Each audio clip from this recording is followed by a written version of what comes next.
Hey guys. Here is part 6 of What If Naruto Grew Up in Anbu. Hit like and subscribe if you like this one, and also please check the author in the description. Let's start. We are pain, that's all. We are God.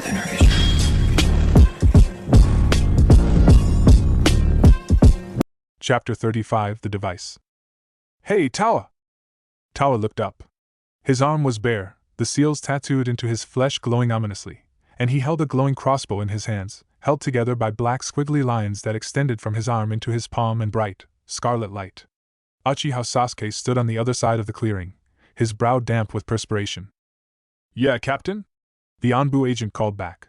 Unlike his younger counterpart, he seemed completely at ease. Surveying them both was Naruto and the rest of his squad, resting on the lower branches of one of the many gigantic trees nestled deep in the center of Training Ground 74. The young blonde looked rather carefree as he sat on the branch, his legs swaying to and fro underneath him. Next to him sat Yamanaka Yuka, the cheery blonde girl lying down and using his leg as a pillow as she reading from a book. Kage was sitting in the branch opposite him, carefully polishing his favorite dull black machete, and Kamachi and Daichi were 2 branches above them, engaged in a game of cards. Sasuke's a big boy now, Naruto answered. He scratched his head, grinning cheekily, and he gave the older Anbu agent a wink. Why don't you try the hard stuff? Tawa faked a look of surprise. The hard stuff? He looked over at Sasuke, who had narrowed his eyes as he watched them converse. I dunno, sir. He doesn't look ready for the hard stuff? You sure? Naruto sounded doubtful. Hey, Sasuke! He called. You ready for the hard stuff? The Uchiha glanced up at him wearily, well used to the bright and cheery attitude Naruto took when the young captain was about to put him through hell. He shrugged his shoulders silently, his Sharingan slowly spinning in his eyes. See? He's ready, Naruto declared confidently. He waved off Tawa's concerns with a dismissive brush of his hand. Totally try the hard stuff. If he can't handle it, I'll handle all the paperwork. Yeah, right, Tawa snorted. He folded his arms. You said that about Beetle, and in the end I had to explain to HQ why our new Anbu recruit dropped out. Who's Beetle? Sasuke interjected, looking surprised. Oh, Beetle? He was our last recruit. Naruto lied with a brilliant smile. He paused, adopting a look of thought, and brought his finger up to his lip contemplatively. He also said that he could handle the hard stuff. He couldn't, Kage muttered quietly, although it was audible enough for the rest of the team to hear. Limbs weren't meant to bend that way. Some parts went this way, some parts went that way. Yuka giggled, then made a whoosh noise and threw out her hands. He totally couldn't handle the hard stuff, boss, and he looked a lot tougher than Sasuke. Sasuke's right eye was twitching. Stop it, Naruto ordered sternly, and he rapped Yuka lightly on the head with the back of his hand. He gave Sasuke an encouraging smile. Don't worry. Just because you had soft, silky hair, and delicate, pale skin, and pretty boy hands dash. And wears a peacock mask, Daichi called up from above. And wears a peacock mask, Naruto agreed. Just because you don't look tough doesn't mean that you aren't. I'm sure you can take it. He paused. Maybe. Sasuke was reining in his temper well, but his displeasure flashed through his eyes. Nonetheless, when he turned back to Tawa, his shoulders were raised and his jaw locked out of sheer stubbornness and pride. Tawa nodded approvingly, and then raised his arm. With a metallic hiss, the seals on his arm shot out into his palm, and from it formed a crossbow of scarlet light. The Anbu agent raised it and nodded as Sasuke. Ready? Tawa called. Sasuke gripped 2 kunai in the palm of his hand and nodded. Then, Tawa raised the crossbow and fired. A shot of searing, bright scarlet light shot from the end of the crossbow with a loud sizzle. It made the previous shots look like mosquito bites in comparison. Almost immediately, Sasuke hurled both kunai at the ground in front of him and flipped through 3 hand signs. Then, he brandished his palm at the approaching bolt of scarlet light, revealing a seal that had appeared on his hand. Barrier technique, 2-prong seal. Little tags wrapped around the handles of the 2 kunai lodged in the ground before him flashed with a blue light, and Tawa's attack surged forward and struck a barrier of glowing blue light. It hissed and fizzled, the ground blackening around the kunai as the grass smoldered.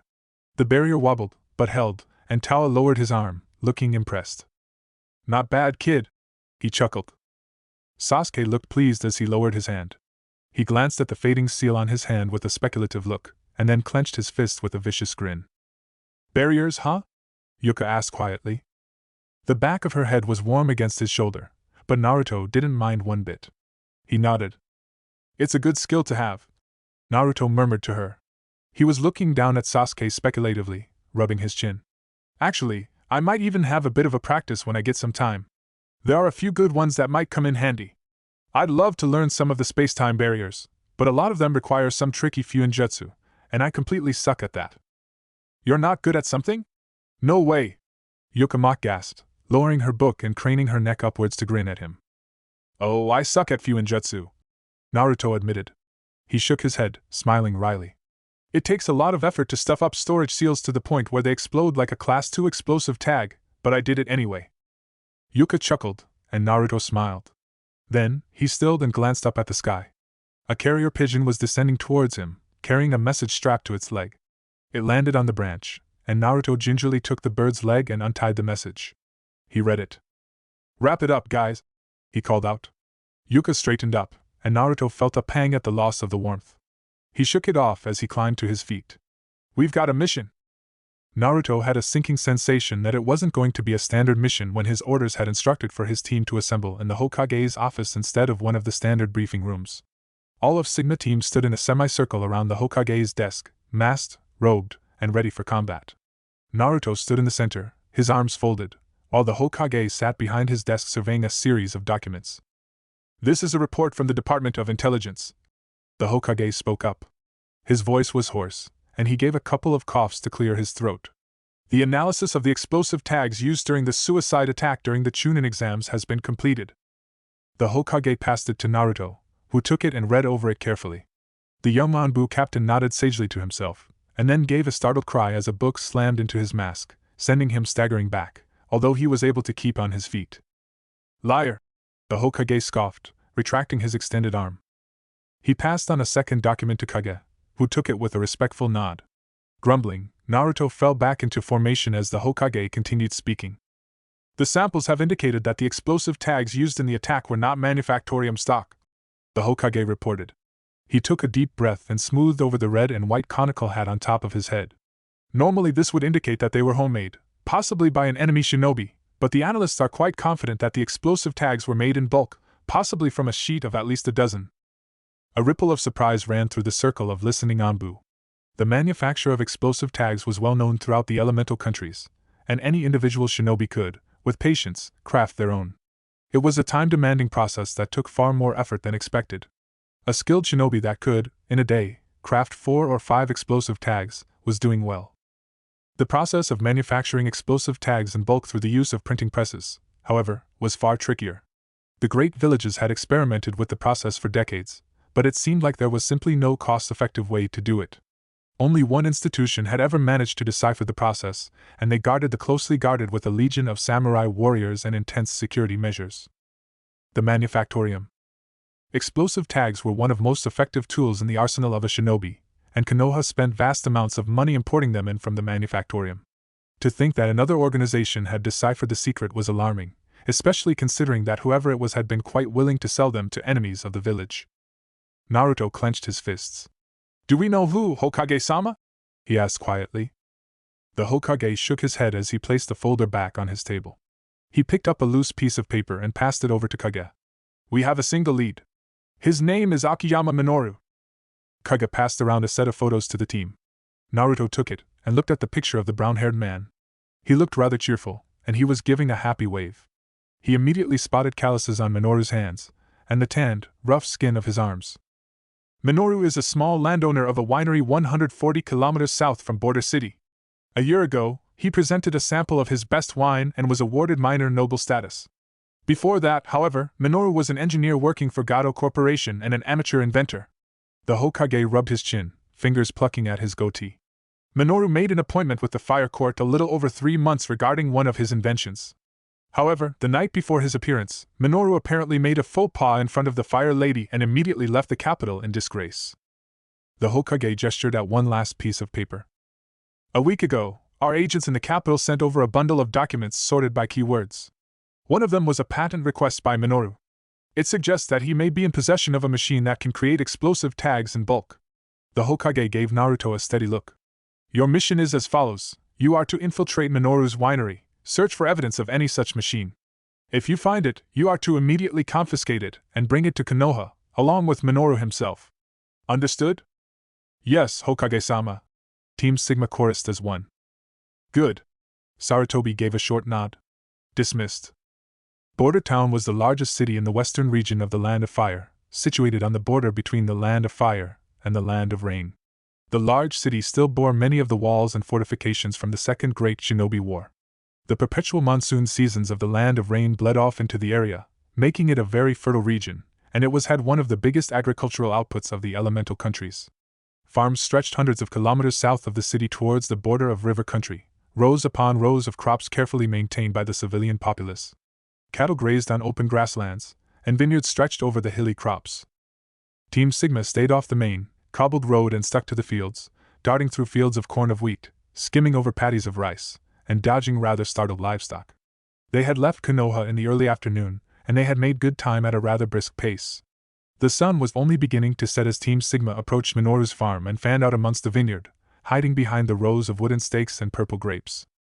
Fan out, search pattern, avoid detection, remain in two-pair visual, Naruto signed with his hands.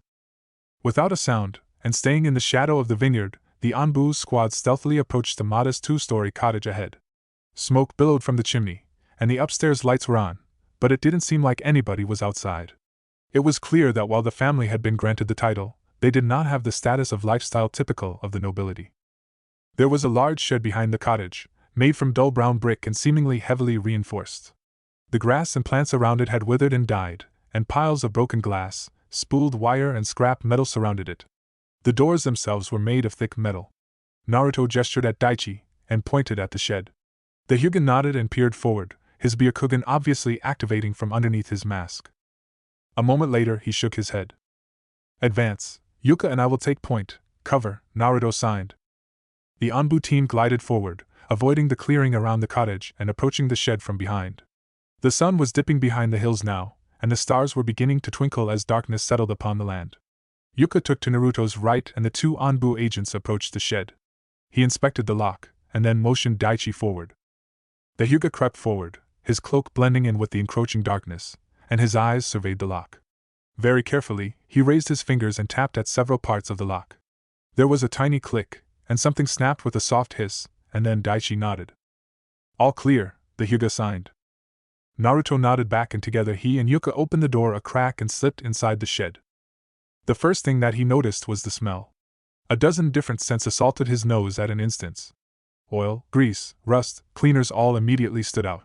Beneath them, though, was the smell of explosive smoke, burnt ozone and black powder. His eyes scanned up and down the shed. Workbenches had been placed against the wall, each stacked with piles of metal and tools Naruto didn't even know the name of. Boxes of spooled wire had been dumped in the middle of the floor, and large sheets of thick, white ceramic lay against one of the walls. A furnace blazed in one corner, the coals glowing hot red. There was no sign of any machine, although Naruto didn't know how big it was supposed to be. He turned to Yuka, who held her hands in a hand seal as she concentrated. She was the best sensor that the team had, although not as good as the hunter squad. The blonde-haired girl was concentrating, and she held the hand seal for a full minute. Naruto stalked around the shed as she did so, carefully surveying each item. Then Yuka broke out of her stance and reached into her cloak. She pulled out a small metal kit, which she opened and took out a series of paper strips. She handed half of them to Naruto, and took the other half herself. Naruto took the strips and began to dab them on the various workbenches, scraping at the residue, and then placing them in a small bag. He got all of the workbenches, many of the tools and even the inside of the furnace, although that one was done quite quickly. Between the two of them, they went through about 50 strips in less than 5 minutes. Yuka took the bag from him, and then made the hand seal again. Inky black writing appeared on the bag, crawling over the clear plastic like spiders. It gave off a yellow glow for a few moments, and then the seal formula abruptly disappeared. Yuka reached into her cloak again, pulled out a notebook and opened it up. Possible match found, residue here greatly resembles sample, 80% accuracy, she signed. Naruto considered that as the two of them made their way out of the shed. Apprehend suspect, restrain everybody. The unsuspecting family didn't know what was happening until it was too late. One moment, the family of 5, one man, one woman who was obviously his wife, 2 sons under the age of 10 and a baby daughter were sitting down to eat. The next moment their dinner table was surrounded by 7 black-cloaked, white-masked Anbu. The animal masks leered down at the terrified family, which froze for a split second, and that was the time the shinobi needed. Wire and gags were placed in each of the civilians' mouths. The woman was shrieking in terror, restrained by an even-handed Daichi, while the 2 children were white with fear. The youngest, no older than 6, began to sob as Sasuke wrapped wire his arm and leg firm enough to keep him still. In less than 10 seconds, each member of the family apart from the baby was restrained. Minoru's eyes were bulging as he tried to say something behind his gag. Team Sigma remained silent as Naruto strode to the head of the table, his arms folded. He stared down at the man, although it was less of an incline as he had hoped, as Minoru's height, even sitting down, as almost as tall as Naruto was. "We are Konoha's Anbu," Naruto introduced himself quietly. He swallowed down his emotions, ignoring the shaking children, and steadied himself. Chains rattled in his ears. Minoru looked even more terrified. He tried to say something else, his muffled voice indecipherable behind the gag. "In a moment I will tell my teammate to remove your gag. You will not talk. You will not move. You will sit there and answer my questions. If you lie, or you refuse to answer, my friend will enter your mind and take the information by force. Do you understand?" Minoru was breathing very heavily, but he nodded frantically. Naruto gave him a few moments, internally grimacing at the heavy-handedness of it all. He didn't want to take the risk of a Yamanaka interrogation causing permanent mental damage, or worse, tripping a failsafe within the man's mind. Civilians were much more susceptible to the negative side effects of such intrusive techniques, and this was their only lead. After a few minutes had passed, Minoru's breathing had calmed and Naruto nodded at Kamachi. The woman leaned down and carefully removed the gag in Minoru's mouth. Almost immediately, the man sucked in a huge gulp of air. He looked up and opened his mouth to speak, only to see Naruto raise his hand almost instantly. "Don't talk," Naruto ordered. "Don't say a word. Only speak when you're asked a question." Minoru's mouth snapped shut, and he nodded fearfully. He exchanged a quick look with his wife, who gazed back at him with panicked, teary eyes. Then he regarded his children, swallowed hard, and looked back at Naruto determinedly. 2 weeks ago, there was an attack during the Chunin exams, Naruto stated. A man came into the arena and detonated several explosive tags on his person. Do you know of the incident I'm talking about? Minoru nodded slowly, then licked his lips and replied in a hoarse voice. Yes. The explosive tags were produced in bulk from a machine not in the possession of the manufactorium. Naruto continued. Our intelligence led us to here. Our tests show that the residue from the explosive tags greatly resembles the residue in your workshop. Do you understand? Minoru swallowed. Yes, he answered weakly. Naruto smiled thinly behind his mask. Explain. That is... Minoru took a deep breath. I invented a printing press that can make explosive tags. I tried to present it to the fire court, but I was... Here he slightly reddened. I was removed from the capital before I could make the presentation. When I got home, somebody had left a message. They were interested in my device and were willing to sponsor me, but in return they needed to test the explosive tags and have them examined. Who? Naruto asked crisply. I don't know, Minoru replied, and then his face became desperate, and Naruto rose from his seat. I don't. All I was told that it was an anonymous, interested member of the court. You didn't think that was suspicious? Naruto asked skeptically. I was desperate. Minoru shot back, his voice rising. He clenched his teeth. Ever since the Blitz, the vineyard has been doing poorly. Nobody wants wine in a time of war. I have debts too. Here he hesitated. To some very unpleasant people. This benefactor paid good money for 100 explosive tags, and promised more if they were satisfactory. I was there when they detonated. Naruto replied a tad sharply. Trust me, they worked just fine. Minoru flushed. Where's the machine? Naruto asked. Upstairs in my study. Minoru answered quietly. Please. I'll show it to you. You can take it. Just leave my family out of this. I'm not a traitor or a terrorist, or an enemy. He said he was from of the royal court. Naruto nodded at Kamachi, and she removed the wire from Minoru. The noble gingerly rubbed his wrists as Naruto stood up. Take me to the machine. It was much smaller than Naruto had expected. Rather than fill up an entire room, or even half, it was compact enough to fit on a wooden desk.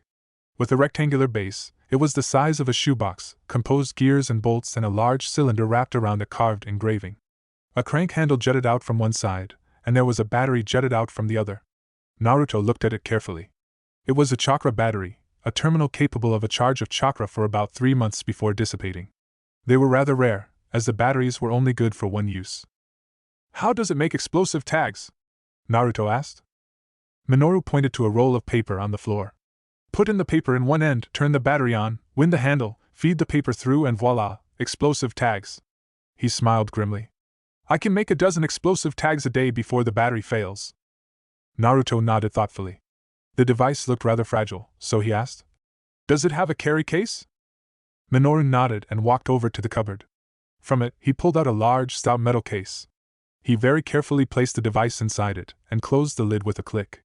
He then handed it to Naruto. Now what? He asked quietly. You're going to have to come with me, Naruto admitted. Konoha will want to debrief you. Your family can come too. No doubt you'll find that an excellent job is waiting for you in Konoha's Department of Research and Development. Probably highly paid too.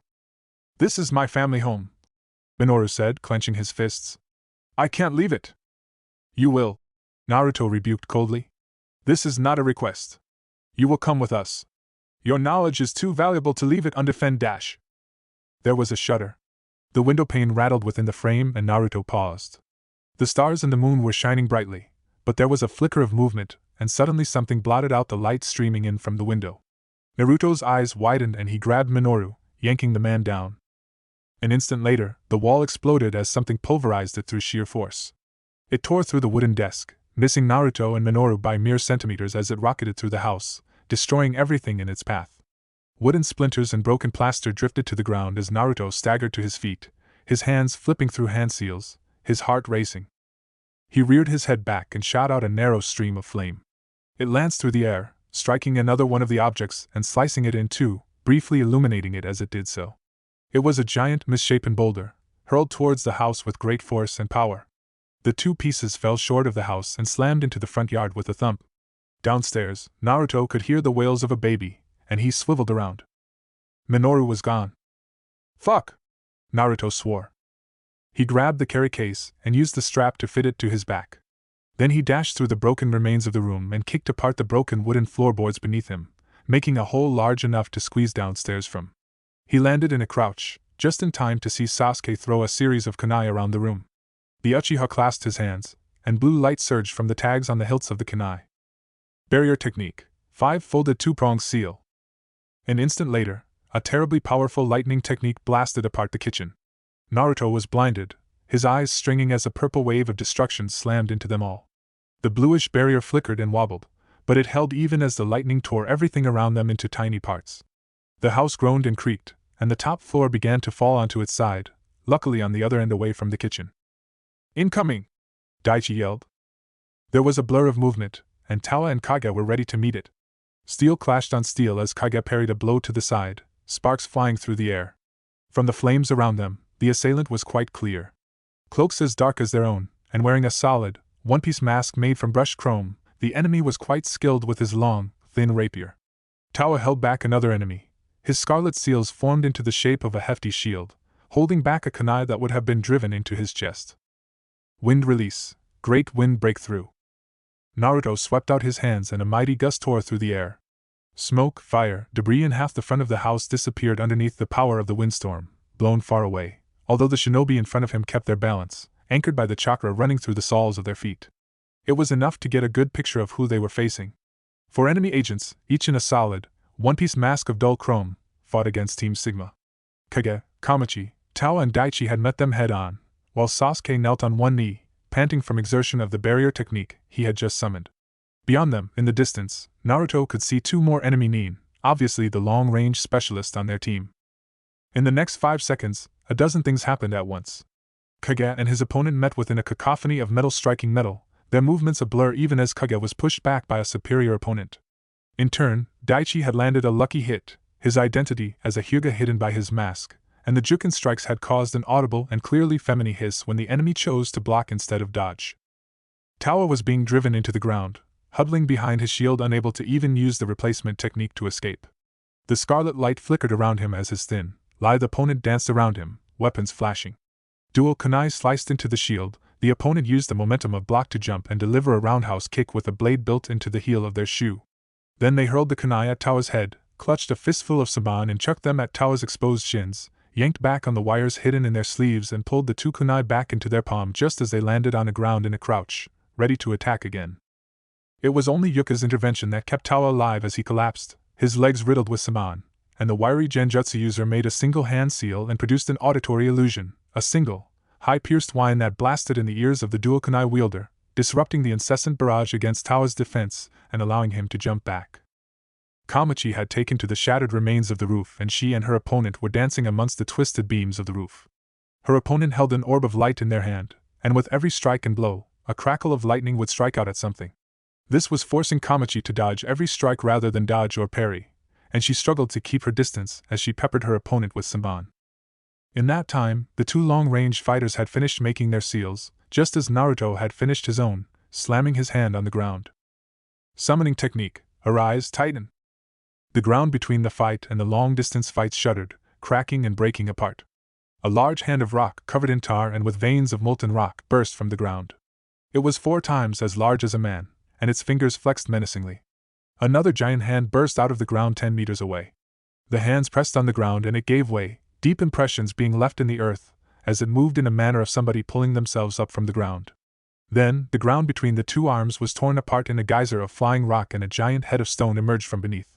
It was a distorted mimicry of the human skull, its eye sockets filled with molten rock and its sharpened teeth curved into a twisted vestige of a smile. Steam rose into the air, and the surroundings became very hot. It rose just in time to block a series of devastating lightning release techniques. Bolts of sapphire and azure power slammed into the Titan, tearing through its rocky hide. One of the searing beams sliced into the left arm of the Titan, severing it and leaving a stump oozing and bubbling with molten rock. Another punctured the top part of the skull, blowing a chunk the size of Naruto away. The barrage ended a few moments later, the Titan having successfully blocked the attacks. The Titan's head turned a full 180 degrees. Its caved-in skull leered at the 4 enemies trapped between it and Team Sigma. Naruto continued to control the construct, his hands darting through the hand seals rapidly as its one good hand rose up as if to strike at the nearest enemy. An instant later, thunder cracked through the air and the arm was reduced to 1,000 tiny flying pieces of debris as something struck it from behind. Another technique struck the head, tearing through the rock with ease, but the molten rock dribbling from it merely darkened and became hard, keeping the construct intact. Fire release, Titan's roar. At the same time as Naruto completed the technique, he sent a single, large pulse through the Anbu tattoo on his shoulder. At once, Team Sigma retreated towards him, Tawa limping as he did so. The Titan's mouth glowed with an ominous red, and then from it came a billowing cloud of fire that swept across the ground, consuming everything. We're retreating, Naruto growled between gritted teeth, his hand twisted into the serpent's seal. Daichi survivors? Family deceased, suspect 30 meters behind us, underneath a beam, severe injuries, survival unlikely, Daichi signed. Fall back, Naruto ordered. Kamachi, light up the workshop. Kage, take Tawa. Daichi, take Sasuke. Yuka, provide a smokescreen. Go! In a flash of movement, Team Sigma moved. Even burdened with the extra weight, Kage and Daichi didn't seem to slow down as they grabbed their teammates and sprinted away from the burning cottage in an instant. Huge clouds of billowing smoke exploded around them, and there was a loud shudder and boom as the workshop went up in flames. The retreat took 5 seconds. The fight had barely lasted 30. Naruto was the last to leave, the portable machine strapped to his back. He dropped his hands and let the chakra-consuming technique dissipate even as the acrid smell of smoke filled his nostrils. He darted past the wreckage, only pausing at the partially crushed body of Minoru. The man stared up at him with pained eyes, and Naruto ruthlessly forced down any emotion he felt as he knelt by the body and, with a quick flick of the wrist, calmly slit his throat. He slapped an explosive tag to the man's forehead and then darted away. A second later, a deafening explosion rocked the ground and little bits of flying debris slapped against his back. Naruto ignored it, laying down another series of explosive tags as he ran just as more smoke bombs went off, securing his team's retreat. A gnawing sensation filled his gut as the vineyards around them began to burn, and huge plumes of smoke filled the air. Despite the strategic value of the package on his back, Naruto didn't like to retreat, but he knew when to cut his losses. Team Sigma had been routed, but they had secured the package and completed their mission. A few hours later, Team Sigma arrived back in Konoha. They were covered in soot and dust, and they smelt like smoke and fire. Apart from a quick 5-minute break, they had not stopped until they had reached the village, and each member was exhausted and tired. Nonetheless, they trudged after the Anbu squad sent to escort them to the Hokage's office. Inside, the Hokage watched them from behind his desk. The lights had been dimmed, and the glow of his pipe was noticeable in the darkened room. Report. As his squad mates stood around him, Naruto obeyed, explaining their investigation, his interrogation of Minoru, the revelation of the portable printing press, and the attack from the unknown enemy squad. He hesitated at his decision to retreat. I felt that the machine we had obtained was too valuable to risk it in a fight, Naruto justified to the Hokage. His back was stiff, and there was a bitter taste in his mouth as he spoke. And, to be honest, the enemy had us on the ropes. They were extremely skilled. He smiled thinly. They might have been better than us, Hokage-sama. Even though a live prisoner would have been useful, I don't know if we could have won that fight. The Hokage nodded somberly. You made the right choice, Captain, he said quietly. You made the completion of the mission and the survival of your squad a priority, and here you have returned with both intact. Well done. Naruto took the compliment with a nod. The Hokage eyed the rest of Team Sigma. Dismissed, he said quietly. Report to medical. I want after-action reports from all of you by tomorrow morning. Hokage-sama! Team Sigma chorused. Sasuke was the last to leave, his eyes lingering on Naruto, and then he disappeared in a whirl of leaves. Sarutobi clicked his fingers on Naruto wasn't surprised to see two Anbu captains appeared before him. Bird and Cat, the latter's long, purple hair visible from behind her mask, crouched before their leader. Take your platoons and scour the area, the old man ordered curtly. Find the shinobi who attacked Sigma team. Apprehend them if you can, kill them if you must. Go. Sir! They both saluted and disappeared in a flicker of movement. Once they were gone, the Hokage sagged into his chair. He played with the pipe in his mouth, puffing away at the tobacco inside of it as he turned to gaze out at the starry night sky. You have done well, Naruto, he murmured. I would have liked to take Minoru alive, but the acquisition of this machine is a tremendous boon to the village. If we can backwards engineer it, we can begin the construction of our own explosive tags. We can save millions. Yes, sir. Naruto was tired, falling back on formalities. This machine, however. Sarutobi puffed on his pipe and swiveled on his chair. Are you sure that the workshop was completely destroyed? Naruto nodded.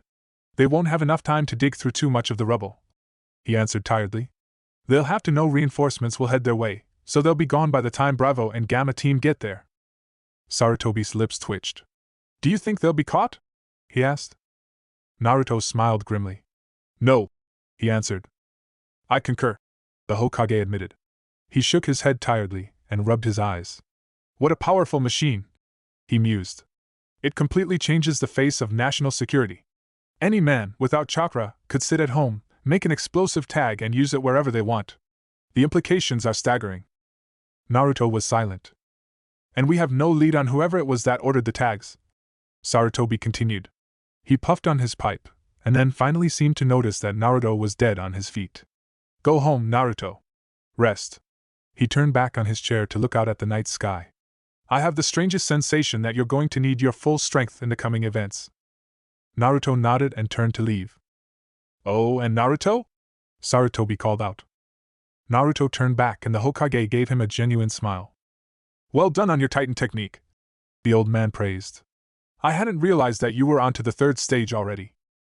It needs work. Those lightning techniques tore it to pieces and I couldn't reform it, Naruto admitted. Plus, it was tiny, not something you'd fight a class 5 summon with. With time, Naruto. Sarutobi chuckled. Now go home and shower. You smell. Naruto left them, leaving the third Hokage sitting alone in the dimly lit room, staring thoughtfully off into the distance. Chapter 36, Return. In the following weeks, the sudden ambush and subsequent retreat of Team Sigma was unnoticed by all. Whatever explanation or excuse was made for deaths of Akiyama Minoru and his families was completely overshadowed by the dramatic rise of civil unrest that plagued the nation. All throughout the Land of Fire, the civilian populace rose up in protest of one minor scandal to another. Chunin military police officers were caught accepting bribes. Protest. Konoha shinobi collateral damage destroyed the crops of a farmer. Protest. Konoha shinobi were too slow in apprehending a pirate raid off the coast. Protest. The new levy hit small businesses, gathering monies for the restoration and repair of villages damaged during the Blitz. Protest. More often than not, they were minor affairs.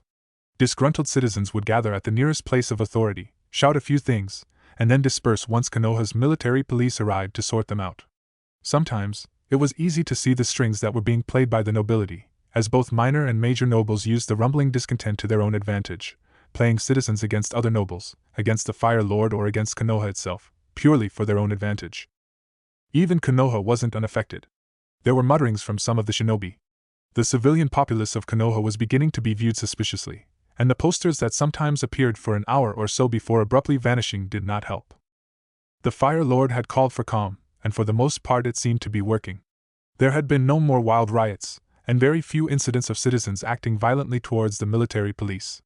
When such a thing did occur, it was handled quickly and professionally, the person arrested and detained to await trial.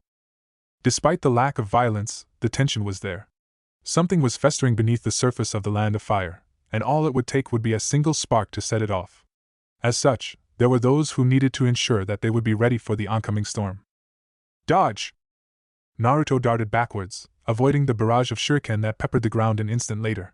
Before he could regain his footing, a blur of movement appeared to his left, and he hastily fucked a kick, before bringing both arms up to block a hefty blow. The force behind it sent him sliding backwards, his sandals scraping against the ground.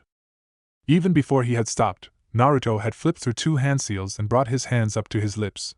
He inhaled, reared his head back and spat out fire. It rose up, the air suddenly becoming hot, a giant, spiraling ball of flame 3 times his height surging forward. Despite the fierce power behind the technique, the blonde Anbu knew that the technique would not connect. Nonetheless, he hadn't used it with the intention of wounding his opponent, and between the raging fires, the smoke and heat, Naruto was able to escape using the body replacement. It was a good escape, and one performed just in time. A few moments later, the perfect sphere of flames was gutted and its form collapsed, a giant, writhing mass of flame falling upon the ground, grass and shrubs catching alight. A loud pitch whine filled the air as 2 streaks of water burst through the flames and caught the log that Naruto had replaced himself with dead on. The high-pressurized bullets of water pulverized the wood, smashing it into splinters. From his new position on one of the many trees that surrounded the clearing, Naruto watched on. He was panting, his brow sweaty, and his limbs shaky.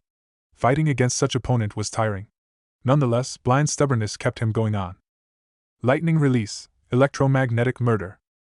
He slapped his hand on the branch as he channeled lightning chakra through his fingertips.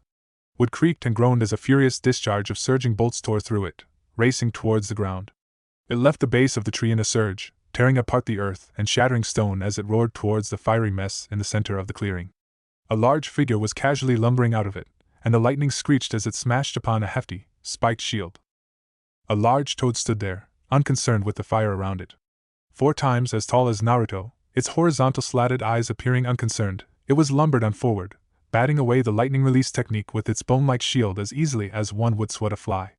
Jiraiya sat on top of it, giggling and blushing as he pored over some kind of magazine, his left hand holding it up and his right hand taking notes on a small, spiral-bound notepad. The toad's hind legs tensed, and Naruto's eyes widened. He darted to the right, using a nearby tree branch to launch himself away from where he had been standing. The large toad smashed onto the tree, its webbed hand coming down and slicing through the trunk like it was paper. Naruto smiled grimly as he landed on another tree, his right hand up and making a single-hand seal. Detonate! The explosive tags that he had left on the tree began to glow and crackle.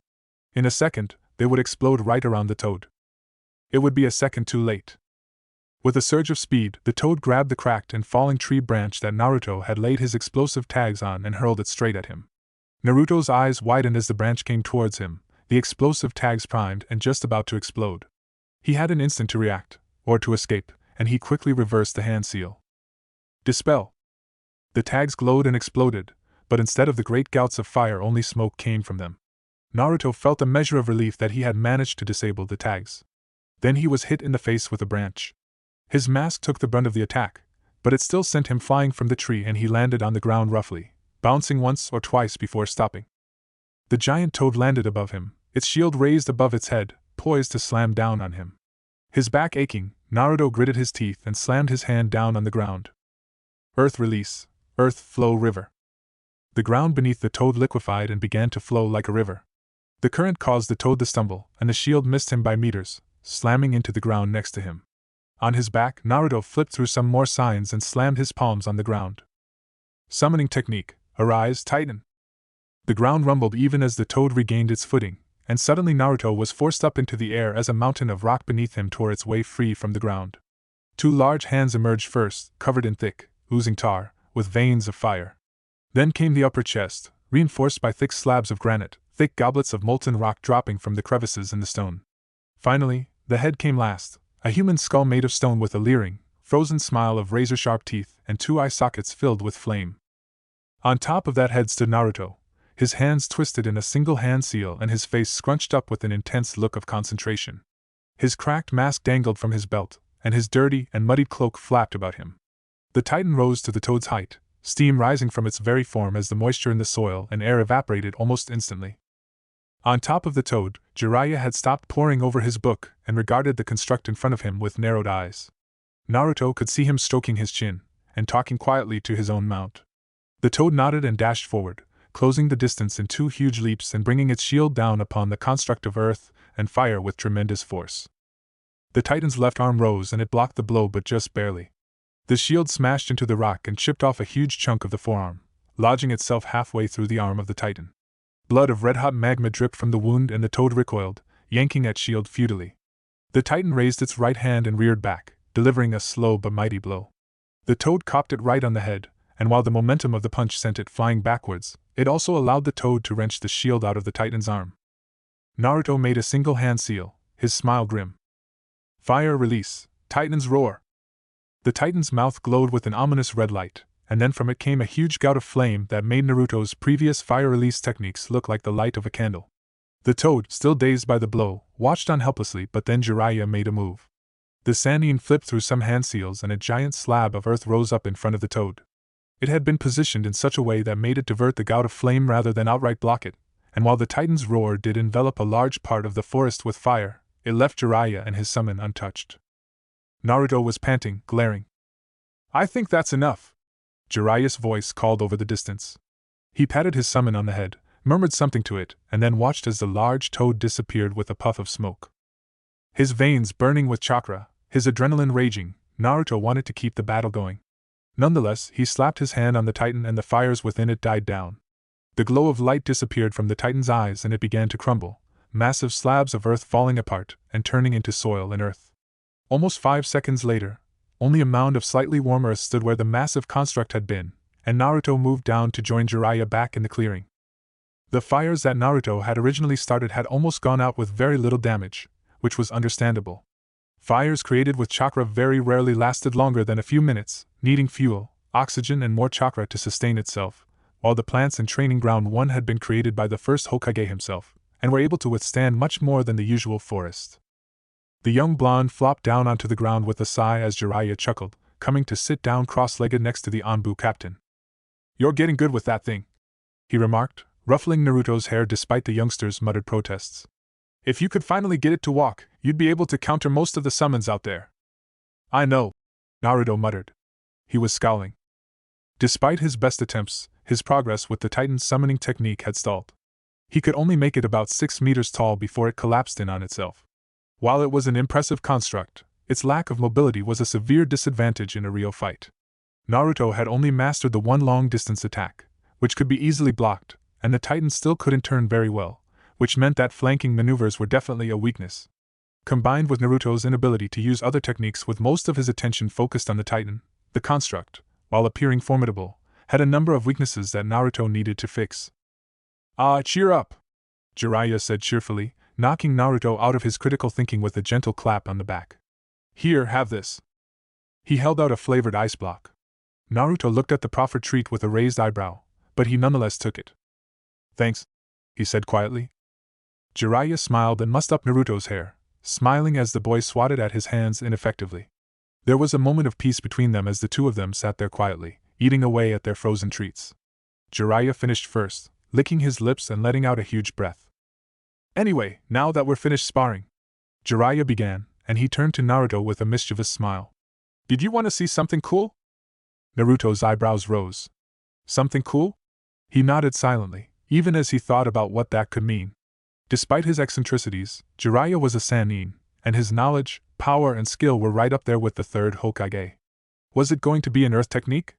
Maybe a fire technique? Perhaps the vaunted Toad Sage abilities that Naruto had only ever heard whispers of. Jiraiya grinned and slammed his hands down on the ground. A second later, there was a flash of smoke and a small, red toad appeared. It eyed Jiraiya with what seemed like reproach but nonetheless allowed the toad sage to pick it up and place it on his lap. "This is a technique that allows me to see through the eyes of my summon," Jiraiya murmured as he stroked the toad's back. "Put your hand here." Fascinated, Naruto placed a hand on the toad. He winced as his vision wavered and went fuzzy, and suddenly he was looking at two different sets of images in his mind. It was hard to differentiate between them as the images overlapped with each other, but Naruto carefully tried to analyze them each in turn. One set of images was from where he was sitting, of dirt and grass and a smiling toad sage. The other set, was that steam? A wooden fence, and small shrubs. Something wet water? And was that somebody coming? Fabric was dropped, and Naruto caught a flash of bare flesh.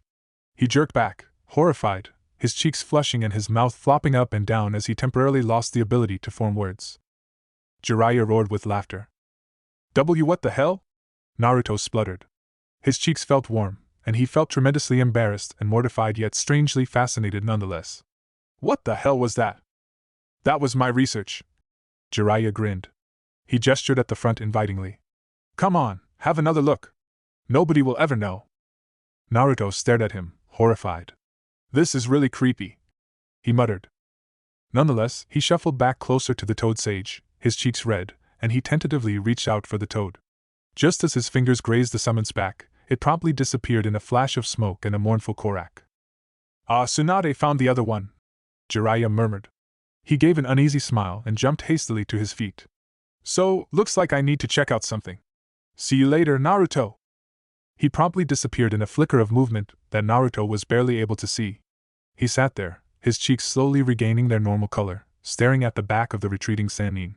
Naruto sighed, rubbing the back of his head, still feeling quite confused. He finished off his ice block, and was just about to get up and begin training again when a terrible presence bore down on him. He whirled around, his heart racing, as something incredibly powerful approached him.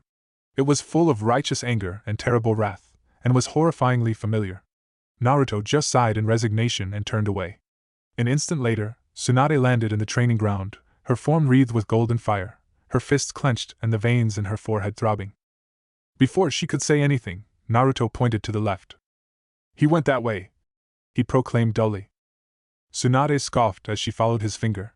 She seemed to making some calculations in her head, and the conclusion she reached made her tremble in anger. "That slippery little bastard!" she growled. Her fists clenched and the golden fire around her became even more pronounced, but then she sighed and it faded away. She turned to Naruto, regarding him with suspicious eyes. "Hey, brat! Didn't I feel your chakra as well?" Naruto's mouth opened, and the lie that came out was so smooth that he almost half believed it himself. "No," he said flawlessly. "I was training here, so maybe some of my chakra caused some interference or something. I wasn't doing anything." Tsunade cocked her head, considering him carefully. Then she gave him a vicious smile, looking down at him. "So you didn't see anything?" Naruto paused, his eyes unconsciously lowering to her cleavage, and his cheeks gave the slightest flush. Tsunade twitched, her fingers giving a little spasm, and she chuckled hoarsely. "Doing some training, huh?" She practically purred, stalking towards him like a hunter towards its prey. Naruto backed away uneasily, gulping. "Well, if my good-for-nothing teammate has the time to help you out, maybe I should as well," Tsunade continued, smiling dangerously as she moved closer and closer to Naruto. "Oh no, I couldn't possibly dash," Naruto began hastily. "I insist," Tsunade interrupted, rubbing her hands with something that looked like malicious glee. "I have a great exercise for you. Let's play a game, Naruto." "What type of game?" Naruto asked, already feeling like he was going to regret the answer. "Ever heard of a game called dodgeball?" "Yeah," Naruto answered slowly, eyes wide. Tsunade smiled, raised her foot and stomped on the ground. It shuddered and rumbled, a fissure appearing where her heel had struck the ground, and Naruto watched with wide eyes as a jagged rock twice as large as he shot out of the ground. The legendary Sannin caught it effortlessly, holding it in one hand, leering down at Naruto with a truly dangerous expression. "It's like that," she said sweetly. "Except I use this. I call it Dodge Rock Dot." Naruto stared at the boulder and gulped. "Fuck," he uttered morosely. "Naruto," Tsunade called out, a wicked smile on her face. She drew back her arm, her golden eyes flashing. "Dodge!" "Ah, wait, no, don't do, ah!" Naruto winced as Tsunade ruthlessly pulled out yet another splinter from his back, not seeming to care about his feeble protests one bit. The game had gone on for about 15 minutes, and in the end it had left Naruto utterly exhausted and trembling, his clothes in tatters, his armor heavily dented and his supply of kunai and shuriken turned into scrap. Tsunade had thrown pretty everything at him except the kitchen sink, and if Training Ground 1 had possessed a kitchen, she would have chucked that at him as well. From boulders she had moved on to branches, then entire trees, swinging them around with the ease as one might swing a fly swatter to kill a bug. Nothing Naruto had pulled out seemed to have stopped her. She had even backhanded his titan into 1,000 pieces and thrown its rapidly crumbling head at him with enough force to leave a large crater in the side of the cavern. Whoever said Tsunade was a close combat specialist had never seen her throw a rock the size of a house a good 100 meters. In the end, Naruto had ended up pinned underneath said rock, unable to move his limbs as Tsunade towered over him. She had smiled down sweetly at him and asked if the view had been worth all of this effort. Privately, Naruto thought that it rather had. At least the Sannin had been courteous enough to drag him to the hospital, and she had even started patching him up. It was pleasant, mind you, but no other doctor would have gone near him, so he was just grateful that somebody was tending to his wounds. Tsunade had made her status as his personal physician quite clear, and nobody in the hospital seemed suicidal enough to contradict her. "There, almost done," Tsunade said briskly. She ran her glowing hands over his arms, and some of the tension and aches immediately faded as she worked on his forearms. "Tell you what, kid, you can take a hit." "Practice, I think," Naruto responded dryly. Tsunade snorted as she continued to run her glowing hands on him. Her deft finger touches left goosebumps on his arms, and he practically sighed in relief as she worked out a kink from his shoulder. It would have healed sooner than later, probably in an hour or so, but there was nothing quite like a medical technique to speed things along. "Anyway," Tsunade said as she moved behind him. Naruto heard a rustle and the sound of tearing fabric. "What's this I hear about Team Sigma getting a larger roster?" "We added a new member," Naruto answered. "Uchiha Sasuke. He's been working ga." "That's cold." Tsunade ignored him and kept applying the paste to his lacerations. Naruto could feel that some of them were quite deep, but there was really no need to put antibacterial cream on it. He told the medic that, and she snorted. "I don't care if you can grow back your limbs," she snorted. "I'm your doctor, so you'll do as I say." "Whatever," Naruto muttered sourly. Tsunade continued on, unconcerned with his darkening mood. "One of the Uchiha in Sigma," she mused quietly. "To think that a member of that clan would be in the squad that acts as the Hokage's personal bodyguards. My uncle would be spinning in his grave." "He's a good shinobi," Naruto said defensively. His fists clenched. "Don't trash my squad, you old Haga." Tsunade applied the next patch with a little bit more pressure than what was necessary. "Watch your mouth, you little punk," she growled, squeezing his shoulder until something creaked. Naruto turned and glared at her defiantly. She glared back, golden brown meeting his crystal blue, and then her lips twitched. She sighed and dropped the stare, continuing to wrap a bandage around his shoulder. "You're a brave little brat, aren't you?" she asked. There was a note of something in her voice that Naruto couldn't recognize. After a moment, she kept talking, and her voice had softened considerably. "So you get along with all of your teammates?" Naruto nodded. "They threw me a birthday party the other day," he said. He smiled at the memory of it, and leaned in closer to Tsunade. "I got presents," he confessed. He sounded quite pleased with himself. Tsunade's mouth was slightly open, and she shook her head and smiled softly at him. "That's good," she replied. "Anything good?" Naruto nodded. 4 sets of kunai, a spool of wire the conductive type, really expensive and not on my equipment list, so I have to buy it myself. What else? I got a new whetstone, a pack of barbed samban for smoke bombs, and a teddy bear. He paused. I think Tawa was just trying to stuff around, but I like it. "You have a teddy bear?" Tsunade asked with surprise. "Yep," Naruto nodded. He slammed his fist in his palm. "We made some modifications, replaced the eyes with a makeshift saban launcher and stuffed a smoke bomb in its chest. Then we hooked up some wire, and when I got back to the tower I attached it to the door frame. If Konohamaru comes sneaking in, he's gonna get 20 saban shoved right up his arghch." Tsunade had finished tightening the bandage with an exasperated expression on her face. She shook her head wryly. "Boys," she murmured fondly. She reached behind her and chucked Naruto a bottled drink that she had somehow hidden in her medical bag. "Drink up." Naruto took the tonic and took a deep gulp. He shuddered. The vitamin and nutrients might have been essential to a growing boy's needs or whatever, but it tasted truly bad. Couldn't they have added a little bit of sugar to it? Tsunade was watching him, and as he put down the nearly empty bottle, she reached over and ruffled his hair. "Gao, why is it always the hair?" Naruto despaired, trying to shield himself from the older woman. "You," Tsunade proclaimed fondly, "are a weird kid." Her hand drifted to his chest, where the first Hokage's pendant sat. He had never really taken it off since the time he had acquired it off of her, and Naruto sometimes honestly forgot that he still had it on. Now that it was in the presence of a senju, he could feel something within it stir and resonate with Tsunade's touch. The Sanin's fingers ghosted over the priceless jewel. "Dan would have liked you," she murmured. Naruto didn't know what to say to that. Then, she withdrew her hand and scoffed. "Nawaki, though," she said sternly, "would have hated you. He'd have kicked your arse." "He could have tried," Naruto muttered. Tsunade let out a single laugh and folded her arms over her chest. "He was a fast little shit," she mused. "Faster than any genin I've ever seen, although there's that one taijutsu genin that comes closer than any others. Come to think of it." And here she eyed him critically. "You've gotten a lot faster since our last spar as well." That had been a spar? Naruto vaguely recalled that their spar had left an entire forest devastated and Team Sigma mentally traumatized as Tsunade had picked them apart with her immense strength. He smiled weakly. "I'm just awesome," he proclaimed somewhat hesitantly. "Or so Yuka keeps telling me."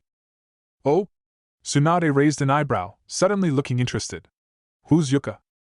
"A teammate," Naruto answered, looking at Tsunade strangely. "A girl teammate?" Tsunade pressed. "Yeah," Naruto drawled, nodding slowly. He cocked his head. "Is that a problem?" "Oh no." Tsunade shook her head, her smile becoming predatory. "There's no problem, Naruto, but do tell." "Tell what?" Naruto replied blankly. "Is she beautiful?" Tsunade asked, her eyes narrowing as she catalogued his every reaction. Naruto's mouth moved uselessly, and his cheeks flushed. I'm totally not having this conversation," he finally responded. He jumped up off of the hospital bed and pressed his Anbu tattoo. In a puff of smoke, Naruto's dented armor and tattered clothes were replaced with a pair of shorts and a white shirt. "Have you had the talk yet?" Tsunade mused. "I wonder if I need to go over it with you." "The talk?" Naruto repeated carefully. "You know." Tsunade gestured with her hands. "When a man and a woman love each other, they—" "Oh, fuck no!"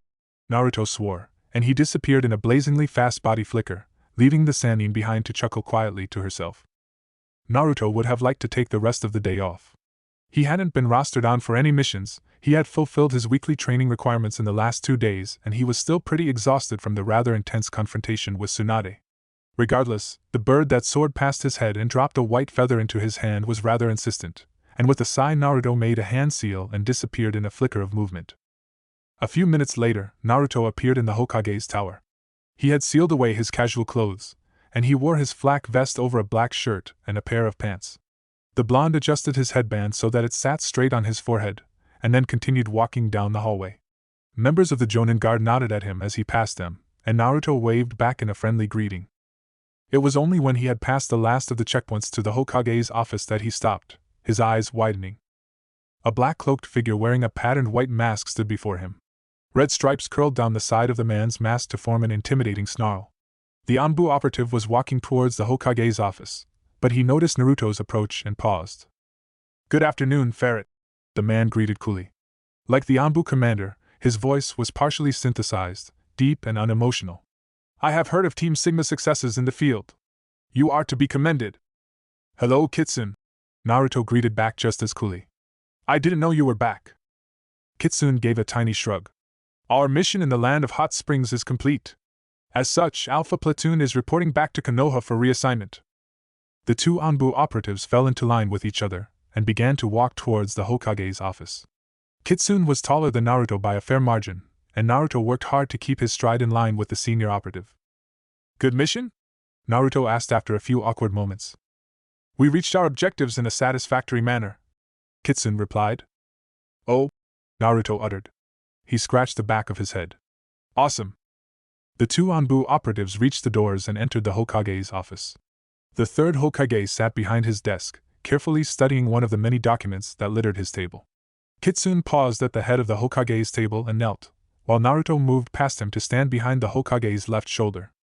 "Rise, Kitsune," the Hokage said, his voice a rumble. Kitsune did so, and he stood there, tall, proud and unmoving, the perfect shinobi. Behind the Hokage, Naruto rolled his eyes. Damn it, Kitsune was such a suck-up.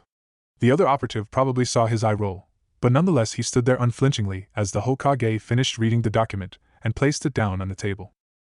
"Report," the Hokage commanded.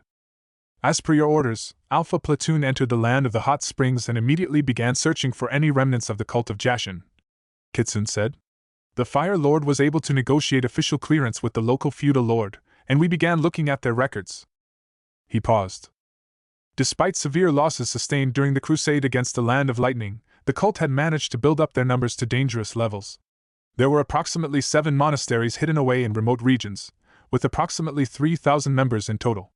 We followed reports of disappearances and abductions and located 5 of the monasteries.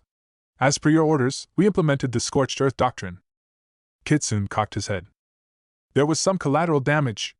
Several of the cultists had integrated themselves into local villages. Many members of the minor nobility had been turned, some forcefully, using a brainwashing method still unknown to us.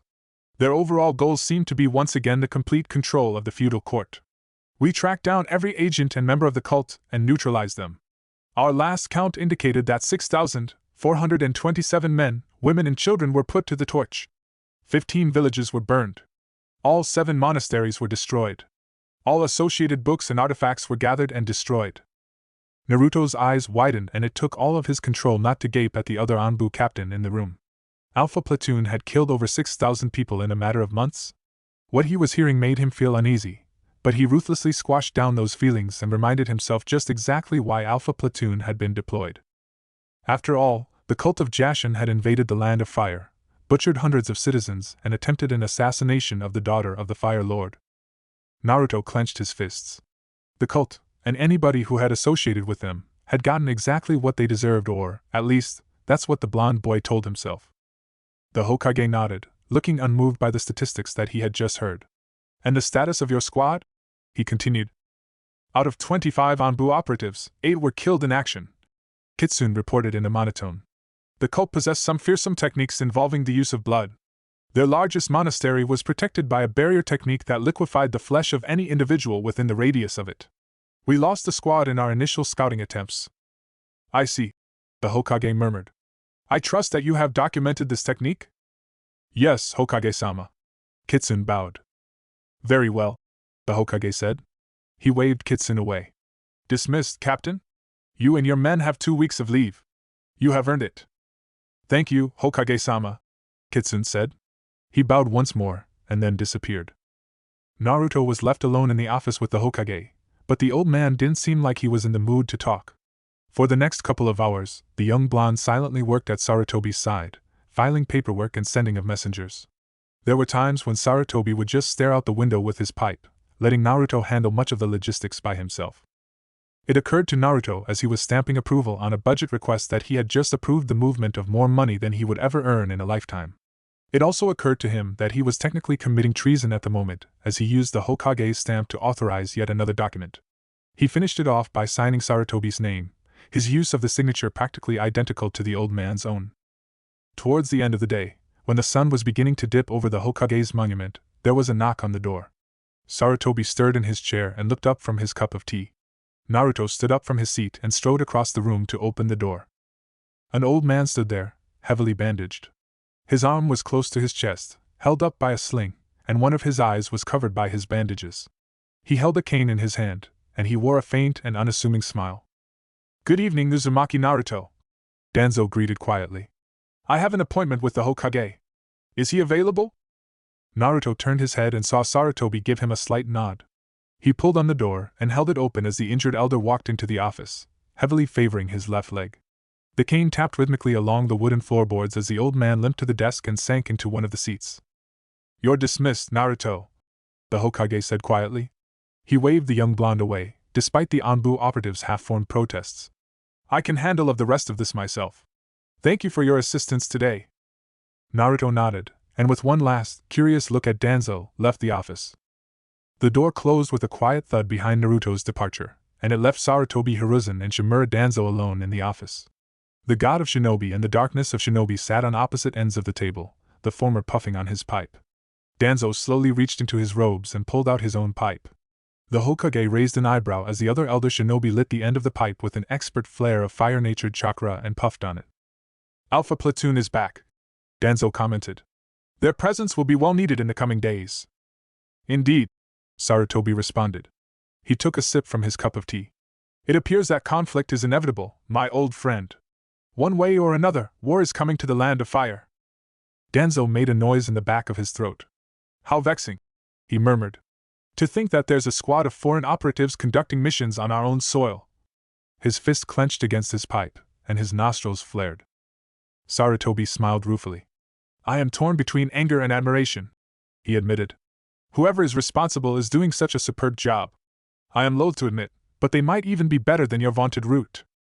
If it still existed, Danzo added a moment later. Sarutobi smiled. Of course, he agreed graciously. He rubbed at his chin with his thumb. On a more serious note, it's becoming quite apparent that we might need to start considering the worst-case scenario. Danzo paused. Should the village lose the support of the fire court, it might become necessary to appoint a Hokage who will be able to regain favor of the nobility.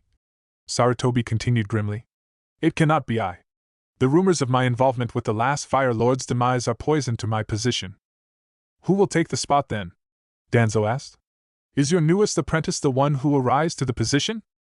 Sarutobi smiled bitterly. No, he rejected. Naruto is the right hand of God. His prestige is tied to his relationship to me.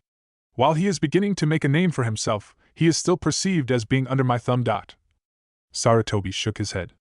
No. Naruto becoming the fifth Hokage will not help fix this crisis. Besides, Danzo said, Uzumaki Naruto is still too inexperienced for the position. There are better shinobi for the job. Like yourself, Sarutobi noted with wry amusement. Danzo smiled thinly. I would be a possible candidate, he admitted.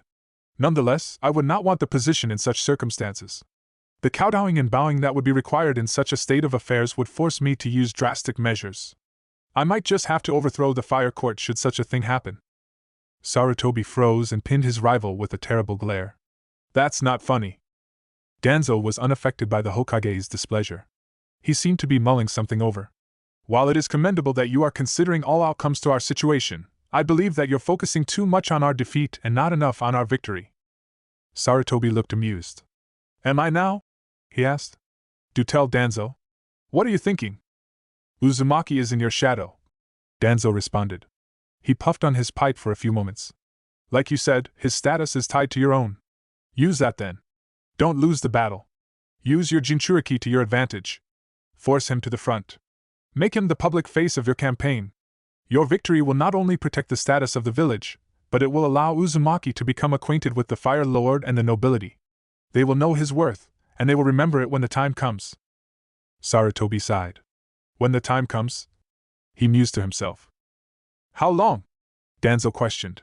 He seemed genuinely curious. I want to say tomorrow, Sarutobi murmured. He chuckled. Perhaps, though, if all goes well, then in 5 years I will be able to take off the hat. Naruto can pick it up when he is 18 and then the village will be his responsibility. Should it survive that long? Danzo murmured quietly. Sarutobi chuckled wearily. Should it survive that long? He agreed. Chapter 37, Bloody Monday. It was the dawn of a new day, and the sun rose up into the sky, casting a soft, golden light upon the sleepy village of Konoha. Most of the businesses had shut for the night, and while there was always an active shinobi presence, the village seemed to be dead still, and there was very little movement. Slowly, people began to stir. The wafting scent of baking bread began to fill the streets, and genin darted around the village carrying bottles of milk, newspapers and other assorted goods, ready for an early morning delivery. Within the tallest building in the village, a young 13-year-old boy's eyes snapped open at exactly 6 hours 59 minutes and 58 seconds. His hand flew out, and he slapped the alarm clock on his bedside table a mere 2 seconds before it would have went off. Naruto blinked away the sleep from his eyes and took a deep breath, his froggy sleeping hat bobbing up and down with every breath. He got out of bed, flannel pajamas wrinkled, and absently pressed a thumb on the spiraling red tattoo on his upper arm. A minuscule surge of chakra spread through the seal and Naruto was enveloped in a puff of smoke. When it disappeared, Naruto's pajamas were gone. He wore a light gray armored vest and long dark pants. A pair of dull metal arm guards covered his forearm, and fingerless gloves protected his hands. His right upper arm was bare, his Anbu tattoo visible for the world to see, but he had wrapped a series of bandages around his upper left arm. Naruto rubbed his eyes and quickly made his bed, his movements automatic and well-rehearsed. Then, making sure his mask was clipped onto his utility belt, he left his small bedroom with the door closing quietly behind him. It was usually Naruto's job to rouse the third Hokage, but today, like many mornings, the old man was already up. Naruto shook his head wryly as he closed the door to the Hokage's bedroom. Ever since Naruto had been promoted to Jonin, Sarutobi had been giving him less and less of a hard time. That's not to say that the young Anbu could drop his guard, for that would just ensure that the cranky old man would hurl something heavy at his face, but it had made the mornings much easier. Naruto grimaced, however, as he made his way to his next destination. If Sarutobi had lightened up, then Konohamaru had more than made up for it with his antics. Naruto didn't know if the young Sarutobi was secretly bitter about his promotion, or that he was still recovering from his loss at the Chunin exams. Maybe he was just trying and succeeding at being a pain in the arse. Whatever the reason, every morning was quickly becoming less of a wake-up call and more of a reenactment of the Third Great War. As such, when Naruto ascended the next floor to where Konohamaru's bedroom was, he was immediately wary and alert. Konohamaru was becoming a sneaky little bastard, and it would be a massive dent in his pride as a jonin if a genin got the upper hand on him in an ambush. Naruto clenched his fists. That bastard Kakashi would never let him live it down. The first trap was obvious. Ninja wire glinted across the hallway, leading up into the darkened corners of the hallway to bundles of packaged items. There could have been anything in there, from kunai or shuriken to poisons and gas. Knowing Konohamaru, it was probably something embarrassing and completely inappropriate for use in a real battle. It was simple and effective, yet not impossible to bypass without setting any of them off. Actually, there were several blind spots where an agile shinobi could dart through to reach the end of the corridor, and Naruto frowned at that. Konohamaru was smarter than that. Yet there was nothing obvious from where he was standing that could indicate danger. Naruto palmed his forehead, already thinking of the headache that was coming along. It was too early to be dealing with his kind of nonsense. Usually, the blonde Anbu would play along with Konohamaru, secretly pleased at how the young Sarutobi was progressing with his trap-making. There were some days, however, when he just could be bothered. This was one of these days. He flipped through a series of hand seals and gathered the chakra. It pulsed in his veins, and the tenketsu in his mouth burned with a sudden warmth. Water release, waterfall technique. He reared his head back and spat out a goblet of water. Chakra surged through it, and even as it began to leave his mouth it began to expand, more and more chakra-induced water coming forward until it had become a wild river. It swept across the hallway, tearing through the wires and traps and setting them all off. Puffs of white powder and a few pops of firecrackers going off were swept through by the tide, which slammed into the door at the end of the room with a thud. There was a sudden yelp and Naruto lowered his hands, even as the water began to recede and evaporate at an alarming rate. Chakra-induced water rarely lasted more than a few moments before the power that held the oxygen and hydrogen atoms together would dissipate. "I know you can hear me!"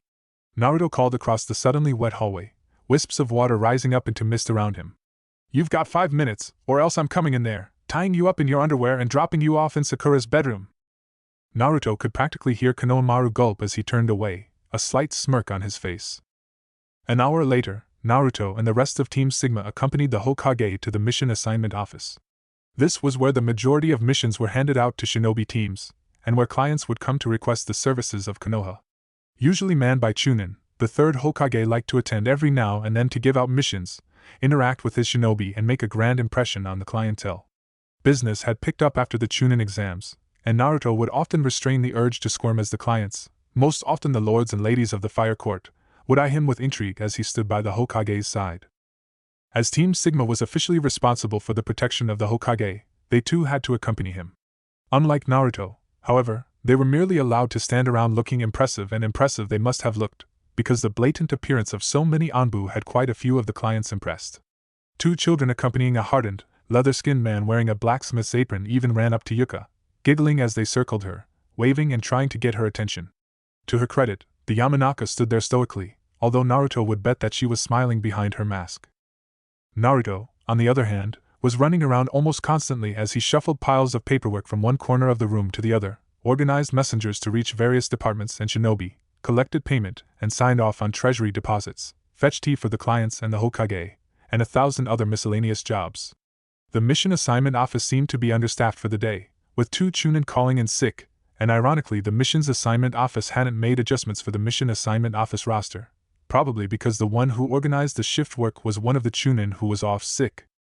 It hurt Naruto's head to even think about it, but he never really got enough time to think too deeply as one job led to another. At one point, he tried to call up some shadow clones, but Sarutobi dispelled them with a single hand seal and whacked Naruto over the head, looking cross. "No clones," he barked grumpily. "Some of that paperwork has to have an authentic signature, and the fire courts say that the signatures of clones don't count." "What about all of the other jobs?" Naruto had protested desperately. "Shut up and get to work."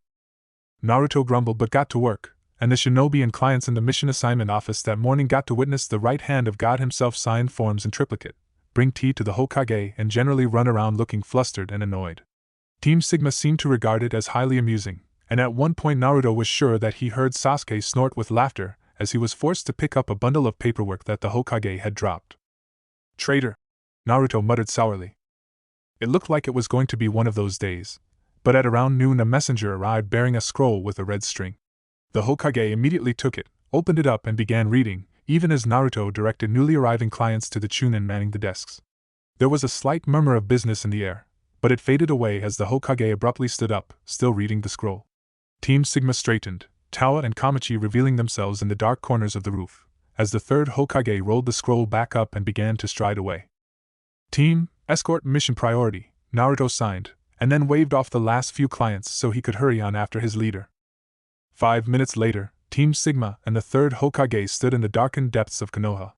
Located underneath the great, prosperous village was her Department of Intelligence. It was essentially a giant dome crisscrossing with metal railing, wire and cables. At the very center of the dome was a large, rectangular table where an enormous map of the elemental countries had been laid. Small figurines, numbering in the dozens, had been put onto the map, each representing armies of the great village's respective armies. Most pieces were made of iron, but a few stood out with gleaming gold. Each of those pieces represented a single person, an S-rank shinobi, and there were no more than 10 of them on the map. The only other color visibly apparent was red, and each of those 9 markers represented a Jinchuriki. Above the map, with walls and floors made of transparent glass, was the office of the Jonin commander and head of the Department of Intelligence.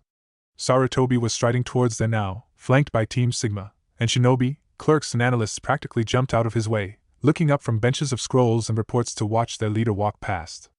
Naruto walked behind Sarutobi at his right, mask on and black cloak flaring around him, and kept up with the old man as he ascended the staircase and paused before Naruto Shikaku's office. "Naruto, come!" Sarutobi commanded. Naruto nodded. "Yes, Hokage-sama." They entered the room, and the scarred man was obviously waiting for them, his eyes on them in a second. He sat behind a desk, his chin resting upon his clasped hands and a spread of open scrolls and loose paper scattered around him. The Jonin commander nodded respectfully at the third Hokage, and rose. The Hokage sat down and Naruto stood behind him, while Shikaku made a single hand seal. The shadows from the room seemed to elongate and pulse, and they oozed over the glass floor and walls, covering them with a film of darkness that allowed the 2 senior-ranking members of the village their privacy. "Are you certain?" Sarutobi asked firmly, looking carefully at his Jonin commander. "Are you absolutely certain?" Shikaku gave a lazy shrug. "As certain as I can be," he responded. He yawned as he passed over several loose pieces of paper. The Hokage read them carefully as the spiky-haired man continued.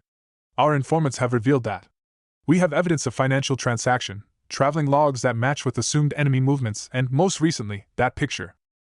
Naruto wasn't able to look past the Hokage's shoulder at the photo, but the old man's shoulders tensed and he let out a weary groan that revealed more of his age than it probably should have. "I see," Sarutobi murmured.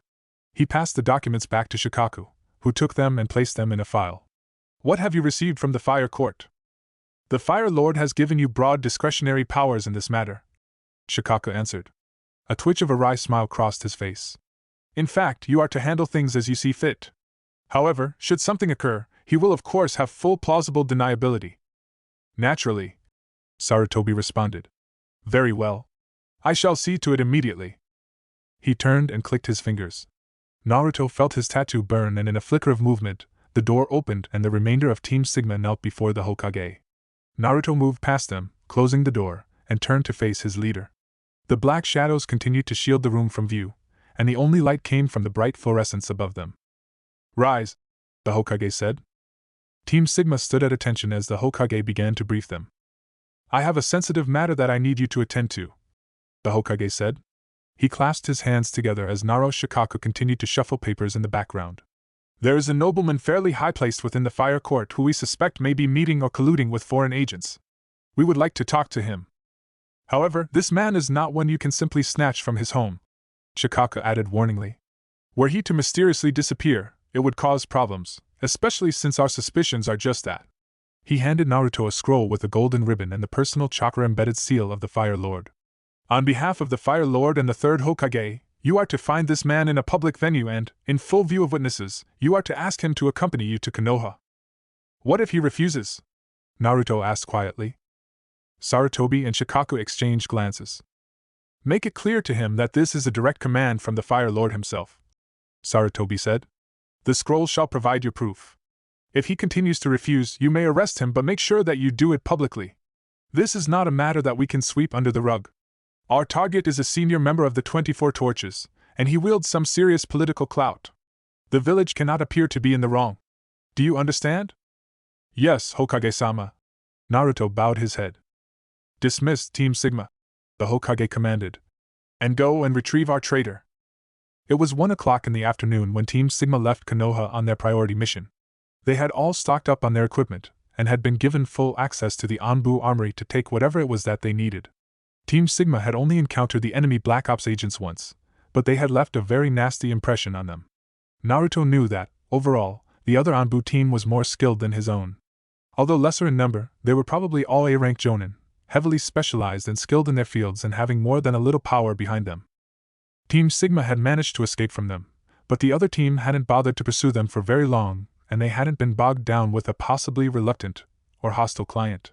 If the allegations were true, it wasn't unlikely that the Black Ops team might decide to remove a loose end and take out the package before he had a chance to supply Konoha with information. Kage, Daichi, Sasuke were at the front of their formation, their abilities and bloodlines enabling them to spot and fend off any initial ambush of attack. Kamachi and Tawa held the middle, their skills lying primarily with mid-range combat, while Yuka and Naruto held the back, the two more suited for long-range combat with Genjutsu and Ninjutsu respectively. Luckily, they encountered no resistance as they bounded across the tree line towards the fire capital. Their goal was the family estate of Kinjo Takahiro, one of the Fire Lord's senior advisors, a member of the 24 Torches, a celebrated judge of the tribunal, and head of the Kinjo banking establishment, the largest banking guild within the Land of Fire. At 50 years of age, the man managed to juggle his multiple roles well, and he was an influential and well-respected member of the Fire Court as well as a suspected traitor. One of the most respected men in the Land of Fire might be a traitor. It boggled the mind. It only took a couple of hours to arrive as the Kinjo family estate, although it soon became apparent that estate wasn't necessarily accurate. Instead, it was more like a moderately sized town.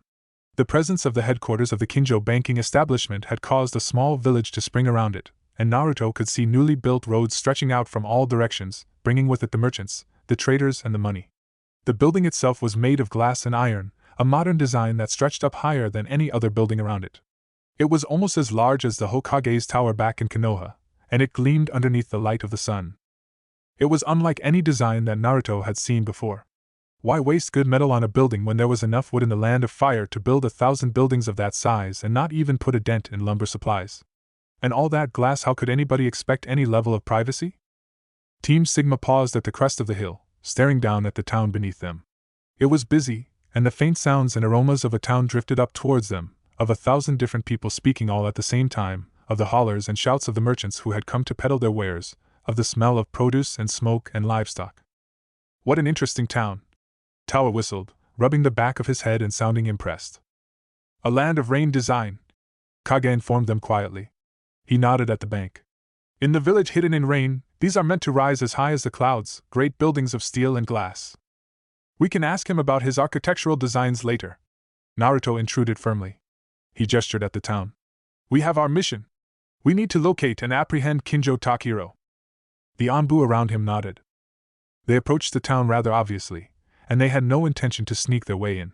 The Hokage had been quite specific and had stressed the importance of this not looking like a kidnapping if they could possibly help it. So when entering the town, Team Sigma simply walked in. There were no walls, there very rarely were in towns like these. Walls would do nothing to stop an attack by shinobi, who could simply walk over them at their leisure, and the assigned shinobi to this town would be able to keep any overt criminal activity at bay. All walls would do would create congestion and impede the flow of merchants, traders and clients coming to and from the town.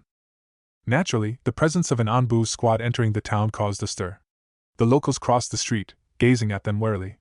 Men became stony-faced and women ushered away small children. The traders and merchants gave them a wide berth, and the many of them who had hired a shinobi escort spoke quietly to them. Naruto caught glimpse of no less than 20 foreign shinobi in the town, and the headbands of all of the other major villages except Kiri were represented. 8 shinobi from Iwa, 5 shinobi from Kumo, 12 shinobi from Suna, 14 shinobi from assorted minor villages, 500-meter radius, Daichi signed. Naruto didn't give any indication that he had received the information, but he kept his eyes about. Unlike the rest of his squad, he wore his face unmasked, his whiskered cheeks, blue eyes and blonde, spiky hair bare for the world to see. Part of the mission documents had specified that Naruto was to make a public appearance, perhaps to play on his increasingly popular reputation with the civilian populace. He had, after all, led the team that had destroyed the Sky Country invasion force, and he had rescued the daughter of the Fire Lord. Such acts tended to get around, and even as many of his squad received wary and even hostile glances as they entered the town, many looked at Naruto with looks of dawning comprehension and a somewhat measure of respect. It made Naruto uncomfortable, to be honest. Long ago, before he had graduated from the academy, Naruto had longed for recognition. Now, after 7 years of service in Anbu, it was all rather uncomfortable. He had received his validation from the third Hokage, and what the rest of the population on the planet thought of him didn't matter to him at all. Nonetheless, he would play on it. He reached into his cloak and pulled out a sheet of paper, a timetable of events that Kinjo Takahiro should be attending courtesy of their local informants. It was almost 4:30, so the nobles should be in the auction hall, along with many other members of the nobility and their guards. Public enough for what they need to do. The young blonde clicked his fingers and, using the map provided, strode towards the small building where the auction was being held. This building again was rather different from traditional Fire Country architecture. Instead of wooden planks, this building was made entirely out of polished stone. Dark black marble gleamed in the sun as the temple-like building appeared in view. It was contrasted rather nicely by a series of giant white marble pillars that held up the awnings. Carriages, servants and messengers mingled at the entrance of the hall, and they parted as Naruto led his squad through. Team Sigma moved behind him, flanking him, as Naruto entered the building, pausing only to show his headband to the local security. Inside, the polished white floors stretched onward throughout the cavernous entrance hall. In front of them was a set of doors, polished wood and stained glass hiding what was behind them. Naruto walked forward, his footsteps echoing loudly in the deserted hall, opened the doors and slipped into the next room. The building opened up into a rather large room with rows of chairs lining both sides of a center aisle. The rows were packed with men and women dressed in the fine clothes of the nobility from their respective nations. Loose, silky robes adorned those from the land of wind, large, fur-covered coats draped over the lords from the land of earth, while those from the land of lightning wore fine-woven robes with elaborate scenes of battle and victory sewn into them.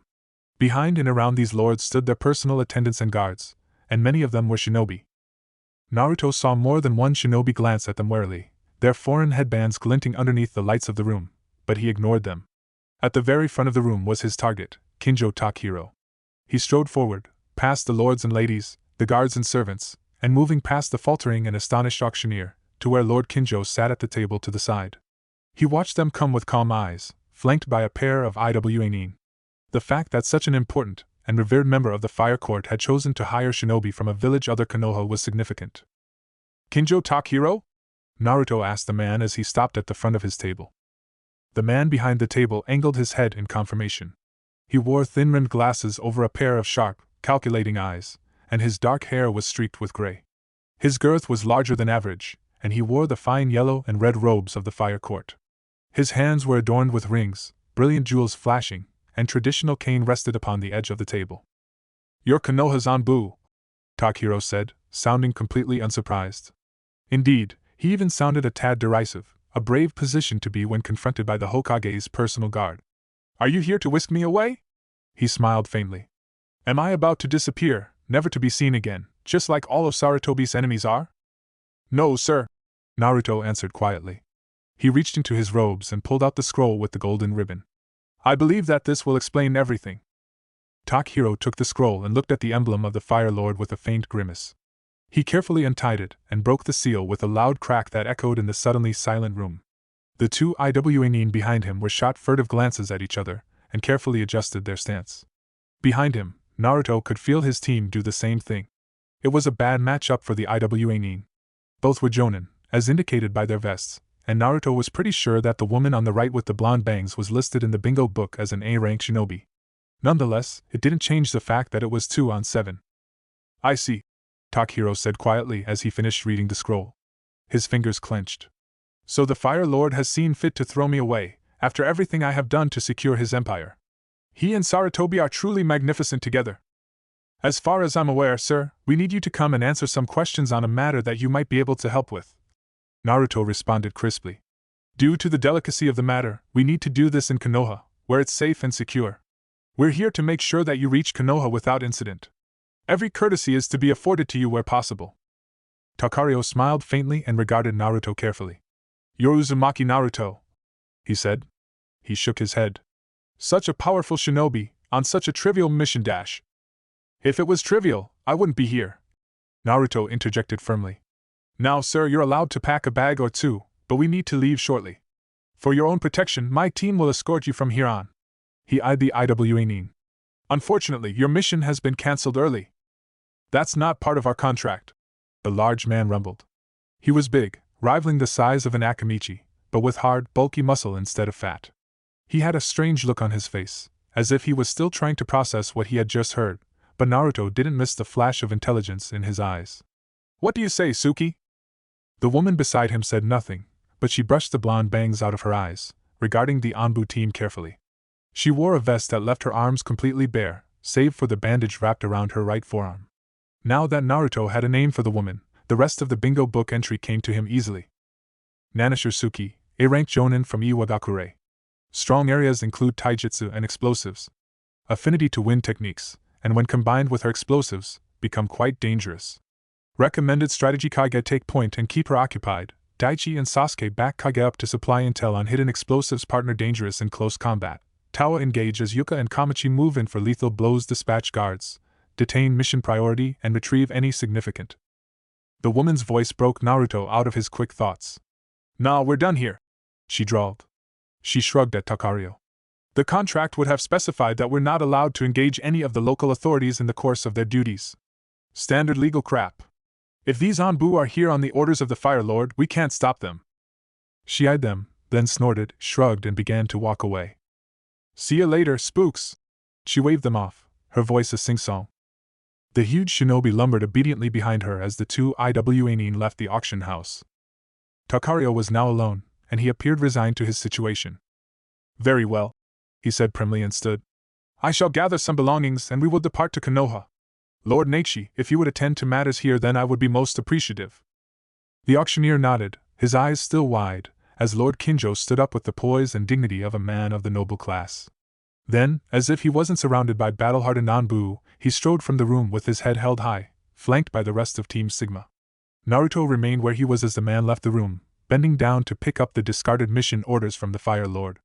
Then, he too left the room, and only then did the buzz and murmur of conversation begin once more. For a man that only had to pack a bag, Kinjo Takahiro certainly took his time. Then again, Naruto wasn't used to the clothing habits of the nobility, and after seeing how the Lord had filled an entire suitcase with only 2 nights' clothing, he wasn't quite sure if Takahiro was trying to delay them or was trying to buy time for a rescue. Nonetheless, the letter from the Fire Lord has specifically said with all available courtesy, and Naruto wasn't quite sure if hurrying the man to finish packing up would be discourteous. After all, some nobles still fought each other on the dueling court over perceived slights, real or not. Was Takahiro one of those types? Still, after 10 minutes had gone by, enough was enough. Naruto cleared his throat quite abruptly and Takahiro looked up from his third suitcase, a faint look of annoyance. "Sir, I'm sure you won't be needed in Konoha for very long," Naruto said delicately. "And if you are, I'm sure some suitable clothing can be provided for you. I think, though, that it's time to leave." "Very well," Takahiro huffed. Next to him, his wife, 20 years younger than he and wearing heavy makeup, made crooning noises of distress as Takahiro shut the suitcase. Sasuke moved forward and carefully sealed the belongings away in a scroll, tucking it back into his cloak. Takahirio's face softened as he turned to regard his wife, and he took her by the hands. "I'll be back soon," he murmured, seemingly not caring that the Anbu agents were watching. "Give the children my love, and don't forget to water the bonsai." The wife made incomprehensible babbling noises and collapsed to the ground in a teary heap. Takario adjusted his robes and turned back to Naruto, giving him a curt nod. Naruto bowed his head and gestured for Takario to leave. Together, Takario and Team Sigma walked out of the bedroom and down the stairs. Behind them came the over-exaggerated wails of his wife, her crooning pitch rising and falling, as if her husband had just passed away. It was quite an uncomfortable noise to listen to, but it was much better than what awaited them outside. They stepped out of the large home and into the large gardens to meet a crowd of angry men and women waiting for them. They shouted things at them, hollering incoherently, even as the military police held them back. Naruto was taken aback, and glanced at Takario only to see that the noble was not surprised at all. Either the noble was very well loved, or the rot of treason had spread throughout this village, because the crowd before them had no love for Konoha. He saw several signs, many of them large posters of a demonically drawn Sarutobi, and had to clench his fists to keep his face stony still. Nonetheless, the protesters parted before them. It was only a small group, perhaps 20 or 30 of them, but as they walked through the center of town it became apparent that things were getting worse. Shouts and hollers were filling the air, far different from the merchants and traders, coming from several streets over. Around them, several shops were closing their doors and windows and locking up. A merchant hurriedly covered his goods, gathered his earnings for the day and made for the nearest shelter. Naruto could feel the unease in the pit of his stomach, and he eyed the rooftops speculatively. He was supposed to leave the Kinjo family holding as he had come in, showing to the world that the Anbu had nothing to hide, but the worsening situation was making him seriously consider breaking the mission protocol. The decision was ultimately taken out of his hands. Team Sigma, Takario walking in the middle of them, turned the corner which away from Takario's estate and onto the main road. They could see a sizable crowd up ahead. This time, however, they were being held back by 4 black-cloaked and masked Anbu, each wearing a headband with a leaf insignia inscribed upon it. Daichi stopped short at the sight of them, fingers moving rapidly. Approaching shinobi undetected on Byakugan, suspect genjutsu interference. Naruto stopped short and held up his hand, his heart racing. Team Sigma followed suit as Naruto sent a careful pulse of chakra through his Anbu tattoo and set resulting chakra pulse down upon the other Anbu. There was no response. Then, before Naruto could do a single thing, the lead Anbu turned back to the crowd, casually reached into their cloak and thrust a glinting steel blade deep in the stomach of the nearest civilian. There was a stunned silence from the crowd as the man collapsed. Naruto's eyes were wide and his fingers darted, giving out orders to his squad as the fake ANBU agent turned around, flanked by 3 of his colleagues. An instant later, there was a deafening clap of thunder and a flash of searing heat enveloped the street.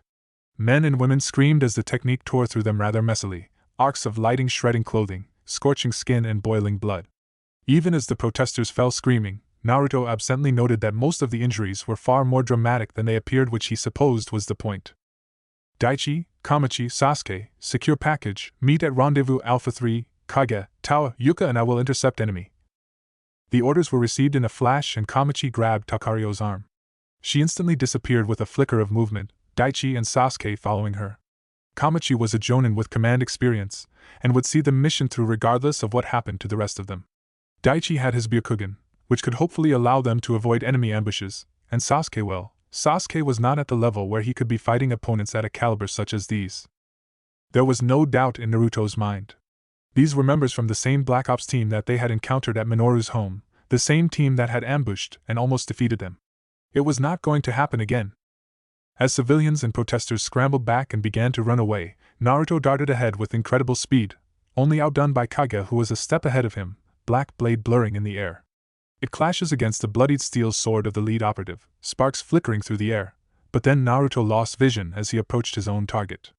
It was a slender operative, definitely a woman behind those robes, and she turned to meet his charge with a ferocity that almost overwhelmed him. Her hand-to-hand strikes were vicious and unrelenting, and drove him back the way he had come in the first few seconds. She was a never-ending whirlwind of movement, hands, feet, elbows and legs swinging at him from all angles as she twirled on her feet, one large swinging movement leading into another until it became a momentum that Naruto weathered with a grimace. He blocked a kick, and her leather-soled boots slammed down on his forearms with a loud crack as the steel cap hidden in the heel slammed against the metal plate of his arm guard. This led to an elbow jab that Naruto hastily parried, but it left him open to a quick jab and he only managed to stop his nose from breaking by rolling with the blow. Nonetheless, he had drawn the operative away from the crowds, who were running the other way, and jumped back to avoid a whirlwind roundhouse kick, He flipped through 3 hand seals, heart beating madly in his chest. Earth release, rising stone spears. The woman threw herself to the side in a neat roll as the cobbled stones beneath her shifted and cracked, and a series of large, rocky spikes burst out from the ground in an attempt to skewer them. As she came out of the roll, Naruto made 2 more hand seals and gestured at her, and the rocky spears broke from the ground and shot towards her at great speed. Her own hands flashed, and her cheeks bulged. A thin stream of high-pressurized water spat from her mouth, zipping through the air and destroying many of the flying spears in an instant. What she didn't destroy, she dodged, and then reared her head back and spat her water technique out at him. Naruto's eyes widened and he let out a strangled gasp as the water technique caught him in the chest and cleaved him in two, surging past him to strike a nearby cart of produce and bisect that as well. The woman jumped back as Naruto suddenly exploded in a puff of smoke, clearly not fooled. From his vantage point on the rooftops, Naruto hurled a fistful of shuriken into the sky. They arced up and began to fall down, to which he made a hand seal and focused his chakra. Shuriken Shadow Clone Technique. The handful of shuriken blurred and became 1,000, and they slammed into the ground in a devastating clatter. The woman was torn to shreds as she was enveloped, jerking back and collapsing to the ground. Naruto wasn't fooled at all, his eyes hard and his face grim as the sound of chains rattled in his ears, and it came to no surprise to him when a flicker of movement caught the corner of his eye. He turned in a flash, head rearing back, and spat out a mouthful of glowing flame, and the broken, wooden remains of the cart from the street was torn asunder, shredded by the terrible white flame. Behind it, however, the woman continued her charge, holding a slim, rapier-like sword, and she thrust it into his chest. The shadow clone of Uzumaki Naruto didn't even get a chance to look surprised as it exploded in a puff of smoke, and the real Naruto made a single hand seal as he gestured to the rooftop on the other side of the street. Detonate! Half a reel of grade 2 explosive tags sizzled and went off in a fiery ball of flame that rose up into the air. The windows and wooden houses around them rumbled, but Naruto had positioned the tags away from the street and into the air, and apart from the flaming ruins of the shop roof, there seemed to be no collateral damage. The smoke rose into the air, hiding the remains of his enemy from view. Wind release, great breakthrough. A gust of wind tore from Naruto's outstretched palms and blew the smoke away, revealing a sphere of water falling to the ground. The woman underneath looked a little singed, and smoke curdled from the bottom of her black robe. From behind her cracked mask, Naruto could tell she was glaring at him, and he felt a little tingle of grim satisfaction as he noticed that her stolen headband had been destroyed in the blast, revealing a short cut of dark hair. There was a flash of light and a series of high-pitched whines, and Naruto could see Towa fending off an attack, his arm glowing scarlet with runes as he formed a makeshift crossbow in his hand and shot a series of blasts of red power at his opponent. Hokage and the operative with the bloodied sword had disappeared between the alleys, 2 dark streaks fighting in the narrow space, metal clashing upon metal in a shower of sparks, while Yuka danced out of her opponent's reach, hurling kunai, shuriken, and the occasional genjutsu to disorient and confuse. The female operative on the other side of the street cocked her head at the sound of some unknown signal, and made a single hand seal. Naruto flipped through his own hand seals at the same time, but he was too late to stop her. Even as a scythe of wind blasted from his hands at waist level, explosions rocked several parts of the town, and giant plumes of black smoke rose into the air. Naruto's next technique, a series of blazing streaks of fire, soared far above the girl as she chose to bend backwards at the waist instead of jump over the technique. Then, she threw a series of smoke bombs down, as did the rest of her teammates, and disappeared from sight. By the time the smoke had cleared, the enemy operatives were gone. All that was left behind was the devastated and destroyed street, with flames and smoke rising in the distance, along with the fallen, screaming bodies of the civilians, the approaching military police, and the shuriken and kunai that were embedded in the walls and cobbled streets. The fight had been over in 30 seconds. Shit! Naruto growled. He jumped from the rooftop and landed on the ground, his eyes raking the streets. Many of the protesters that had been struck with the powerful lightning technique had gone still. Naruto absently rubbed his hand through his hair, his heart racing and the surging emotions of revulsion and self-disgust threatening to overwhelm him. Shit! The enemy operatives had done it again. They had taken the guise of Leaf Nin, hacked apart the protesters, and flamed the situation and escaped without capture, and all on Naruto's watch. It had happened again. While he stood there, Towa and Yuka had taken off their masks and they were tending to the fallen civilians. Hokage appeared from the alleyway, a vertical cut in his mask, but his black machete-like blade gleamed with fresh blood and he gave off a quiet air of satisfaction. Hopefully the wound had been significant. Naruto would have been happy to stand there in his fit of self-deprecation, but a gurgling noise caught his attention and he turned. His eyes widened as he saw a young girl pinned to the wall by one of the slim, steel blades that the operatives had been carrying. He ran towards her, darting over the fallen produce and broken glass, and examined her. She was a young thing, maybe 6 or 7, with curly dark hair and dimples. Her face was pale and tears streaked down her cheeks, and Naruto looked down to examine the blade. It had been lodged in her chest in such a way to avoid an immediate kill, but the rapidly expanding pool of blood beneath her feet meant that she was quickly bleeding to death. Naruto grasped the hilt of the sword and carefully slid it from the girl's chest. It left with a squelching noise, and the young Anbu tossed it away with disgust, catching the girl as she fell limply to the ground. The streets were alive with the sound of running footsteps, and shouts, screams and wails of terror and sorrow. Amid all of that, Naruto worked frantically to try and save the girl's life. He failed. Chapter 38 Suspension. By the time Team Sigma had returned to Konoha, the sun had gone down. Naruto had led his team out of the Kinjo family estate as soon as it had become apparent that the enemy Black Ops team had retreated. Apart from some minor wounds on Tawa, the Anbu squad had come out of the conflict fairly well. There had been no causalities on Team Sigma's side, but by the time Naruto had left the scene of the battle, there were at least 47 dead civilians, and triple that number in wounded. The explosions that had been detonated around the town had been the result of fragmentation bombs, and the shrapnel had torn through nearby unlucky people with very messy results. Luckily, Kamachi, Daichi and Sasuke hadn't encountered the other 2 members of the 6-member enemy squad, although not from lack of trying. Daichi had been able to steer clear of the 2 patrolling members and had lost them in the forest surrounding the town, even as the 2 operatives had started a forest fire that had consumed half an acre before the chakra fueling the flames had dwindled and the fires had been snuffed out. With the assets secured, Naruto led Team Sigma back to Konoha as quickly as they could. Kinjo Takario spent most of the journey in an induced sleep, slung over Kage's shoulder like a sack of rice. Now, late in the evening and with the lights of Konoha twinkling in the night, Naruto stood at the head of Team Sigma, his face blank and his emotions forced deep down into the pit of his stomach. He could hear the chains rattling deep within his psyche, but at the moment he didn't care. The rest of Team Sigma stood behind him, back straight and unmoving. Kinjo Takario stood to the side, his clothes ruffled and his face showing his displeasure. At the other end of the office, the 3rd Hokage sat in his chair, slowly puffing on his pipe.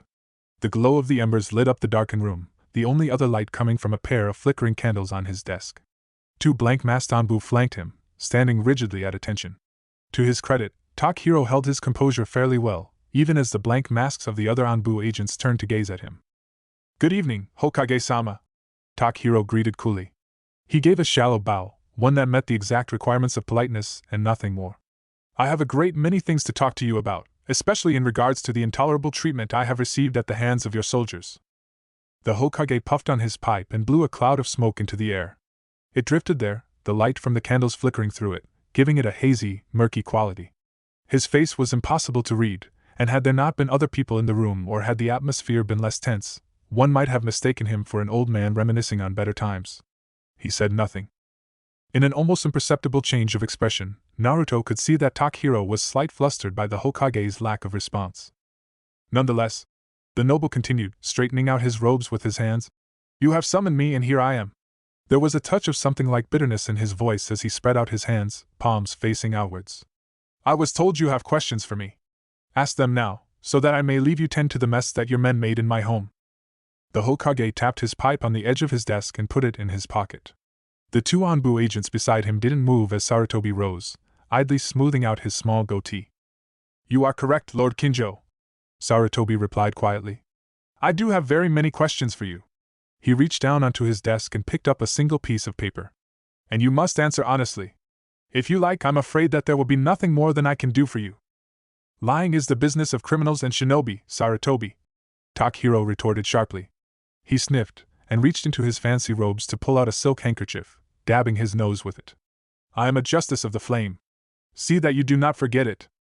"If you are a justice, then why do you consort with traitors and criminals?" Sarutobi's voice rose with genuine anger. He thrust a piece of paper in front of Takahiro's face, and the noble snatched it from him. "Explain this, Justice!" The regal noble examined the piece of paper, and his eyes widened. He froze, reading whatever was on it, and glanced furtively at Sarutobi. The 3rd Hokage looked absolutely furious, his eyes blazing, and Naruto reflexively flinched at the sight. Never before had he seen the Hokage like this, not once in the 7 years he had served him. Whatever was on the paper was enough to unsettle Takahiro, and he breathed in sharply. He seemed relatively unaffected by the Hokage's temper, and carelessly scrunched the paper up and threw it away. I need to explain nothing, Takahiro answered, his voice deathly quiet. He drew himself up. You do not have the authority, nor do you have the power, to detain me any longer. If you want to continue asking me questions, you may make an appointment. He turned, as if to leave, and Sarutobi's hand shot up. Immediately, Naruto stepped to the side, standing in front of the nobleman, blocking his path to the door. Takahiro glared down at him, not intimidated by the Anbu mask or Naruto's status as a shinobi. Get out of my way, boy, he commanded curtly. Detain me any longer and not even the third Hokage will be able to protect you from the wrath of the Fire Lord. I am his trusted advisor, his close confidant. When his father passed, it was I that took the newly established Fire Lord and helped consolidate his power. Do not think that he will choose you over me, shinobi, despite your reputation. Naruto did not move, the threats sliding over him like oil over water. In the end, they meant nothing to him. The Hokage interjected here. I would not be so sure of your position, Lord Kinjo, he said quietly. He reached onto his table and produced a scroll entwined with a golden ribbon and the seal of the Fire Lord. The old man carelessly chucked a graying man, and the banking magnate caught it. The sight of the seal was enough to give him pause, and his eyes widened behind his glasses as he opened the scroll and read it. For the first time, he looked truly rattled, and emotion bled into his face. It cannot be, he murmured. He shook his head in furtive denial. He cannot have done this. He whirled around, glaring at the third Hokage. This is a fake. Sarutobi smiled thinly. I have no need for a fake when I possess the real thing, he answered. Something dark glinted in his eyes. You're mine, Lord Kinjo, to do as I see fit, and not a single person in the fire court will lift a finger to help. You will answer my questions. I'll answer nothing, Takahiro hissed furiously. His face was white with fury, his hands clenched around the scroll, crumpling the paper. I have nothing to say to you, Kingslayer. Who approached you, Kinjo? Sarutobi asked quietly, ignoring the man's taunts. Who turned you against your own lord? When the lord said nothing and continued to stand there defiantly, the Hokage jerked his head. The two blank-masked Anbu next to him strode forward and seized the noble by the arms none too gently. Takahiro hissed with pain and surprise as he was yanked off the ground. The office was deathly quiet, and Team Sigma remained where they were, unmoving. You will answer my questions, Sarutobi told him in the silence. The level of coercion from us will, in the end, depend on your cooperation. Answer my questions and this need not be painful. You may even regain a measure of your old life back given enough time. Kinjo licked his lips. Kazuma, he whispered furtively. It was Kazuma. The name was of no significance to Naruto, but the third Hokage drew back, his eyes widening slightly. Then, he shook his head in disgust. Take him down to your commander, the old man told the blank-masked Anbu. Make him spill his secrets. Tear open his mind and loosen his tongue until he talks. Sarutobi! Takahiro screamed. His face was red with fury. You're said dash. You are a traitor, Kinjo! Sarutobi roared, and the sudden rise in volume made everybody in the office sans the two unknown Anbu flinch. The Hokage took a deep breath and regained his cool. I cannot abide traitors! He spat out with almost a snarl. You'll receive no mercy from me. He turned around, waving the Anbu off, and the two masked figures began to drag the man out of the room. Kingslayer! Takahiro roared, spittle flying from his mouth as he struggled uselessly against his captor's grip. You dare call me a traitor? Kingslayer Sarutobi! Murderer of Dash! His voice abruptly vanished as the two Anbu agents disappeared in a body flicker. Naruto and the rest of Team Sigma was left alone in the office of the Hokage. Sarutobi took a deep breath and turned to face them, his face hard. Good work, Sigma Squad. He congratulated them. Your mission was a success. I gather from his comments, however, that a problem may have presented itself? Yes, Hokage-sama, Naruto said stoically. He bowed his head. Once again, we were attacked by an unknown Black Ops team. It was the same team that's attacked us before. They dressed as Leaf Neen and attacked the local population. He shifted on his feet. We engaged and they escaped, but there was an image of the impaled child, her blood flowing on his hands, flitted into his mind, and he pushed it away, down and down until the emotions that it brought with it subsided into something numb. All the while, the chains rattled hungrily in his ear. There was significant collateral damage, he finished a beat later. Very well, the Hokage said. He didn't look particularly surprised or upset. I'll expect a full report from each of you tomorrow morning.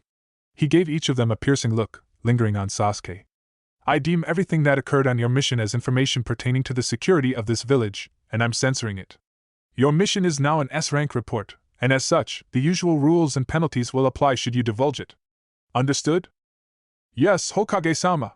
Team Sigma chorused as once. Good. Then the Hokage's face softened. Now go home and get some rest. I'm sure that I'll need you once more in the coming days. The Hokage had ordered him to rest. Nonetheless, Naruto was having a hard time obeying that order. He lay on his back in bed, his room dark and his eyes wide open, staring at the roof. The alarm clock on the bedside table beside him read 2:46, and Naruto watched as it shifted a number to read 2:47. He let out a quiet exhale and rolled over, pulling the covers over his shoulders and squeezing his eyes shut. Sleep continued to elude him. The chains would not stop rattling. He gritted his teeth, clenched his fists, and took a deep breath, trying to calm himself down. Unfortunately, it only made things worse, and so, to shut those blasted things up, Naruto was forced to let his mind wander. He stared at the face of the little dead girl. He stared at the fallen bodies of the civilians.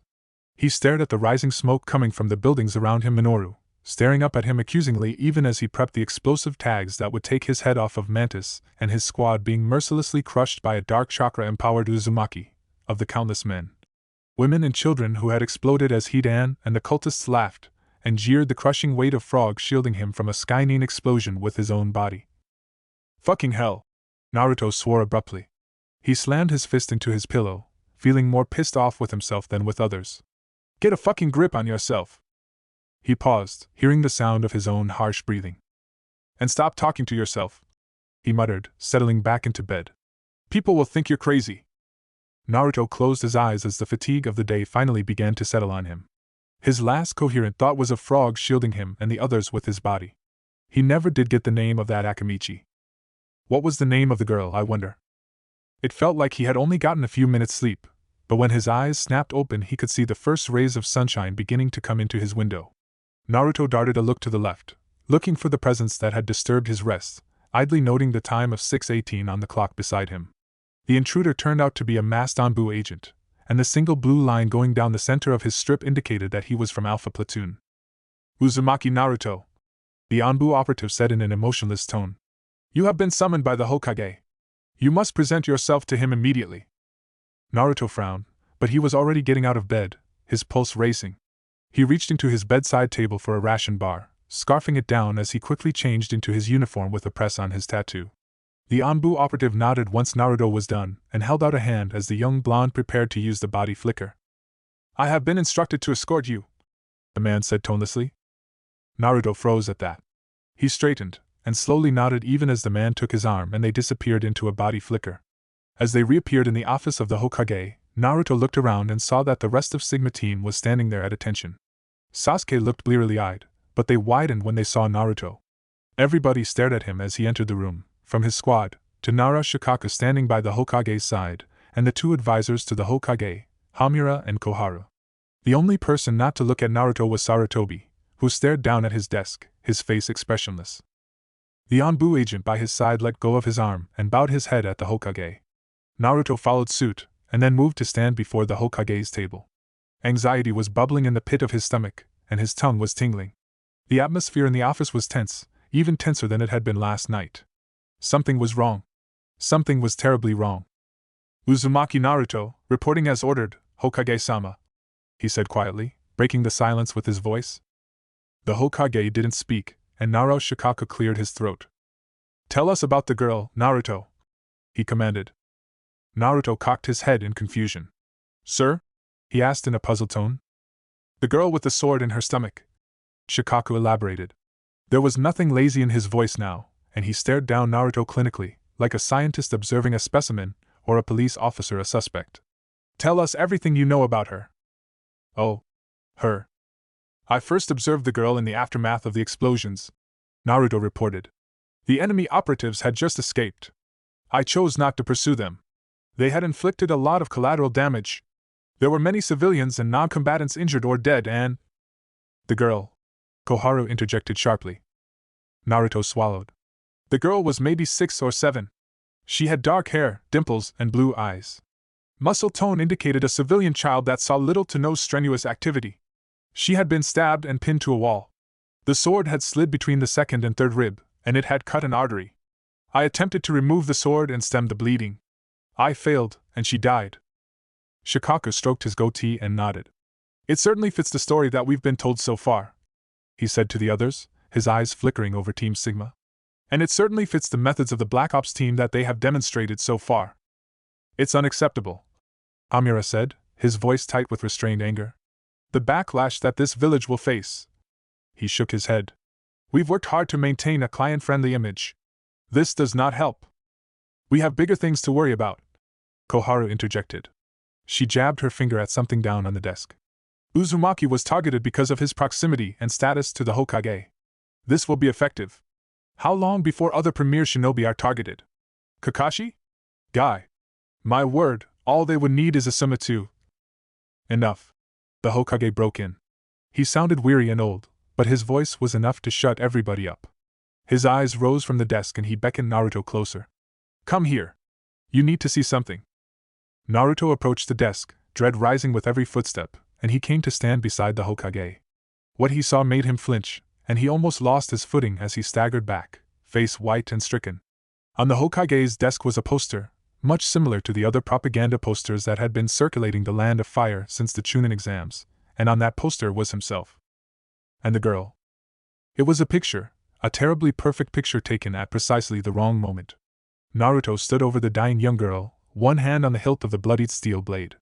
The exertion on his face must have pulled back his lips and his teeth were showing, and in that one misleading moment, something that any other person would have deemed a smile was on his face. The words above and below the picture only served to condemn him even further.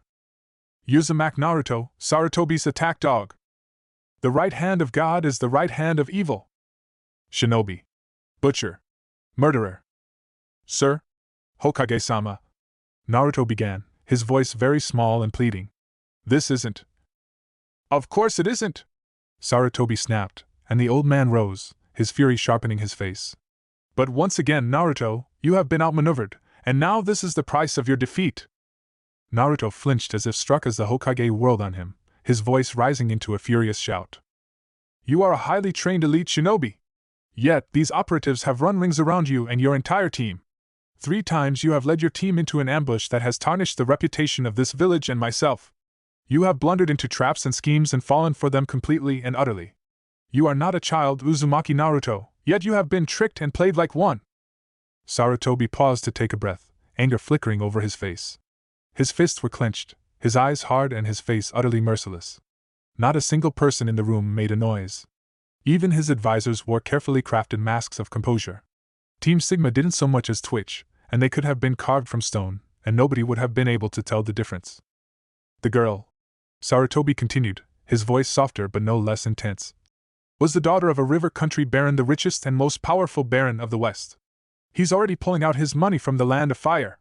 He took a deep breath. Whatever your past records, whatever your deeds, they matter not now. Not only has your reputation been destroyed, but you have been the leafnin that has just made a sizable dent in the profit margins of the most powerful people in the Land of Fire. They will take you up to task, and we will not be able to protect you. Naruto stood still, his eyes wide. His mouth was agape, yet he could not find the energy to move it. Sarutobi no, the third Hokage, sat back down in his seat and shook his head. I must now act in the best interests of the village, the old man said quietly. Nara Shikaka took over from there.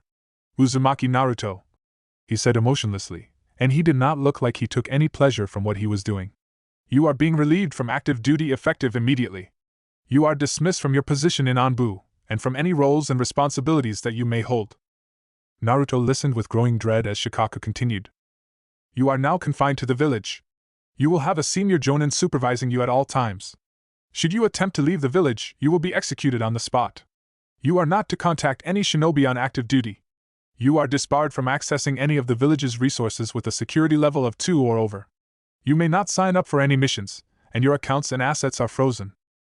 Naruto could barely hear the man. He had listened with growing dread as he was stripped from everything that he had obtained in the last 6 years. He desperately tried to make eye contact with the Hokage, but the old man had his eyes shut and refused to open them. There was a tap on his shoulder, and he jerked back, startled. Do you understand the conditions?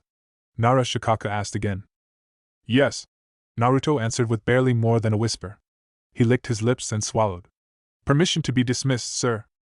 Shikaka. Naruto fled from the office, leaving the shattered remains of his life behind. The village was a blur around him as Naruto bounded across the rooftops, trying to get as far away from the Hokage's tower as possible. The sounds of conversation, laughter and coins drifted from below him as he bounded from one rooftop to the next, right over a large street full of produce stalls. He steered away from the patrol of shinobi walking the streets, and aimed for the large forested section ahead of him. His heart was pounding in his chest. Although his body felt cold and numb, he could feel sweat beading on his forehead. The corners of his eyes prickled and his vision began to blur. Luckily, he had just made it to the forested training areas and he fled deep inside, far away from anybody else. After 5 minutes of constant running, Naruto collapsed underneath a large oak tree in the middle of one of the training grounds. It was unused, as were the other 4 areas around him, and there wasn't likely going to be anybody nearby. Naruto swallowed, his throat raw, and he was panting. His thoughts were a mess. He couldn't what had just his entire career all he had done. Deep within him, in the distant, dark recesses of his mind that Naruto never chose to look out, thoughts began to emerge. How could they? After everything he had sacrificed, after the pain and the training, after seeing friends die, after saving the village, how could they? Righteous indignation and a terrible anger began to build up. He clenched his fists, shuddering, his face twisting up. The chains rattled and howled in the depths of his mind, echoing in the vast sewer tunnels. In a sudden burst of furious rage, and with an incoherent scream, Naruto whirled around with an outstretched hand. A whirring sphere of bright light appeared in his hand and he drove the Rasengan into the tree branch. It struck with enough force to pulverize 3/4 of the thick trunk in an instant. Naruto was panting as he stood still, his arm outstretched, and he watched as the tree slowly to succumb to the power of gravity and its own weight and fell. The ground shuddered with the impact, and some part of Naruto felt extraordinarily pleased at the destruction he had just caused. The feeling of elation didn't last long. The chains continued to rattle in his mind, haunting his every thought, and with a strangled yell Naruto clasped his hands over his ears. Shut up! Just shut the fuck up! He roared. He gripped his skull, his teeth bare in a vicious snarl. I swear I'll... A hand came to rest on his shoulder and Naruto flinched, interrupted. He whirled around with impeccable reflexes and his hand glowed with the power of a Rasengan once more. The intruder jerked to the side as Naruto instinctively dove it towards their stomach, but he missed, and slammed it into another tree. Using the momentum of the blast, even as another tree trunk was reduced to splinters, Naruto whirled around, his leg flying up and a kunai glinting in his hand. His arm was caught in a vice-like grip, and his kick thudded on an arm guard. Naruto finally caught a glimpse of his attack. Hatake Kakashi stared back at him intently. He held none of the air of the lazy, easygoing man that most knew him as, and he held Naruto's kunai barely inches away from his face. Naruto was breathing harshly, but once he met Kakashi's lone eye he stopped pushing against the gray-haired man. Kakashi nodded and released Naruto, and the young blonde noted with a vicious sense of satisfaction that the older man twitched his fingers from where he had kicked him. The other man was silent for a few moments as Naruto put away his kunai. The only sound in the clearing was that of the second tree falling to the ground with a boom and shudder. The elite Jonin eyed the 2 trees and twitched his fingers again. Not doing so well, he offered somewhat lamely. Naruto stopped inspecting the damaged clearing and stared at the other Jonin for a moment. No shit, he snapped after a beat. Kakashi nodded and sighed. He rubbed the back of his head, opened his mouth underneath his face mask to say something, and then thought better of it. For a few minutes the 2 Jonin just stood there. The presence of the other man was irritating at first, but Naruto could feel his temper subsiding.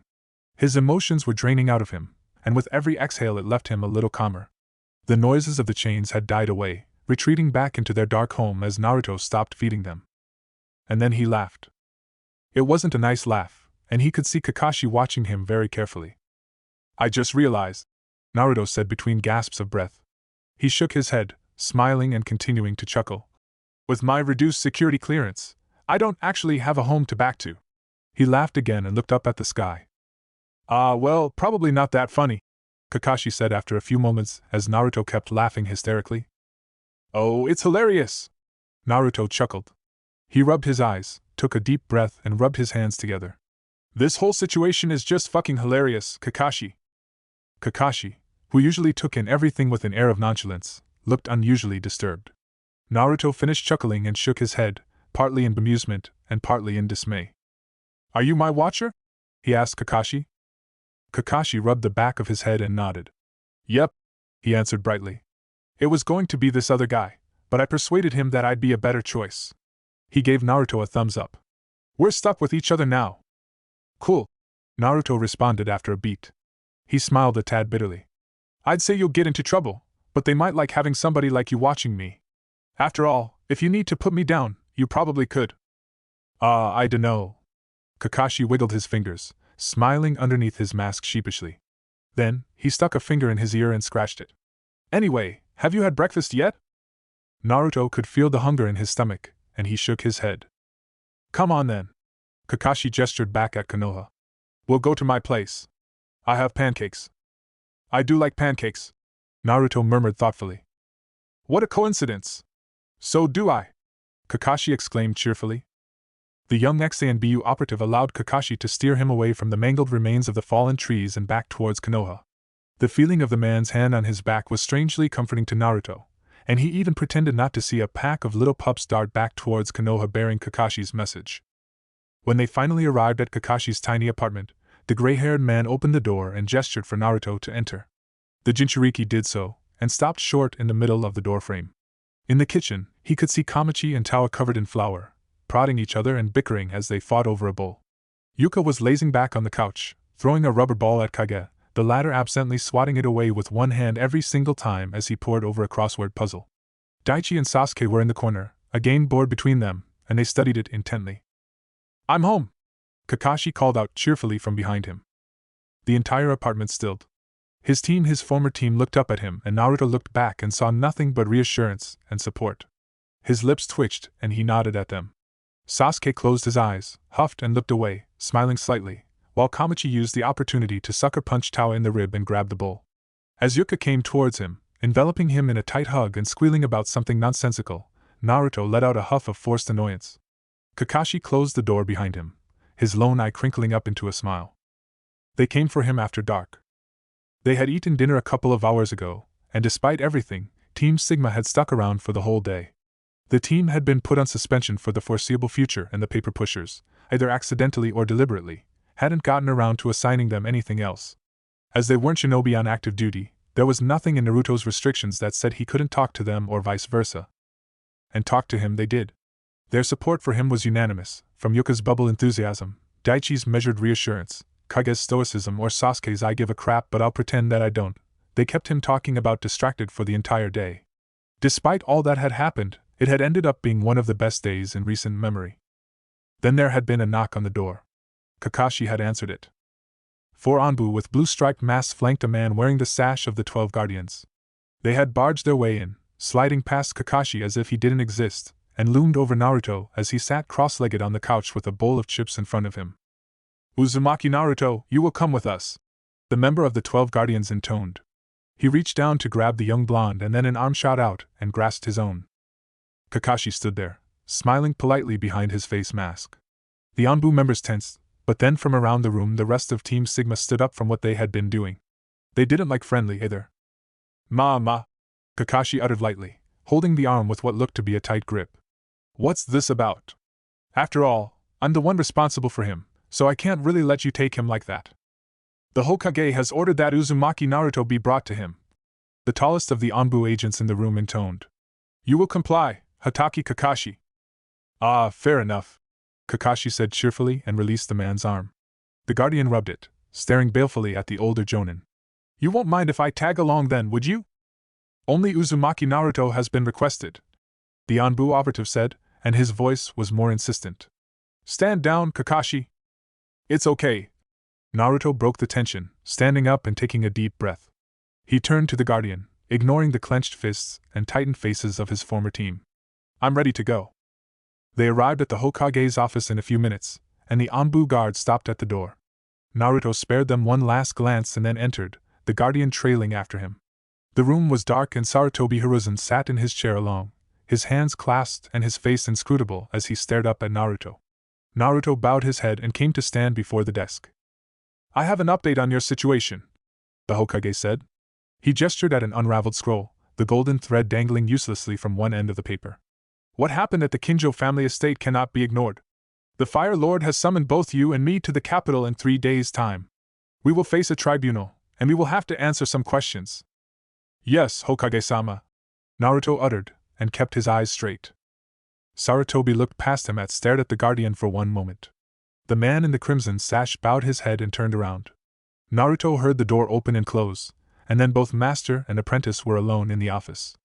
Naruto couldn't even look at the old man, a strange mixture of hurt, shame and anger stopping him from making eye contact. The Hokage seemed to recognize this and he sighed, a very weary sound. We've been played well, Naruto, Sarutobi said tiredly. What happens in 3 days may not end well for you. The land of fire is in strife, and the Fire Lord will do what he must to keep the peace, even if he needs to condemn the shinobi that saved his daughter's life. There are powerful political forces at play here. Yes, Hokage-sama, Naruto murmured, still staring at a distant spot on the wall. Look at me, Naruto, Sarutobi suddenly commanded. When Naruto did not obey, he pressed on, his tone firm. Look at me. Naruto's eyes flickered down, and he saw Sarutobi staring back at him. There was resolve in his eyes, and determination. This isn't over just yet, the third Hokage said. The Black Ops team has had a series of stunning successes. They had achieved their mission quite possibly beyond all expectation. They will be confident and assured of their victory. We will use that against them. He leaned back in his chair. Only you and I shall travel to the capital, he continued. At the same time, half of the 12 guardians will depart a day earlier with the Fire Lord's son. Security will be reduced, Leaf-Neen presence at the capital will be unwelcome, and many of the private guards of the nobles will be barred from entering. He rubbed his hands together, his eyes distant. We will bait a trap for them, Naruto, the old man finished, his voice hard. We will lure them in, and then we will utterly crush them. His eyes swung back to Naruto. Do you like the sound of that?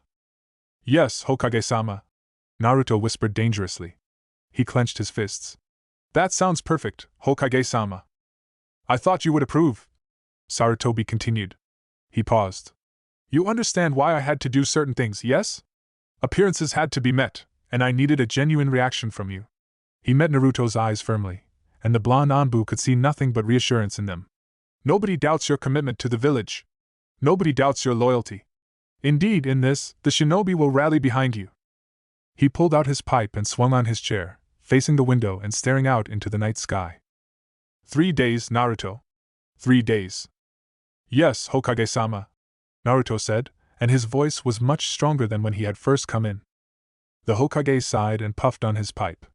Naruto continued to stand there, waiting 1 minute, and then 2, and then almost 5. The room was dark, and the embers of Sarutobi's pipe drifted out into the window. I did it, he suddenly said quietly. Sarutobi cleared his throat and turned his head to look at Naruto. I ordered the assassination of the 14th Fire Lord. Naruto stood still.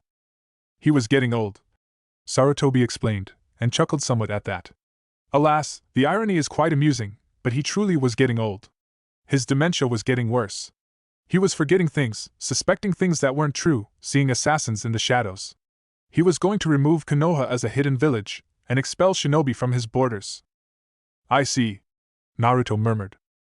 Such a thing could not come to pass, Sarutobi continued. He puffed on his pipe. For the sake of peace stability, I did what I had to do. Does the Fire Lord know? Naruto asked. Sarutobi smiled thinly. I believe it was his idea, he replied. Of course, he held no love for his father. Nonetheless, there were those that were loyal. The 12 guardians have always served the Fire Lord, the person and not the station, and the 14th never went anywhere without half a dozen of them. For the sake of peace, we had to slay them too. Unfortunately, it seems that one of them managed to escape. Kazuma. Naruto supplied the name grimly. Sarutobi nodded. His political ideas were always strange, and our assassination will have only vindicated his opinions. He is a dangerous opponent, Naruto. I shall send you some reading material. Study up and be prepared. I sincerely doubt that our enemies will let such a tempting target go past them without having at least the tiniest of nibbles, and when they do, I'll kill them, Naruto growled. Chapter 39, The Coup Part 1. For the next 2 days, Uzumaki Naruto kept his head low and tried his very best to avoid interaction with anybody. Kakashi had put him on the couch, and Naruto took one of the very few opportunities he could to sleep in and have an uneventful morning. By the time he got up, Kakashi was long gone, and Naruto would grab something to eat and head out to one of the training grounds. He knew that Training Ground 14 was listed as under maintenance, but he also knew that the genin who had been scheduled for the job had been redirected elsewhere, and that nobody was scheduled to clean it up for at least a week. He had it all to himself. Naruto used those 2 days to prepare himself for war. He had finished his after-action report and sent it to the Department of Intelligence so that people far smarter than he could analyze it. He doubted that anything new would come out. All it would confirm was that Konoha had a problematic security leak, mission information was being handed out to their enemies, and a Black Ops team was running around somehow avoiding all of the patrols and tracking teams of Hyuga, Aburame and Inuzuka shinobi, while still being able to plan and execute dangerous missions. On the 3rd day, he met with Sarutobi Hiruzen in the Hokage's office. The 2 shinobi were alone, and both the Jonin Guard and the Anbu were conspicuously absent. "Things are in motion, Naruto," Sarutobi told him. "Our loyal forces are moving, slowly but surely. Come, it's time for us to bait our enemies in." The 2 quietly departed from Konoha without any fuss or fanfare. Naruto was dressed in his Anbu armor and mask, and his utility belt carried more weapons than he usually carried. He managed to sneak in an extra reel of explosive tags, just in case he needed them. Sarutobi wore the ceremonial robes of the Hokage, the white and red cloth flapping as the 2 powerful shinobi jumped from tree to tree, heading south towards the capital city of the Land of Fire, Kanoshi. Halfway in their 3-hour journey, the 2 had to stop. Sarutobi leant against a tree, sweat mopping his brow as he went into a fit of loud, hacking coughs. He was almost bent over at the waist, panting harshly, while Naruto stood in the background, fists clenched but leaving the 3rd Hokage to his own devices. Even he couldn't tell if the coughing fit had been genuine, or if the old man had just been putting on a show for any observers. Nonetheless, nothing happened, even though Naruto was on the lookout. Had the enemy operatives wanted to assassinate them, now was the perfect time to do it. Unless it was too perfect, and they were suspicious. Or maybe they weren't even there at all. Regardless or not whether they were being watched, Naruto and Sarutobi continued their journey and arrived at Kanoshi early in the afternoon. It was the largest city that Naruto had ever seen, with walls that scaled at least 15 meters in height, bigger than many summits. Large towers had been built into the walls, manned by men wearing the colors of the Fire Lord. Beyond the walls, sweeping farmlands stretched out for hundreds of acres, small clusters of towns. A large river ran nearby, and Naruto could see the irrigation trenches carved into the land, carrying the vital water to the necessary crops. Undoubtedly much of that water was carried into the city itself, serving the needs of a large population. Both Sarutobi and Naruto approached the city at one of the more discreet entrances, away from the main roads and the hundreds of carts that entered and left every hour.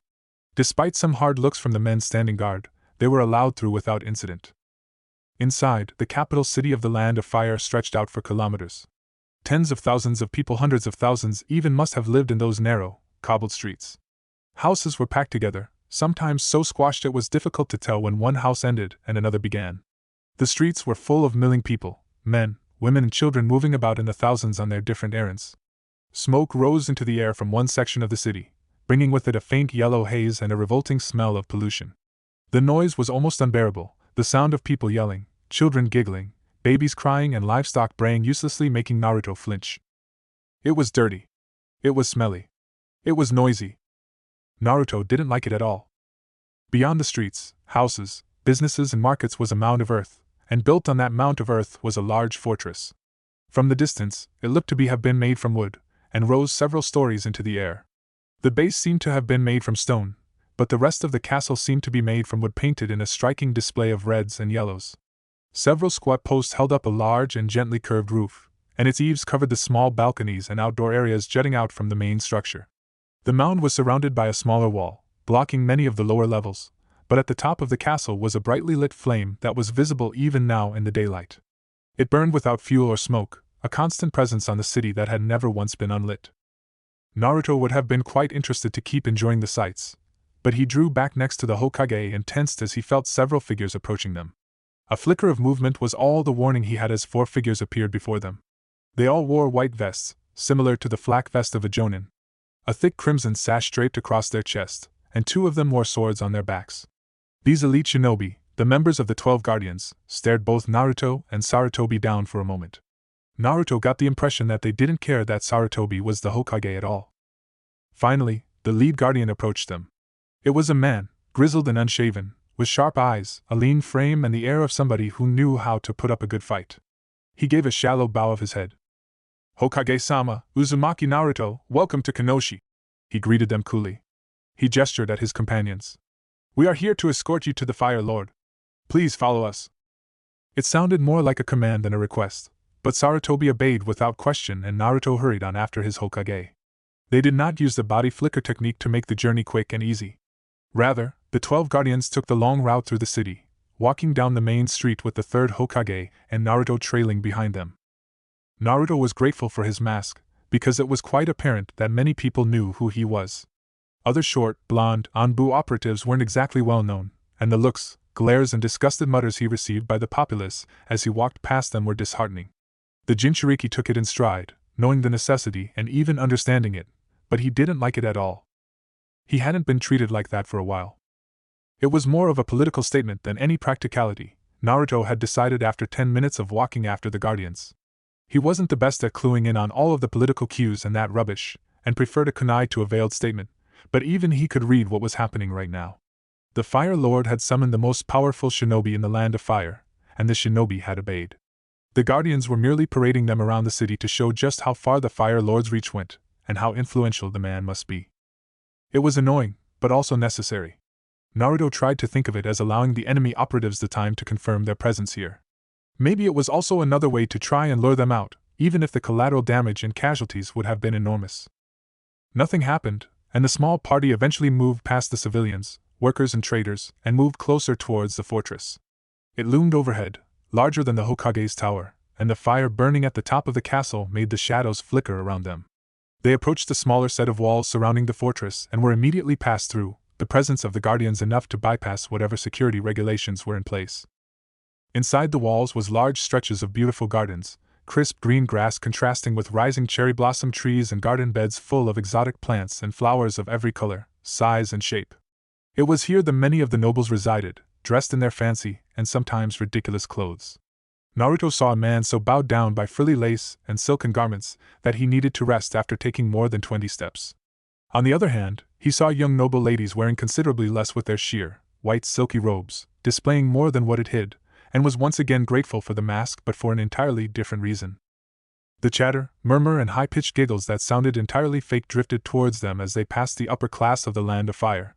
Many of them fell silent, watching Sarutobi and Naruto speculatively, peering over goblets of tangy wine and eyeing them from the corner of the eyes, taking in everything about the two shinobi that they possibly could. Sarutobi gave away nothing. His face was blank, his eyes distant, back straight and spine unbowed. Naruto tried his best to emulate his mentor, refusing to show their audience in form of weakness. The guardians entered the fortress, and the Leaf Nin followed. Inside, polished timber floors stretched out to many different hallways.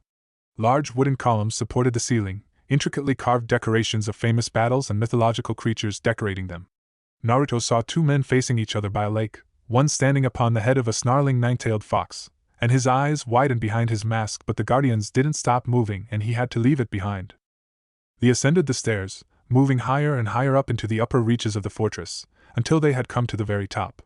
Another member of the 12 guardians stood there, a slender woman with a long, dark braid, and she stepped to the side to let them pass without a word. They traipsed through the hallways, turning left and left, and finally came upon a door. The lead guardian knocked.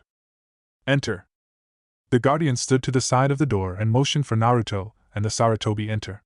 Naruto gave them one last look before he followed the Hokage in. He stepped into a warm, carpeted room. A large window was on one side of the room, showing a view that stretched out to encompass the entire capital. Bookshelves lined one of the walls, and somebody had hung up a series of ominous-looking masks. The Fire Lord sat in the middle of the room, kneeling on a plush white cushion. Next to him, hands in her lap, was a young woman. "Ah, Hiruzen." The Fire Lord looked up, smiling politely. "Please come in. Sit. Rest your wearied legs." Sarutobi smiled in an entirely insincere manner and strode to the center of the room. He gingerly lowered himself to the cushion on the floor and knelt on it, audibly sighing as he finally came to a rest on his knees. A handful of servants scurried about the room, bringing with them tea and platters of treats. Naruto took a place by the Hokage's shoulder, remaining at alert as the servants scurried out, leaving the two shinobi and two nobles alone in the room. "Was your journey pleasant?" the Fire Lord inquired as he stirred the sugar into his tea. Sarutobi nodded. "Quite," he replied politely. "The weather this time of the year is truly lovely. The trees are in full bloom and not a single leaf fell." I see, the Fire Lord murmured. He took a sip from his tea. And how is your knee? As well as can be expected from a man my age, Sarutobi replied. He took a sip of his tea and tapped the spoon along the side twice. At one point the bruises were purple, but they've cleared up. It wasn't infected, was it? The Fire Lord looked genuinely concerned. Sarutobi shook his head. Nothing that a medic need could not fix within 5 minutes, he replied. He smiled thinly. It just needed precision. The Fire Lord made a noise of dawning comprehension. The conversation wasn't making a lot of sense to the blonde Anbu standing motionlessly by his Hokage's side, but it suddenly occurred to him that the two men were probably having a conversation that had nothing to do with the weather or sore knees. He resisted the urge to roll his eyes, even though either of the two men would have seen it. Instead, he focused his attention on the woman. She was a young, perhaps not even 20, and she had dark hair curled up in an elaborate bun. 2 bangs fell on either side of her face, and her blue eyes were lowered. She held herself demurely, keeping her hands clasped together and smiling politely. Naruto was sure that he had seen her before. Then, he spotted the faint trace of a scar underneath her makeup, and his eyes widened. Oh. He had seen her before. It was the Fire Lord's daughter, the princess that Team Sigma had saved from the hands of the cultists, or, rather, the mercenary group Akatsuki had saved. Naruto had dutifully reported everything that had occurred, and passed on the mercenaries' demand for more money. He didn't know if the Fire Lord had paid for it, but any organization that could win the services of Suna's S-rank missing Nin Pakura was not an organization that he would refuse to pay. Ah! The Fire Lord made a noise in the back of his throat and waggled his finger. Now, I almost forgot. His tone was rather light and almost childish in a way now that the pleasantries had concluded. Hiruzen, this is my lovely daughter, Akiko. Akiko, this is Sarutobi Hiruzen, the 3rd Hokage of my hidden village. Akiko bowed her head. A pleasure to meet you, sir, she murmured softly. Sarutobi smiled and bowed his head back in response. Well met, young lady, he greeted. He held out a hand and smiled. Alas, I have not introduced my own companion. Ferret, take off your mask. Naruto obeyed, removing the mask from his face and clipping it on his belt. Akiko stared at his face with slightly widened eyes as the Fire Lord whipped out a fan. He began to wave it at himself, giggling. Oh my!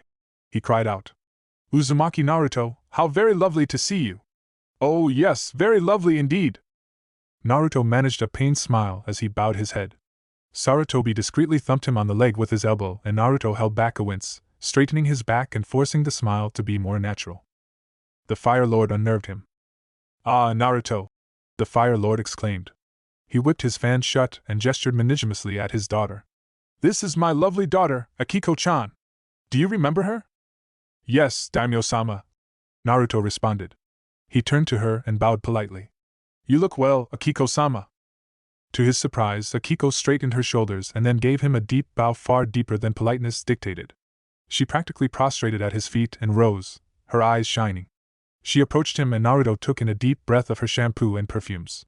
Then, her hair brushed his skin as she leaned down to give him a kiss on the cheek. The Fire Lord's fan snapped opening and he began to fan himself once more, his expression hidden. Uzumaki Naruto, she breathed quietly. She grabbed both of his hands and clasped them, staring earnestly into his startled eyes. You saved my life and rescued me from those wicked men. I am forever in your debt, noble shinobi. If I am ever able to help you, please, I beg of you, seek me out. Naruto's mouth moved wordlessly as he tried to process what was going on. A distant part of his mind screamed at him to accept her words with a smooth comment, but for the most part he couldn't stop focusing on her hands. They were so warm. Naruto stammered, and he could feel his face flush up. He took a deep breath and composed himself as best he could. It was my pleasure, Akiko-sama. I hope that you are safe. Akiko released him and his her mouth with her hands, batting her eyelashes and smiling coyly. Behind her, the Fire Lord giggled, the fan whipping through the air to the point where it was just a blur of color. Naruto fidgeted on the spot. He didn't trust the Fire Lord's facade one bit, and past the silliness and strange mannerisms there was something calculative gleaming in the man's eyes. Akiko, why don't you show your savior the gardens? The Fire Lord offered. He snapped his fan shut and giggled again. Oh yes, that would be marvelous, very marvelous indeed.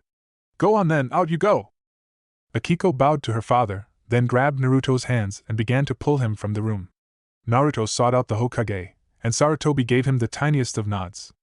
The blonde Anbu relented and allowed the princess to drag him from the room, already having a sinking feeling in his chest even as 2 of the 12 guardians trailed on after him. This left Sarutobi Hiruzen and the 15th Fire Lord alone in the room. The moment the door shut, the Fire Lord dropped his smile. He was silent for a few moments, watching as Sarutobi continued to drink his tea as he fanned himself. I find that I dislike these circumstances immensely. The Fire Lord spoke after a few moments. He whipped his fan shut and stared at the Hokage with narrowed eyes. I am unused in taking such personal risk. Unfortunately, it is necessary. Sarutobi sighed.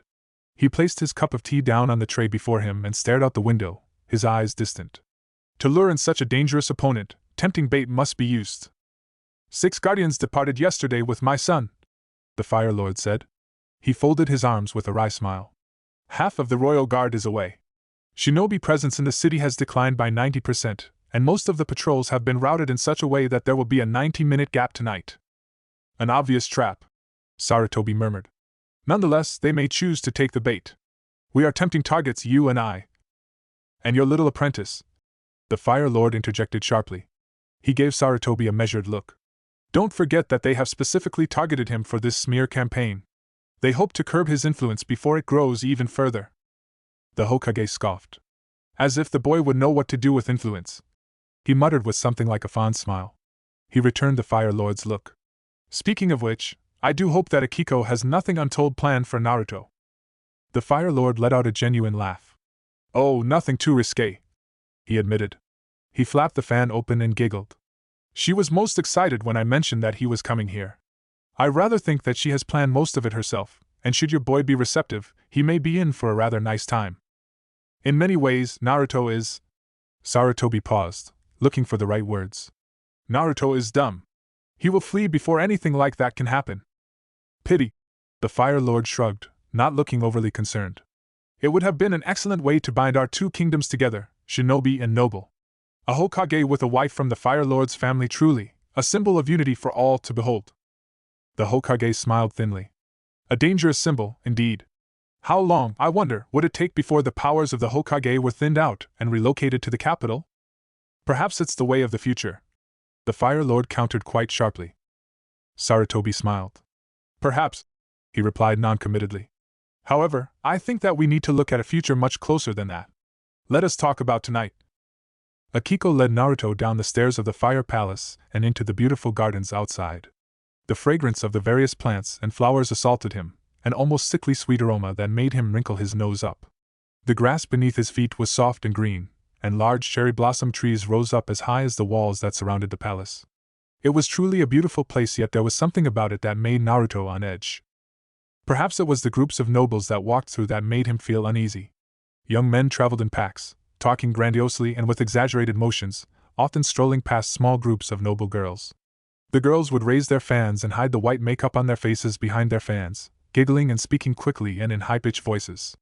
This would continue on until the last of the noblemen had sauntered past, and then the fans would be lowered and the women would continue their conversations, often throwing furtive glances at the backs of those who had just walked past. It was hard to tell exactly who was trying to ensnare who. When Akiko had walked out, she had placed a graceful hand on his arm and looped her elbow around his. It was slightly awkward. Naruto was by no means tall for his age, and she was at least 5 years older than he, but he fell into step with ease. The guardian trailing after them, the same woman with her brown hair in a long braid that went past her waist, didn't appear to be happy, but she served her role in silence, and Akiko ignored her with well-practiced ease. Akiko-sama! The loud cry came from a nearby group of petite, white-faced girls, and they moved towards the princess and the Anbu. It was hard to tell the difference between them. Their hairstyles, makeup and even the way they walked made them look extremely similar. Their fans snapped open and they fanned their faces, giggling as they approached. Many of their eyes tracked over Naruto, and the young Anbu tried hard to keep his face stoic. My lady, you look splendid today, one of the women gushed. Oh, I absolutely adore your dress, another one cried. Your hair, how it gleams, Akiko-sama, a third complimented. It was hard to tell whether or not these compliments were meant as an extreme form of flattery or a sarcastic stream of insults. Akiko smiled politely at the group of women surrounding them, and Naruto noticed that even as they gushed at her, many of their eyes regarded him speculatively. Nothing good was going to come from those looks. I'm very sorry, Akiko murmured, and her voice cut them all off at once, But my father has directed me to show this shinobi the gardens, and I must complete my task. She bowed her head. Pleasant afternoon. Pleasant afternoon, Akiko-sama, they chorused. They watched as Akiko led Naruto away, her arms still around his, and Naruto could feel his eyes on the back of his head until they turned the corner. Akiko let out a quiet sigh and regarded him with a small smile. I'm sorry, Naruto, she said with a polite smile. The ladies here can be a little overbearing at times. So I see, Akiko-sama, Naruto answered dryly. They had come to rest underneath the branches of a large tree. The branches spread out with their pink blossoms, blocking much of the area off from the view, and with the wall ahead, the tree to the side and a corner of the fortress behind them, it was quite the secluded spot. Naruto could still see the guardian from the corner of his eye, but she had drawn back, giving the princess her privacy even as her mouth twisted in distaste. A warm breeze flowed through the garden and ruffled Naruto's hair, bringing with it the scent of the garden. Akiko leaned against the tree, smiling softly, and she stared down at him. Naruto resisted the urge to squirm at her look, which was bright and full of emotion, and instead focused on the surroundings. Wall manned and guarded 4 towers in close proximity. 12 guards in each tower. Reserve barracks must be nearby. Tree foliage dense enough to hide an attacker. Additionally, fire palace may be scaled. Attacker would have a position of strength on a higher ground. Recommendation: find higher ground, use explosive tags and visually obscuring techniques to hide movements, shadow clone distraction, and... The mental exercise completely left his mind, and he let out a little oomph as Akiko suddenly threw herself into his arms and clutched him tight. Her slender arms came to wrap behind his back, and one hand snaked up to rake through his hair. Naruto's face was pushed into her bosom, a very warm and very soft place, and her scent filled his nostrils. He could feel every iota of her presence, a warm, soft, and tantalizing body next to his own.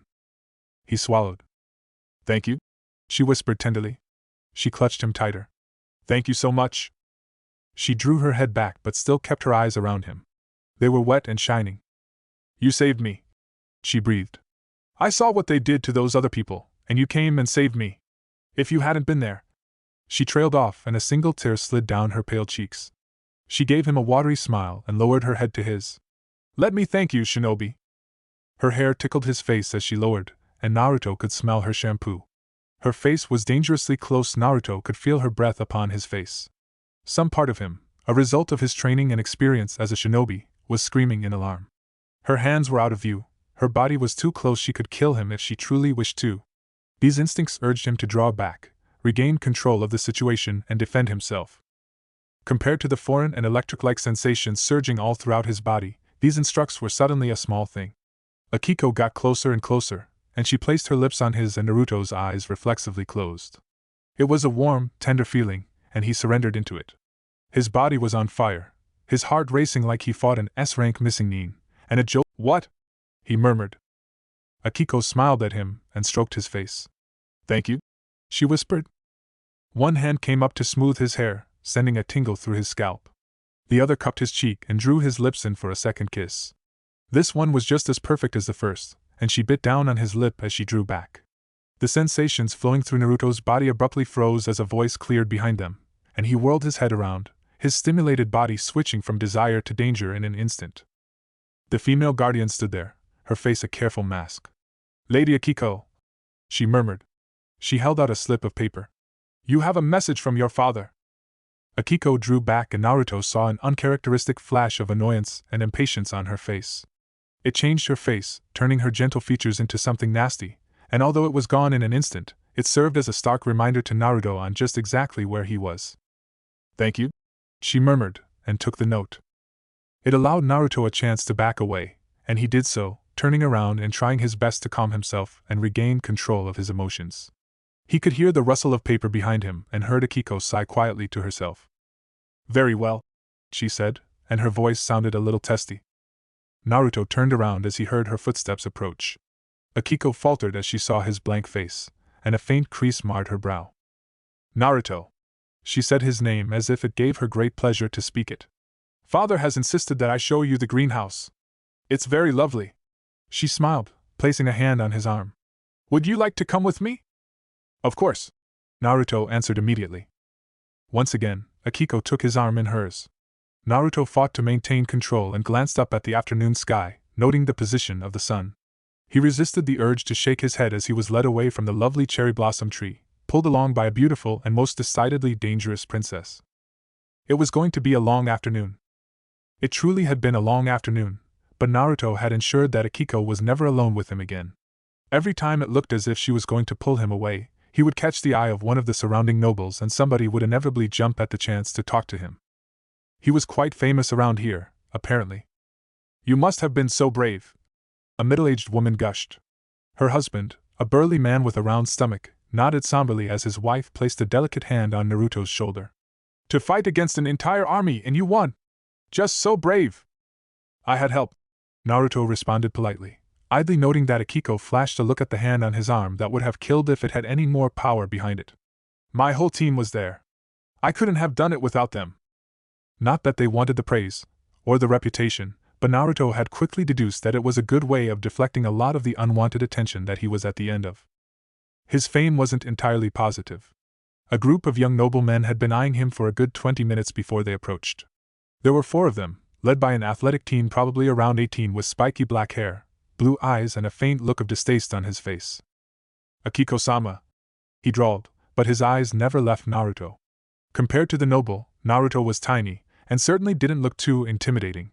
"I see you have brought a guest." "Indeed I have." Akiko smiled and gestured towards the blonde Anbu. "This is Uzumaki Naruto, the shinobi who single-handedly defeated the Sky Country invasion force, and the one who saved my life. Naruto, this is Tadashi." "I see." The teen's mouth worked as if he was chewing something particularly unpleasant. He eyed Naruto up and down, and the Jinchuriki realized that he probably didn't look like much. His armor wasn't new, and it had its fair share of scuffs and small dents. His figure was lithe, not muscular. Naruto was built for speed, not physical power, and without the mask covering his face, his features were young and unassuming. "So you're strong then?" Tadashi mused. He smiled, closing his eyes and shaking his head. "Come on, then. Show me the strength of a shinobi." He stepped forward, brandishing his arms. "Strike me, so that I may feel your power." Naruto twitched in surprise, and he gave Akiko a quick glance. The young woman had her lips pressed together but said nothing. Instead, she had turned her head and had apparently become very interested in a small water feature on the other end of the garden. Naruto turned his head, eyeing the other nobles, who looked interested. Many of them were smirking, others looked surprised. The guardian's face was blank, but there was an air about her that said she disapproved. "You want me to hit you?" Naruto asked in disbelief. "Of course," Tadashi said with a smile. "How else could I test your strength?" Naruto looked at his hand, and then at the boy. He had absolutely no idea what was going on. Oh, he could get the general gist: the boy was trying to get him in trouble, or humiliate him in some manner. Being struck, however, wasn't going to end well for Tadashi, no matter what consequences followed. Damn it, his head hurt. Interacting with nobles was a good lesson for looking underneath the underneath, but there were enemy shinobi that Naruto had fought that weren't as sly and cunning as some of these men and women. "I probably shouldn't," Naruto answered at last, trying to sound apologetic. Tadashi's smile grew even wider and a flash of victory went through his eyes. He lowered his arms. "Of course," he agreed with a smirk. After all, he brushed his forehead with his hand in a well-practiced movement of dismissal. "It wouldn't be your place." Naruto took that in. "Although," he said half a beat later, snapping his fingers, "you just did give me permission.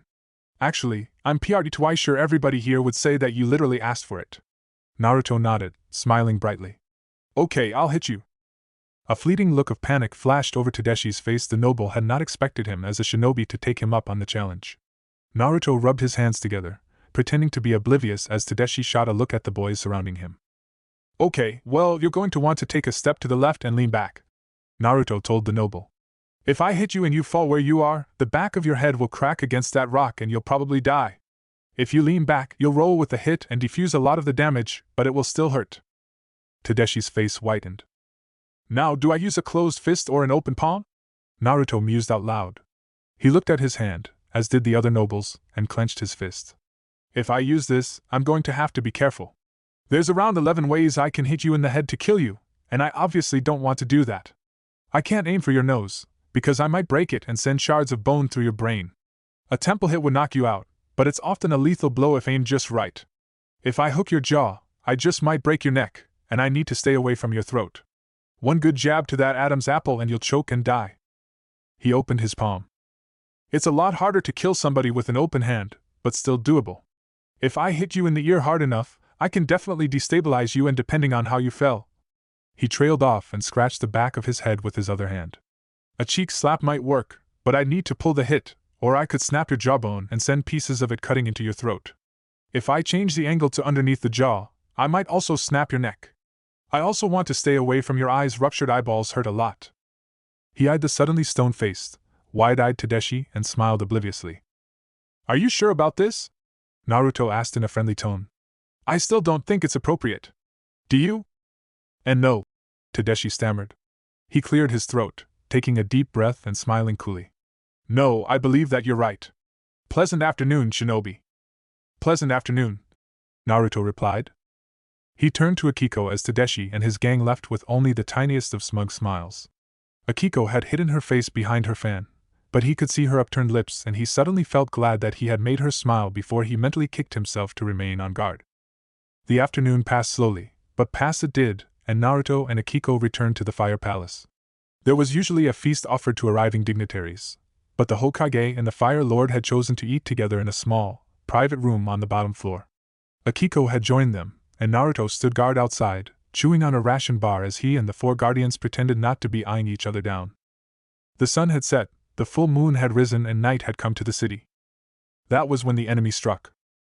It started with a series of distant booms and tiny shutters in the windows. The guardians and Naruto straightened, and Naruto reached for his mask. He placed it on his face and took a deep breath, his heart beginning to beat and his chakra stirring from within his body. Those had been explosions. There was another series of booms, this time much closer, and Naruto and the guardians sprang into action. The door to the private room slammed open as the 5 shinobi entered, 4 of them bearing crimson sashes and one wearing the mask of an Anbu operative. The Fire Lord, the 3rd Hokage, and the princess sat around a medium-sized rectangular table, platters of steaming food lying in the middle. The crystal glassware and shining silver cutlery rattled as another explosion went off, this one much, much closer. My lord, something seems to be occurring in the city. The first guardian spoke, a tall, slender blond man with 7-shot swords on his belt. He had bowed his head, his eyes averted. We must ensure your safety. Please come with us. The Fire Lord dabbed at his mouth with a napkin and stood. Has the bunker been cleared? It has, Daimyo-sama, the guardian answered. Just this morning. Excellent. The Fire Lord smiled. It wasn't a friendly smile. Take us to the vault. The guardian looked puzzled. Sire, the bunker is the most dash. I said. The Fire Lord interrupted, his eyes pinning the guardian where he knelt. Take us to the vault. Now. Ah, yes, my lord, the guardian murmured apologetically. He rose, and made a series of hand signals to the other guardians, and they fanned out around the Fire Lord and Akiko. Sarutobi also rose, a pipe in his hand, looking completely unconcerned, and Naruto moved to stand on his right, ever alert. They left the room, and Naruto could hear the Fire Lord giving orders to one of the guardians, instructing them to retrieve all the names presented on a scroll. Some were to come with them, others to the bunker, and others to various other locations.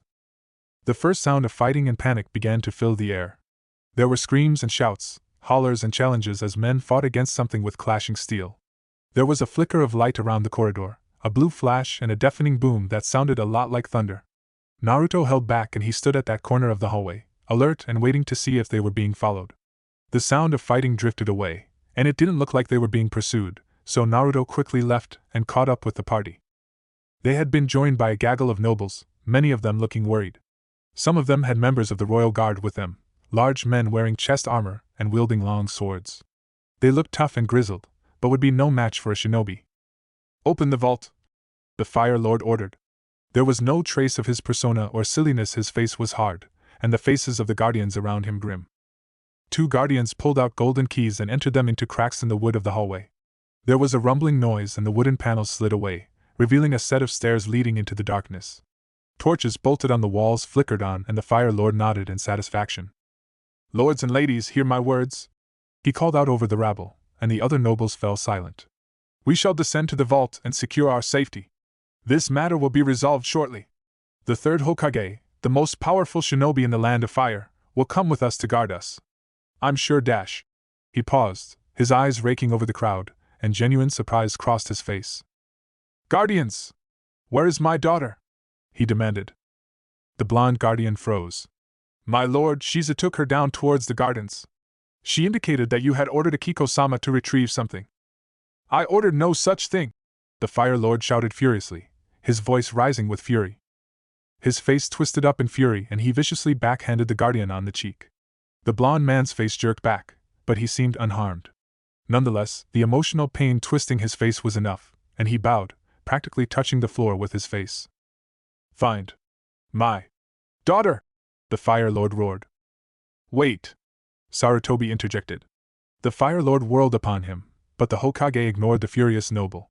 He gave Naruto a serious look. Naruto! Find the princess and bring her here. 2 guardians will wait at the entrance for your arrival. Do it now, and do it quickly! Yes, Hokage-sama! Naruto responded. He darted away, his movements a blur, leaving the angry Fire Lord to deal with the patient Hokage. The hallways and corridors seemed deserted, but as he passed one of the rooms he saw several of the servants and maids hiding in the corner, their features terrified. He passed them without any more though, heading to the gardens, his face grim. As he left the confines of the castle and darted into the spacious gardens, he saw great plumes of smoke rising into the air. A fiery glow had lit up the night sky, and beyond the walls he could see some of the taller buildings caught alight. He scanned the gardens, but they were shrouded in darkness and impossible to see. Naruto made a hand seal and prepared to summon shadow clones but then abruptly stopped, his eyes widening. A flash of purple light had just engulfed the night sky, and from the 4 compass directions came a stream of purple light that rose high up into the air. It solidified, sliding around in a perfect dome all around the city. It solidified and completed itself with a loud gong, the barrier completed. Naruto gritted his teeth at it, the dark purple haze making it impossible to see through. Whatever reinforcements that Sarutobi had called for, they had better be able to crack that barrier, because it looked like they were all trapped inside the city. A flash of movement caught his eyes, and he jerked his head to the left. From the light coming off the dark purple, murky barrier, Naruto could make out 2 figures in the distance. He made for them, sprinting as fast as he could and closing the distance quickly. The guardian, Shizu, was the slender woman with her brown hair and the long braid. She held Akiko by the arm and was practically dragging her. The princess seemed to be protesting something, but she allowed herself to be dragged, looking confused and worried. Shizu seemed to have sensed Naruto coming and she whirled around as a blonde, masked Anbu dropped to the ground no less than 5 meters away from her. What are you doing? Shizu demanded. She sounded cross. All essential personnel are to be in the vault. Naruto finished tightly. As should Akiko-sama. I told you. Akiko muttered petulantly, wincing as Shizu's grip on her arm tightened. I have orders from the Fire Lord to escort Akiko-sama out of the city and into the safety of the nearest military outpost. Shizu snapped. She shooed Naruto away with her hand. Go away, Anbu. This is my mission. And I have orders from the Fire Lord to escort Akiko-sama to the vault. Naruto snapped. He clenched his fists, his eyes narrowed behind his mask. It helped him see a little better in the night time, and he could see Shizu's face abruptly slacken, her facade no longer needed. Let her go. Shizu was tense, her body poised in a way for sudden movement. Then, she let out a loud giggle and sighed. Well, I'm sort of glad that I was found out, she murmured. She reached up and tugged at her cheek and kept tugging and tugging, her sharp nails tearing into flesh. Akiko shrieked as the guardian tore off her face, pulling away at the skin and holding it in her hand. Underneath where her face had been was another face? The woman was beautiful, with pale, alabaster skin, glimmering green eyes and a small dimple on her lower left cheek. What a disgusting technique, she drawled, her voice thick and sensuous. I shuddered wearing that ugly face. She was about to say more, but Naruto abruptly lunged at her, a kunai glinting in his hand. She blinked, and her braid whipped up of its own accord. The hair bulged around the knot, which abruptly snapped, the hair fanning out in a wide arc, and it elongated, shooting at Naruto in the form of slender, sharpened spears. Naruto took 3 of them to the chest and his charge halted. He was pushed back by the power of the blow, away from the false guardian and the screaming princess. Then he exploded in a puff of smoke, and the false guardian grunted as Naruto slammed into her from behind. Her grasp on Akiko weakened as Naruto slammed her away from the noble, and 3 shadow clones immediately grabbed the pale-faced woman and disappeared in an instant. You little bastard! The woman shrieked, righting herself. She glanced at her hair, which shimmered and swayed around her like a living thing. You got mud in my hair! I'm about to get your blood in it! Naruto snapped. They charged. Chapter 40, The Coup Part 2. The woman's hands blurred as she formed a series of hand seals. Naruto did the same, withdrawing a kunai and hurling it at her with great force. His chakra flared, and 2 sets of hands slammed into a single hand seal. Kunai Shadow Clone Technique. 1 kunai became 1,000 and they rocketed forward with enough power to puncture stone. The beautiful woman shouted something, and the earth around her rose up like it was made of water, grass and flowers ripping up as a spinning cyclone of mud surrounded her. The kunai into it, and the spiraling currents of the twisting, fluid earth deflected them all away. Most of them disappeared in little puffs of smoke, but Naruto had to jerk his head back as the original blade ricocheted back at him, shooting past his ear and into the darkness. An instant later, he jumped back as the earth beneath his feet shuddered, and moments later a series of sharp, rocky spears as tall as he was erupted from the ground where he'd been standing. Naruto's hands hadn't been idle, however, and he channeled chakra to his mouth. The tenketsu in his throat burned as he molded fire elemental chakra, reared his head back, and then spat out a series of blazing streaks of fire. The woman's face appeared from amidst the spiraling mud that surrounded her, and she pointed at Naruto in a grandiose manner. Little goblets of the watery earth paused in the air around her, and then shot at him with great force. She aimed them with precision, and each streak of fire that Naruto had shot at her was snuffed out by her own projectile attack, and the result of that left a series of hardened, deadly rocks rocketing for Naruto's head. Wind release, great wind breakthrough. Naruto swept his arms out and a great gust of wind flew forward, throwing the shooting, fiery rocks back. They flared as the wind fueled the embers within them, and landed all around the garden. Some of them rolled into bushes and a small, flickering flame began to emerge from them. Naruto lowered his hands, looking at the woman intently as the mud fell down all around. It had left her untouched and pristine, and she smiled at him. She was very beautiful. Capable long-range ninjutsu A-rank earth elemental techniques. Water manipulation possible due to nature of earth. Long-distance fighter. Need information clarify close combat capabilities. Naruto made a single hand seal and 4 shadow clones burst out in front of him. He jumped back, landing on a crouch on one of the branches of a nearby tree, while the shadow clones darted forward, kunai in hand. 2 went to the left, and 2 to the right, 1 clone in each pair jumping up and 1 going in low. The woman smirked, and her hair wriggled and squirmed. It shot out in a sweeping arc, capturing the 2 clones jumping at her, and swatting them away like it was a club, then wrapping itself into braids to become sharp spears, which pierced the clones coming in from below. The real Naruto took note of everything. Effective close combat defensive technique. Primary goal match her ninjutsu to gauge chakra levels. Secondary goal limit close combat effectiveness by destroying hair. He moved into action, jumping out of the tree an instant later before a series of explosions went off at its base. He landed on the ground, made several shadow clones and flared his chakra. His unique method of folding chakra, known and used only by the 3rd Hokage and himself, strained his chakra circulatory network. He gathered his chakra before his tenketsu, folded it in on itself once, then twice, then 4 times, until it was dense, and his body burned. The air around him shimmered.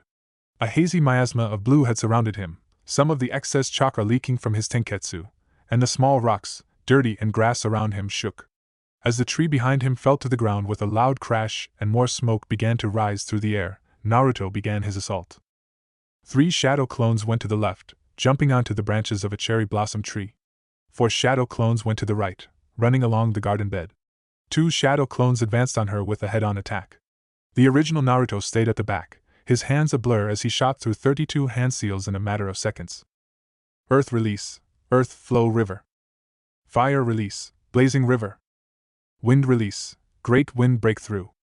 Shuriken shadow clone technique.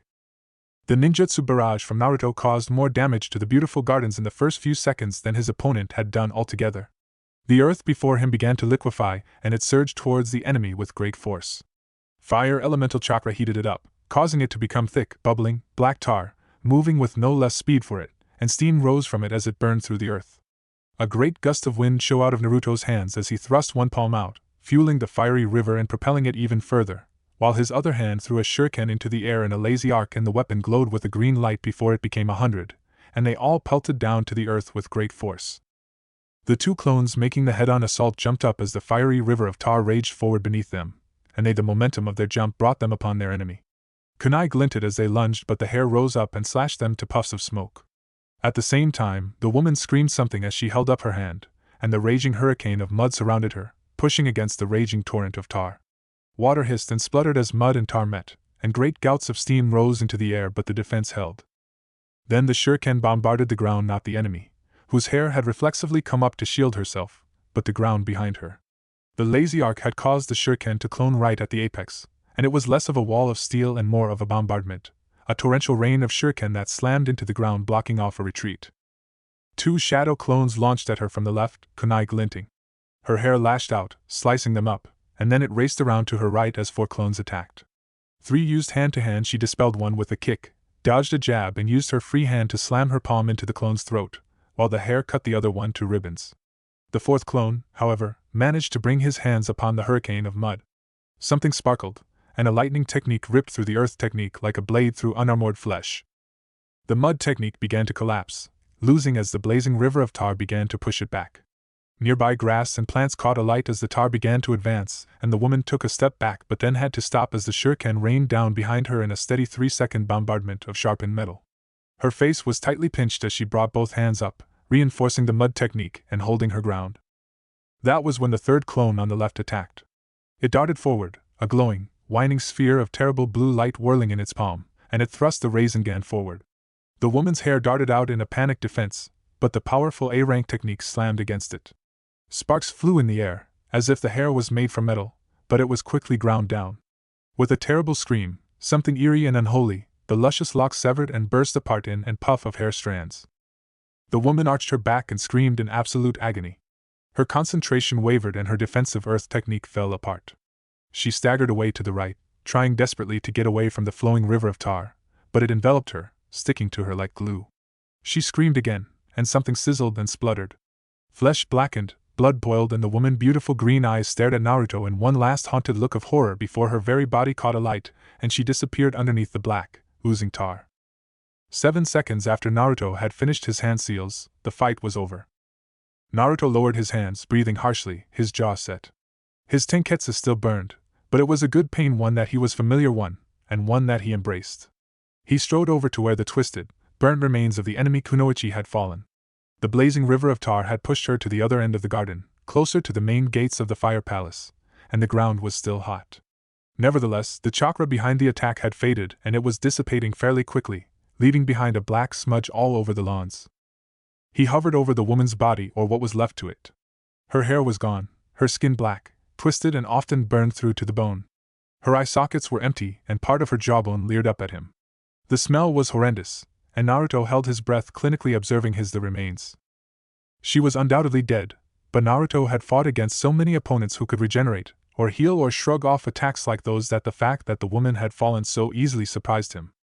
He shook his head and backed away, turning around to look at the fire palace. The eternal flame continued to blaze at the top of the castle, but it grew dimmer as the smoke from the rest of the city began to drift that way, partially obscuring it. Smoke continued to rise from the city, and the sound of steel clashing and panicked shouts was getting closer and closer. Naruto wanted to go and help, but his orders had been to secure Akiko-sama. He began to run towards the entrance of the fire palace, returning to the 3rd Hokage to await further orders, when a flash of insight struck him and he stopped. The shadow clones had returned to the vault and Akiko was safe. She had been enveloped in a hug by a surprisingly worried Fire Lord, whose mask had dropped for a single second to see the raw worry that the father had been feeling over the fate of his daughter. Sarutobi had nodded approvingly at him, and passed on a message to him. Hold the perimeter and deny the enemy access to the fire palace. Assist local forces when possible. Keep them out. Naruto smiled grimly and clenched his fist. Then, he turned and sprinted to the nearest source of conflict. The sound of fighting grew louder and louder as Naruto shot past the gardens, one large section still cratered, shredded and burning. He ignored it, focusing his vision on the wall ahead. There was a gate that allowed visitors access, and it was under attack. One of the towers was alight. The other had red and white armored men shooting at something with bows and crossbows. A wall of men faced the city, unsteady on their feet and slowly retreating. Naruto darted up to them, his footsteps silent, and he jumped over them, landing in a crouch. His eyes scanned the city ahead, seeing dark figures walking towards them. Seeing no immediate threat, he turned his head to find the nearest officer. It was a young man, the noble teenager, Tadashi. His black hair was full of mud and grime, and he had a cut on his cheek. Nonetheless, the noble looked healthy, but his pale face and panicked eyes spoke volumes about his mental stability. When Naruto had landed, he had jumped and squeaked, and so had half of the soldiers. There was about 30 of them, most of them wielding pikes. Tadashi, Naruto spoke from behind his mask, halting the man mid-speech as he began to gesture at Naruto. "We met earlier today. You asked me to hit you?" Tadashi paused, a shaking hand on a thin saber by his side. Recognition dawned in his eyes and he let out a shuddering breath. "A shinobi," he breathed with relief. "Thank heaven." Naruto's eyebrows rose from underneath his mask. Tadashi hadn't been so appreciative of the shinobi earlier in the day, and a small part of him wanted to remind the pompous noble of it. He pushed that away. Now was not the time to be a smart arse. "What's the situation?" Naruto asked. Tadashi shuddered, his eyes dim, and he pointed out at the city with a shaking hand. "The enemy advances," he said quietly. He shook his head. "It's wrong. It's completely wrong. Unnatural." "What is?" Naruto asked with a frown. "They come, my lord," one of the archers in the tower shouted. There was a whoosh and arrows went zipping in the air, striking at the approaching figures. The city was dark, but the burning tower provided plenty of light, and Naruto turned to get a good look at the enemy. It was a man, dressed in muddied, brown clothing. All of them were the men, some with long hair that must have been women, even some smaller figures that must have been children. They lurched forward, rocking and stumbling as if they were unsteady on their feet. Their approach was completely unthreatening, but as they got closer to the light, Naruto could see just why Tadashi and the royal guard were so spooked. None of the figures had eyes in their sockets. Their skin was made up of patches of gray. Their clothes were tattered rags. They had every appearance of being corpses, tightened skin around the bone, shriveled features, and a smell that Naruto could pick up even from 50 meters away.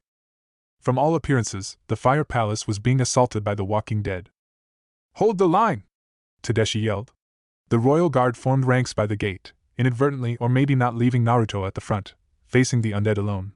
"Hold the line! These abominations will not pass!" His voice was shaking, but he held firm, and Naruto felt a sudden respect for the youth. Then, a flicker of movement caught his attention and he whipped his head around. From the shadows on the left came 4 of the undead, approaching them with an unseemly yet surprisingly fast gait. They silently launched themselves at Naruto, and the shinobi crossed his arms to block an overhead blow. It rattled on his arm guards as the undead reared back to strike at him again, but Naruto was too quick and he lashed out with his foot. The undead's knee simply collapsed under the force of the blow, a blow that had not been particularly powerful, and the rotting corpse fell to the ground. Naruto sidestepped his, bringing his hand back with a fistful of shuriken and then launching them at the second of the undead, peppering its face. The force of the shuriken sent the undead stumbling to the ground, while Naruto whirled around, his other hand by his lips. He blew a steady stream of flame at the third undead, and it caught alight, falling to the ground, and dead flesh and tattered clothes burned with the blue fire. The fourth caught a glowing Rasengan in the chest as Naruto ducked underneath a swipe of its rotting arm and thrust his outstretched palm forward, the Rasengan forming in an instant. The undead's chest caved in and the power of the technique blew it back. It tumbled and rolled along the ground, striking one of the approaching, lumbering corpses and slamming it into the ground. Naruto withdrew back closer to the lines of royal guard, ignoring the wide-eyed look that Tadashi gave him. "They're not so tough," he remarked quietly. He formed some hand seals. "A few techniques should clear them right up." "No, you don't understand," Tadashi said with a half-moan of despair. "They don't die." He gestured to the 4 undead that Naruto had just put down, and the young, blonde Anbu could see that they were staggering to their feet. Blackened flesh on one of them was slowly replaced with wrinkled, gray, rotting flesh. The caved-in knee from the undead Naruto had kicked popped back out, while a fistful of shuriken clattered to the ground. They lurched to their feet, their hollow eye sockets somehow looking at them, and Tadashi groaned. "What technique is this?" Naruto wondered out loud in fascinated horror. He shook his head, took a deep breath and focused. After a moment, he smiled grimly underneath his mask. His chakra flared, he folded it thrice and his tenketsu burst with excess. A miasma of hazy blue light surrounded him. The armor of the royal guards behind him rattled, somebody yelled something, but Naruto ignored it as he flipped through a series of hand seals. Earth release, rising stone spears. Earth release, rising stone spears. Earth release, rising stone spears. The same technique, multiplied 3 times with all of the power that Naruto could channel, made the ground rumble and groan in protest. The pavers and cobbled stones creaked and cracked. One of the royal guards fell to the ground in a ringing clang of metal on rock. Naruto knelt down, slammed his palms on the ground and focused. All over the streets around them, the ground shuddered and cracked. Geysers of debris and dirt exploded out from the ground, displaced as large spikes of gleaming black rock shot out from the ground. They were twice as tall as Naruto, and each one slammed into the chest of one of the approaching undead. The walking corpses didn't make a sound as spikes slammed into their chests, lifting them from the ground and suspending them there. A dozen were pierced, and then another dozen and another, until the ground before them was a forest of sharpened stone stalagmites, each spear holding an undead off of the ground. Naruto stood up from the ground, surveying his work. He nodded after a few moments. "That'll do it," he told Tadashi, who was starting at the undead with his mouth agape. His eyes shifted to him, and he almost squeaked as Naruto came closer. "They're tough, but they're not strong. They won't be able to get themselves down from there." He gestured at their pikes. "If more come, you use these to pin them somewhere. Hopefully, they won't be able to get up afterwards." I see." Tadashi closed his eyes, and looked distinctively relieved. Now that he had a strategy and a plan, the color began to return to his cheeks, and he regarded Naruto with a solemn look. "Well met, Uzumaki Naruto. If you hadn't been here, I shudder to think what might have happened." "It's fine." Naruto brushed off the compliment, although that same small part of him felt quite pleased. "Now, what can you tell me about the other defensive posit dash?" His voice trailed off. Tadashi gasped, clutching at his throat as if he couldn't breathe. The royal guard around them went silent in terror, and a horrible, ominous chakra settled down upon them. Naruto turned his head back to the forest of stone spears, his fists clenched tightly and his mouth agape. He was truly stunned. "What?" he whispered. "What is this?" A red glow burned amidst the forest of stone spears. A dangerous, ominous feeling hovered around it, as of hated incarnate. The sensation was horribly alien and devastating to the senses, a terrible, dense aura of potent chakra and raging anger. The glow grew bright and brighter in the darkness, and Naruto could only watch it rocket towards them in stunned surprise. It was a horrible power but not unknown to him. From the vault, where Sarutobi stood guard over the most important nobles in the Land of Fire, the third Hokage's eyes widened and he stared up at the roof in surprise and horror. "That's impossible," he murmured. "That's completely and utterly impossible." It was a power that was sealed away. It was a power that could not be there. It was the power of the nine-tailed demon fox. And from the darkness, a young boy appeared. He was no older than 10, his lips were pulled back and his canines were exposed. His clothes were in tatters, streaked with blood and soot and other stains. His eyes were maddened and insane, and he was surrounded by a hazy cloak of crimson chakra. A single, lone tail swung behind him and two protrusions similar to ears bubbled on the top of his head. The very air around him rippled under the force of the chakra, and a low, deep and beastly growl purred from his throat. A Jinchuriki. "What the hell?" Naruto uttered. The boy spotted them, reared back his head and roared. It was not the sound that should have come from any human being, let alone a small boy like that, and it rattled the air. The wind howled, carrying the power of the bestial roar with it, knocking down some of the men of the royal guard.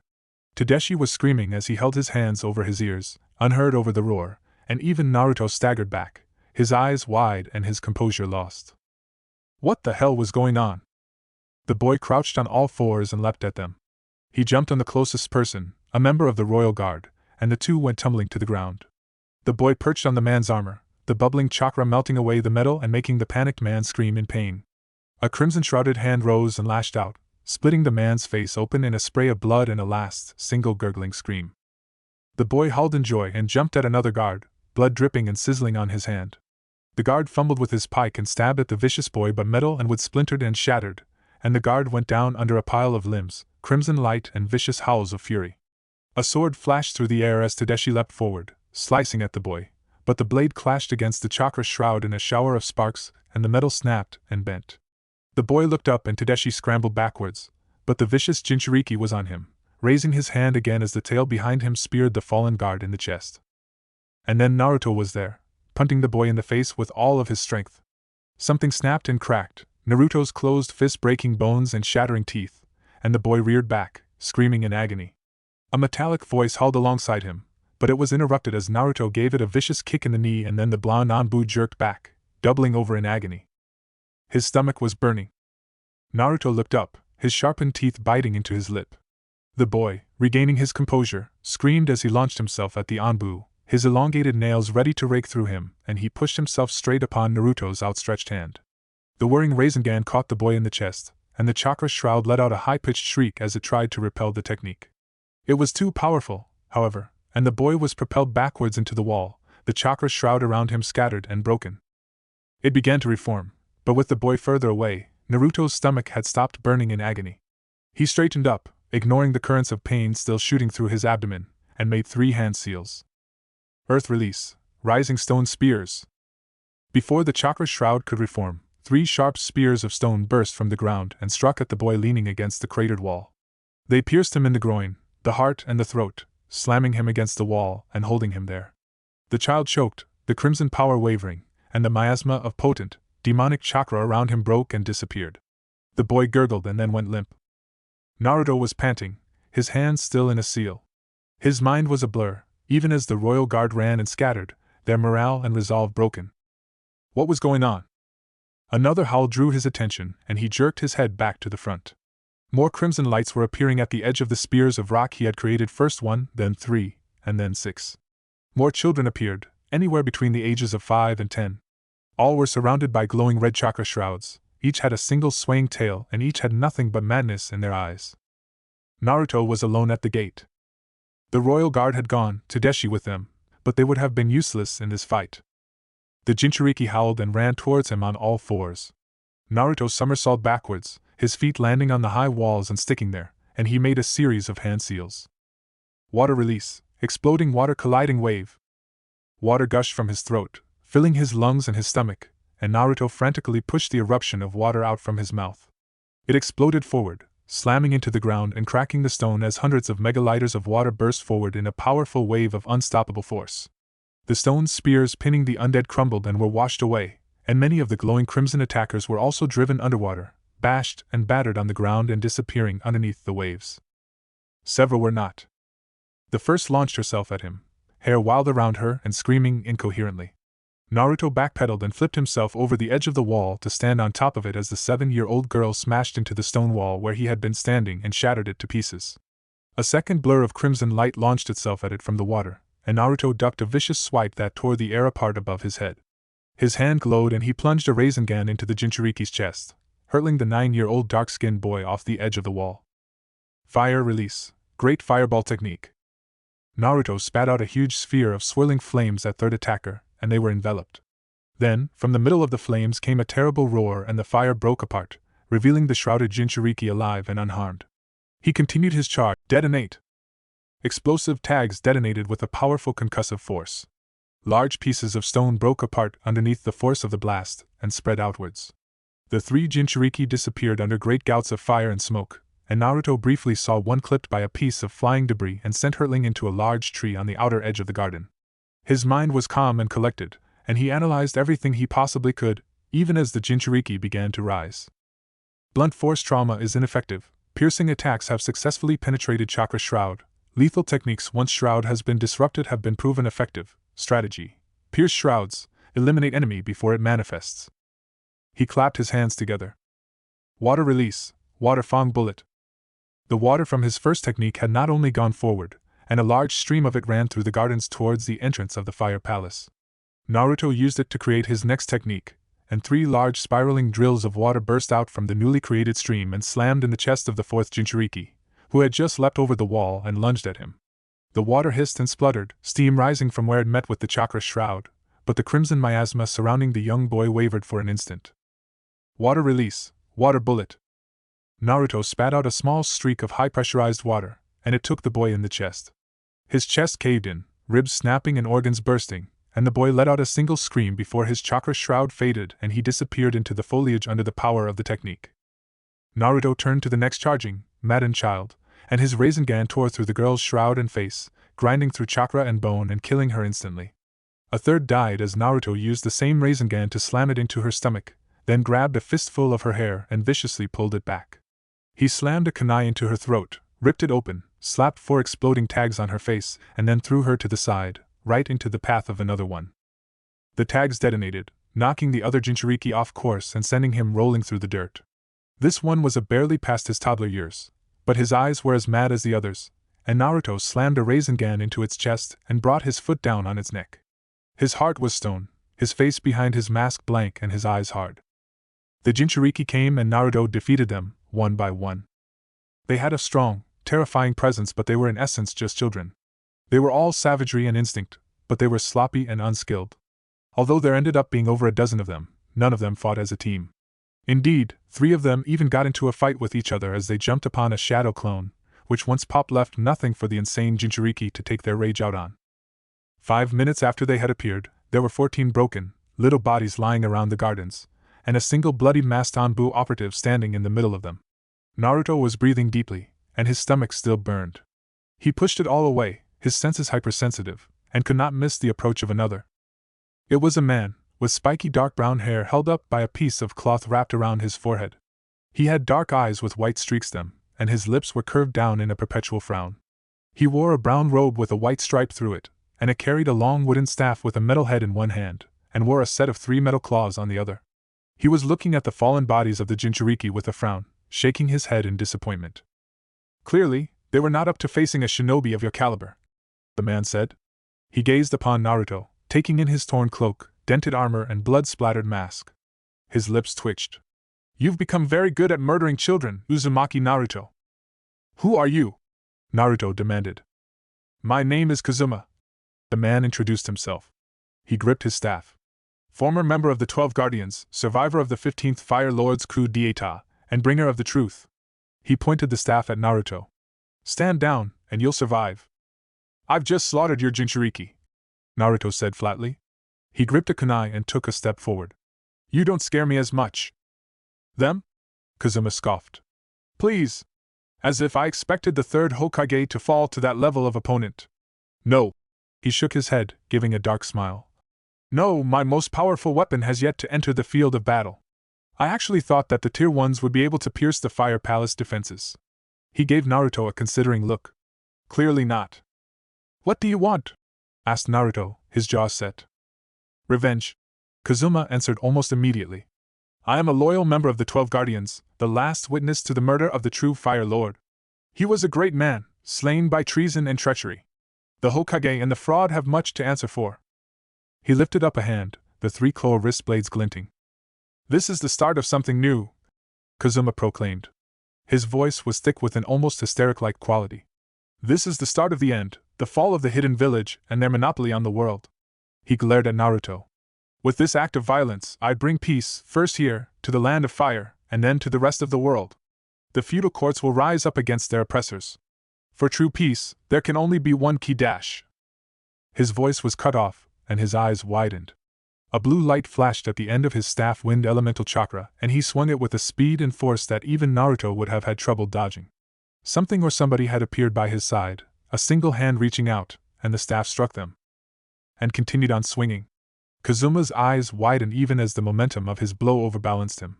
The figure next to him reached for him, the arm passing through the outstretched arm and down through the shoulder and into the chest as if the figure was a ghost. It wasn't a ghost. There was a sudden, terrible cracking noise. Naruto watched with wide eyes as the man seemed to appear, the grass crunching under his feet and the hem of his black cloak swaying in the wind. His hand was lying right in the Kazuma's chest, and with a terrible flex of muscle, blood spurted out of Kazuma's mouth. With a bleeding nose and one last betrayed look, Kazuma fell to the ground, falling through the newly emerged figure as if he wasn't even there. Yuck! The man exclaimed. His dark robes flapped in the wind, his black hair swaying on top of his head, his face covered with an orange swirling mask. The man shook his arm a few times, small splatters of blood falling onto the ground, and he looked up at Naruto. Then, with a cock of his head, he made the peace sign. Hey, Naruto! Toby? Chapter 41, The Coup, Part 3. Kanoshi was burning. Fires had spread from different parts of the city, merging over near the business district into one large conflagration. Smoke rose into the air, brushing against the hazy purple barrier that surrounded the large city. Normally, the royal guard and military police would have been on the fire in an instant, dousing the flames with carefully placed water techniques. However, the city had been emptied of most of the shinobi, and what was left of the royal guard battled against the forces of Kazuma, leader of the revolutionary movement against the 3rd Hokage and the 15th Fire Lord. The same Kazuma that lay prone on the ground in the gardens of the Fire Palace, a trickle of blood leaking from his mouth, his face still twisted up in surprise. A man stood over him, dressed in a full-body black robe. He had spiked black hair and his face was obscured by a spiraling orange mask. His gloved hand was slick with blood. A shinobi stood opposite him. This boy wore a gray armored vest and long dark pants. His arms were bare, and a crimson spiral had been tattooed on his right shoulder. His spiky blonde hair rose above the white, patterned ceramic mask that covered his face. Naruto Uzumaki stared at Toby in stunned surprise. His eyes flickered down, assessing Kazuma's corpse. It was real, and the man was definitely dead. He surveyed the areas around him. The last vestiges of the rapidly fading demonic chakra of those impossible Jinchuriki pervaded his senses, but he couldn't see, hear or sense anybody else around him. Toby! Naruto's voice trailed off. It was guarded and cautious, despite the fact that the man had just defeated an enemy of Konoha. What are you doing? Toby ignored him, bending over Kazuma's body and nudging it with his toe. He cocked his head, tapping on the side of his mask, and let out a theatrical sigh of disappointment. "Ah, man!" he exclaimed. He sagged, shaking his head. "I really shouldn't have done that." He turned and gave Naruto a half-hearted shrug. "Well, what are you going to do?" He leaned forward, as if confiding something of great importance. "He was a bit of an idiot, you know." Naruto was confused, although he didn't let it show in his body language. He kept his guard up, observing the mysterious shinobi in front of him very carefully. He had only met Toby twice, once on his way home from a party, where the two had exchanged maybe 30 seconds of conversation. Then again, during the Chunin exams, when Orochimaru had been bearing to kill him and Toby had appeared, somehow forcing the powerful, dangerous S-rank missing Nin to retreat. The latter just proved that Toby, or whoever he was not a normal shinobi. To fight evenly against one of those monstrous S-rank shinobi, well, you had to be an S-rank shinobi yourself. "Who are you?" Naruto asked Toby quietly. The man was humming absently to himself, but as Naruto asked that question he stopped. He angled his head, his swirling orange mask and the single, dark eye-hole within it regarding him. There was an almost abrupt shift in the body language, as if the simple question had somehow meant more than it should have. Then, it was gone as quickly as it had come, and Toby was chuckling. Well, some people call me Toby," the man said lightly. He tilted his head again, and his voice grew deeper and more serious. "Although, I suppose if I really had to tell you who I was, I would say that." He leaned forward somewhat menacingly. "I'm nobody." The air thickened with tension. The sudden blaze of hostile intent from the cloaked man made Naruto shift back a bit, his eyes widening behind his mask. Then, as quickly as it had come, the intent disappeared and Naruto could breathe a little easier. Toby was idly scratching the back of his head, glancing around the ruined gardens around them, as if sightseeing was more important than the A-rank shinobi in front of him. Naruto was beginning to grimly realize that perhaps it was. "I'm just a nobody," Toby repeated quietly. "Nobody important anyway." "What do you want?" Naruto asked as tonelessly as possible. His eyes flickered to Kazuma's corpse. "Are you here to assist Konoha?" "Assist Konoha?" Toby let the words draw from his mouth and gave a small chuckle. "Goodness no. See this?" He gestured to the devastated gardens, the fallen bodies of the children and soldiers and the fires rising in the distance. "Without bragging, I have to say that this is mostly me." Naruto stilled. "You did this?" he asked quietly. Anger surged through his veins and he gritted his teeth, his fingers clenching into his palms. "I helped," Toby explained after a short pause. He shrugged carelessly. "You could say that I'm a freelancer of sorts. Kazuma hired me to help him build his perfect army." He pointed at one of the fallen children, a wide-eyed boy still baring his sharpened teeth even after the chakra of the nine-tailed demon fox had dissipated. "That was my work." Naruto exhaled noisily, struggling to regain his temper. A very large, instinctive part of him wanted to kill the man in front of him right at that very moment. The rattling chains and flare of heat from the pit of his stomach urged for him to lunge, to take Toby by the throat and squeeze. "Of course, Kazuma didn't know that I couldn't give two shits about his little revolution," Toby continued. He spoke easily and calmly, as if discussing nothing more important than the weather. "I just wanted a chance to play with some of the chakra of the nine-tailed demon fox. Very interesting stuff, by the way, and it was hard getting a hold of it. Especially since, you know." He pointed at Naruto, or more specifically, at Naruto's stomach. Naruto's hand came up to instinctively shield his belly from the masked man's gaze, and the embers of fire burning at the pit of his stomach grew stronger, and the chains continued to rattle. Still, there was enough left over from the fox's attack on Konoha, and if you tweak it just right, it can start to replicate itself. Toby spread out his arms. "Hence, Mini Jinchuriki. A perfect little army for Kazuma once you and Sarutobi were dead. With Konoha's Jinchuriki gone, the village wouldn't be able to stand up to him, or so he reckoned." He kicked Kazuma's body. "Moron," Toby said just a tad darkly. As if his revolution would have changed anything. "If you didn't care about his revolution, why did you help him?" Naruto asked quietly. The information that this masked man was handing out so casually was what had kept Konoha's Department of Intelligence occupied for the past few months. For Toby to be explaining anything at all was either misinformation, or, as he had said, the orange-masked shinobi truly didn't care at all. Why did I help him? Toby echoed the question. He hummed to himself, sounding thoughtful as he paced on the spot. Well, there's a long answer and a short answer. The long answer is so long that it can have a short answer all by itself, and the other short answer is sort of related to the first short answer but dash. He trailed off, sounding bewildered. Why did I help him again? Answer the question, Naruto demanded. His chakra was threatening to explode his tenketsu, all coiled tightly within his body, and the ground around him was shuddering slightly. The pressure he was pushing onto the air around him had been enough to make Chunin fall to their feet, but Toby looked unaffected and unafraid. Well, the long answer is... Toby trailed off, and once again his rather light-hearted voice deepened and became deadly serious. I did it for peace. Peace?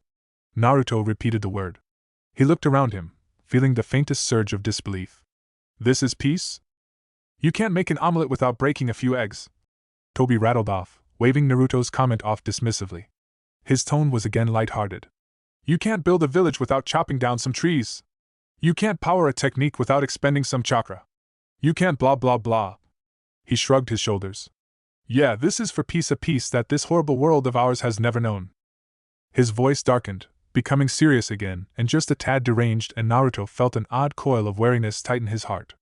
The man in front of him, was he insane? He was certainly acting like it. You, Toby said quietly, dangerously, pointing at Naruto. You are both a symptom and a cause for this world of ours. Uzumaki Naruto. The perfect soldier. Loyal. Obedient. Merciless. He titled his head.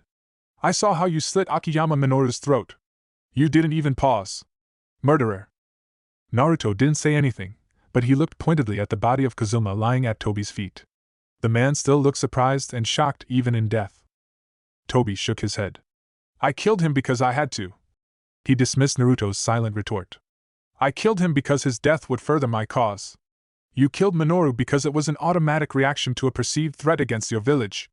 We're very different, you and I. Naruto didn't really see how.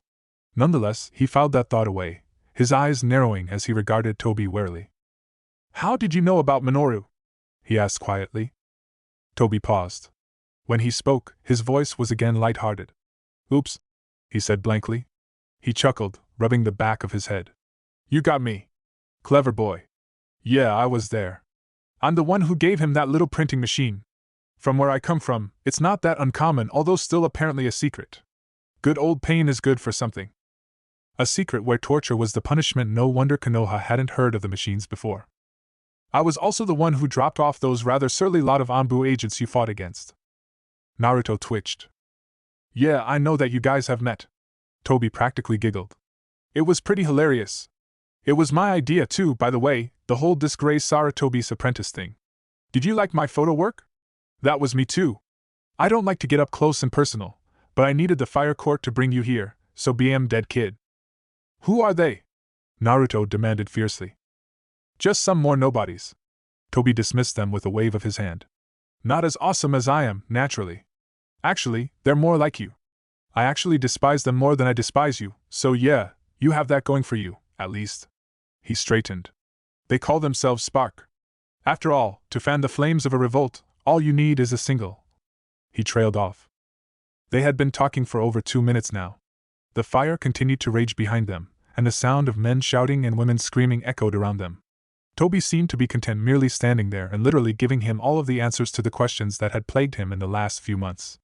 The more he wrapped his head around it, the more things started to make sense. Analysis of the battlefield where Toby and Orochimaru had fought had shown traces of chakra molded in a way very similar to some of Konoha's space-time techniques. If that was true, and Toby could use those vaunted techniques, then it was quite plausible that he would be to slip in a team of enemy operatives wherever he wanted, bypassing all of Konoha's patrols and squads. From the operatives' attacks, to Kazuma's boldness in attacking the capital, to Minoru's involvement, it was starting to fall into place. All except one thing. Why are you here? Naruto asked again. He gestured at Kazuma. You said you didn't agree with his ideas, so why go along with them? What do you want? Like I said, Toby began patiently. I want peace.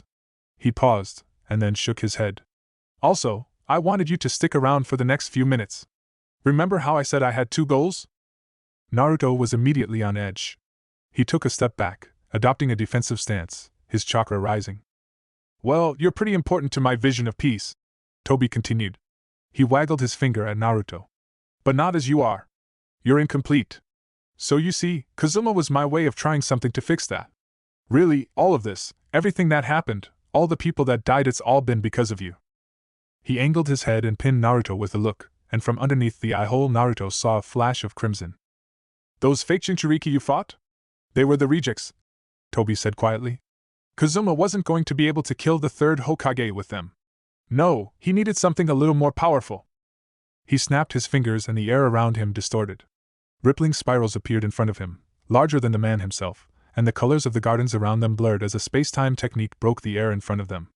Cracks appeared, black streaks against the backdrop of fire that led into nothingness, and from those cracks came a flash of crimson light. Something roared, a terribly powerful and horribly familiar roar that shook the world around them. The ground rumbled and Naruto stumbled back, his stomach burning in agony and his eyes widening behind his mask. From the crack in the air came a figure bathed in crimson light. Dark red and black energies crackled over a boy's frame, insidious chakra bubbling up into the air. Skin was peeling off, burning underneath the power of that potent chakra, and clothes exploded into flames, puffs of smoke rising into the air. It was another Jinchuriki, but a far more powerful one. Toby stood behind the thing as the air around him returned to normal. A loud, steady hum of power rose into the air as the Jinchuriki flexed. 4 glowing tails stretched out behind its head, where a set of long, fawn-like ears stretched back, and 2 glowing white eyes speared him with a dangerous look. It opened its mouth and let out a puff, steam rising up into the air from its maw. The Jinchuriki's very footsteps burned the ground and liquefied the dirt around it, and standing half as tall as Naruto, it was an incredibly intimidating figure to look at. Never mind the miasma of power that surrounded the thing, a torrent of potent chakra that pressed against Naruto.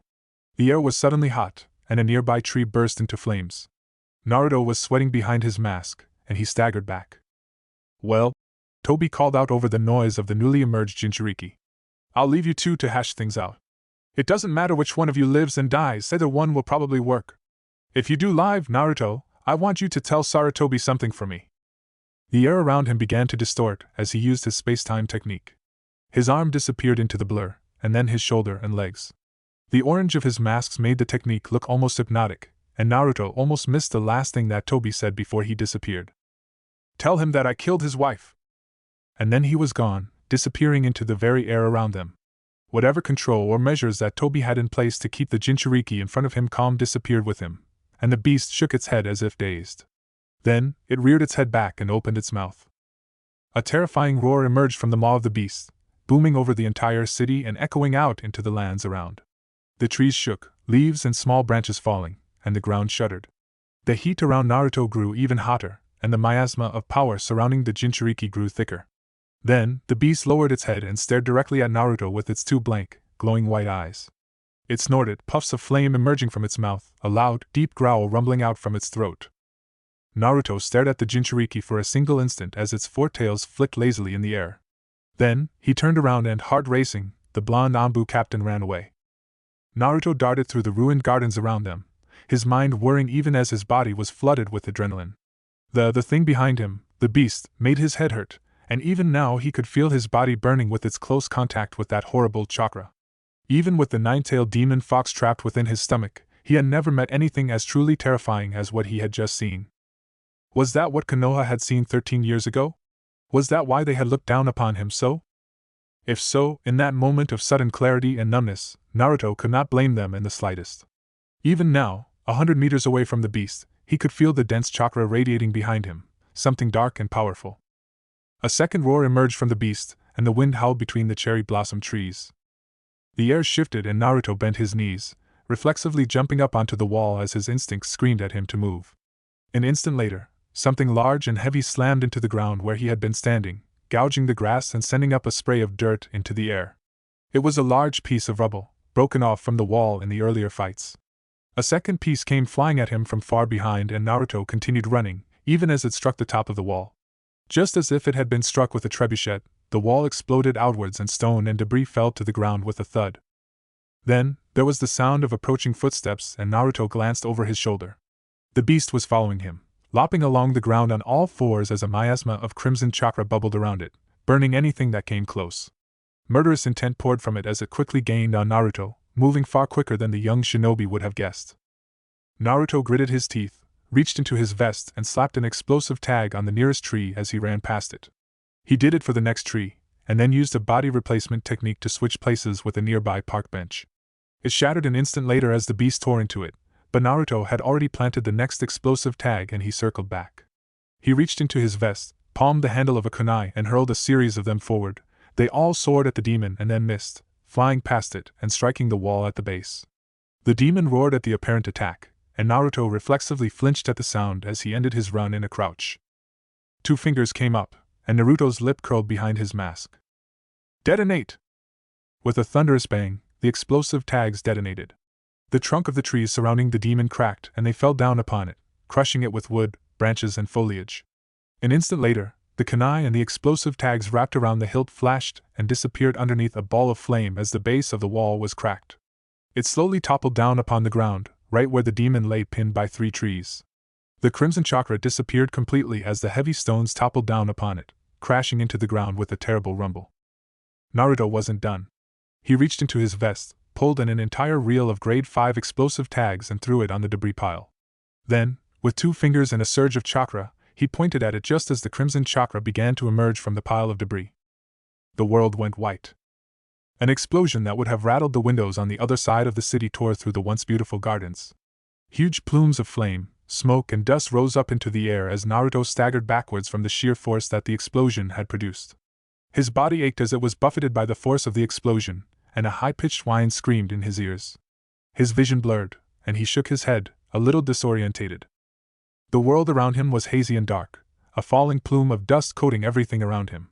Naruto stared intently where he had last seen the demon, his body tense and alert. The high-pitched whine in his ear began to subside after a few moments, and visibility began to improve. Something stirred. The debris shook. Then a second roar just as deafening as the first blasted out into the night sky. It tore through the shattered remains of the wall and the splintered, jagged ends of wood, blowing it all away with a single bellow. Crimson chakra flashed underneath it, and Naruto reflexively darted to the side. He was too late, and one of the flying pieces of debris clipped him in the shoulder. He spun about as something cracked, crying out in pain only to be silenced as he slammed into the ground with a thud, bouncing along it for several meters until he came to a stop. He groaned, raising his head, and watched with bleary eyes as the demon reared its head back. Something flickered in its brilliant white maw, and Naruto flinched. He channeled his chakra and slammed a single hand down on the ground, pouring in as much power as he could into the next technique. Earth release, rise of the Titan. It was shoddily done, but the ground rumbled and a giant arm of stone burst from the ground. Its huge, rocky palm faced towards the demon, its thick, stone fingers shielding Naruto from its view. An instant later, a blazing streak of fire slapped against it, and then another, and another. A dozen came, and then a dozen, dozens, hundreds of them all in the matter of seconds. Each streak of fire chipped a little bit of the stone away, and within a matter of seconds the giant arm of the Titan had been reduced to rubble. Naruto was no longer there. The demon roared in frustration and slapped its hands on the ground. The ground shuddered and Naruto, hiding within the dirt and making good use of the underground excavation technique, held himself very still. He was breathing quickly and his shoulder hurt. Then, the dirt around him shuddered. It shuddered again and light began to peek through muddy depths below him. Naruto's eyes widened and he burst out from the dirt in an instant, jumping up and away. 2 glowing claws erupted from the earth an instant later, following him on arms that weaved around like serpents. They were impossibly long, and as Naruto darted to the left and jumped away from a swipe that rippled the air around him, he saw that the demon had placed both its arms into the ground right up to its shoulders. Naruto saw an opportunity, squared his jaw, and then stood still as he made a single hand sign. The 2 glowing claws grabbed him, one around the head and the other on one of his legs. They lifted him up and the demon roared in satisfaction as it twisted, tearing Naruto to pieces as it tore him in half. Naruto gurgled, and then exploded in a puff of smoke. The ground erupted in a shower of dirt, and, from behind the demon, Naruto emerged. He held a glowing Rasengan in his hand and his mask was covered in mud. He lunged forward, thrusting it at the demon's exposed back, but then the demon's waving tails whipped down upon him with enough force to crush Naruto, the ground beneath him, and the pipe beneath them both. A spray of water hissed up into the air, evaporating almost instantly when it came into contact with the miasma of power surrounding the demon. The demon turned its head 180 degrees, peering down at the remains it had pinned on its tail, and then something exploded in a puff of smoke. The real Naruto sprung from the ground in front of the demon. Its arms burrowed into the ground, its tails behind it, and its head turned. The demon could not stop the shinobi from slamming the ultra-condensed whirring chakra deep into the back of its head. The blue chakra met the red chakra and a loud, high-pitched whine split the air. Naruto's ears ruptured at the sound and he staggered, but he held the technique straight as the Rasengan ground away at the protective coating of foul chakra and began to eat into through towards the Jinchuriki's skull. And then the crimson miasma reared up above the demon's turned head, and it formed the visage of another head, and a pair of long arms and dangerous claws.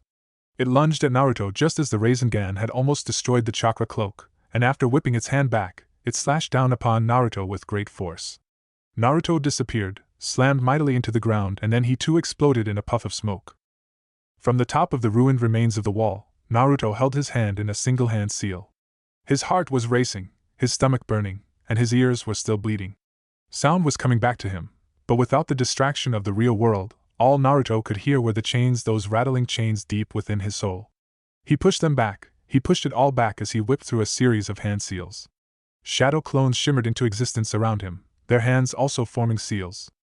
Earth release, earth flow river. Fire release, blazing river.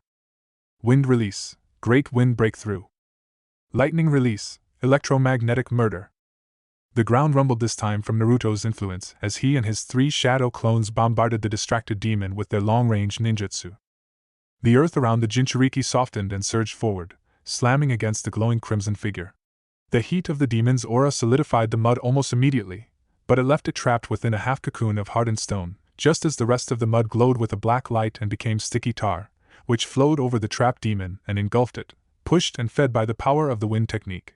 The flailing hands, almost 20 meters away, were engulfed by a series of purplish-bluish of furious lightning, and they twitched and recoiled, trapped from returning back to the main body. This lasted for about 3 seconds. Then, the demon roared, and the second torso rose up from its chakra cloak. It slapped away the A-rank combination technique like it was made of paper, one hand glowing in the darkness. Naruto frowned, but then his instinct screamed at him. One hand on the torso, but there had been 2 BF. Squelch. Naruto looked down as something hot and painful sliced into his chest. The hand had risen from underneath the wall and sliced into his chest, right through his heart. His vest and armor had done nothing to stop it, and distantly he could little bits of melted metal dripping onto his exposed skin, sizzling and blackening the flesh. Thump thump. It didn't hurt, strangely. Thump thump. His stomach burned. Thump thump. With a furious yell, Naruto embraced the chakra of the 9-tailed demon fox within him, and flaming cloak of crimson chakra surrounded him. His lips tightened, his canines extended, and his pupils dilated, become thin and slit-like. Naruto reached down with a clawed hand, grasped the fiery paw of chakra and casually tore it out of his chest. His flesh hissed and sizzled as it began to close as Naruto grabbed the arm and pulled. The demon was yanked from its feet as Naruto jerked with all of his power, swinging the elongated arm to the side and forcing the demon into the air. It soared sideways and slammed into the wall underneath him, making it shudder and crack, and the arm jerked out of his grip and slithered back to the main body like a snake. Naruto was shuddering, the power threatening to overcome him. The emotions bottled up from the last few months rose up to the surface of his mind. Every single thought of regret, of self-doubt, of fear and frustration and helplessness, it all came out. It attacked him, filling his every pore, and Naruto clutched his head. He let out a terrible roar, and then did what all humans did when they were hurt. He took out on somebody else.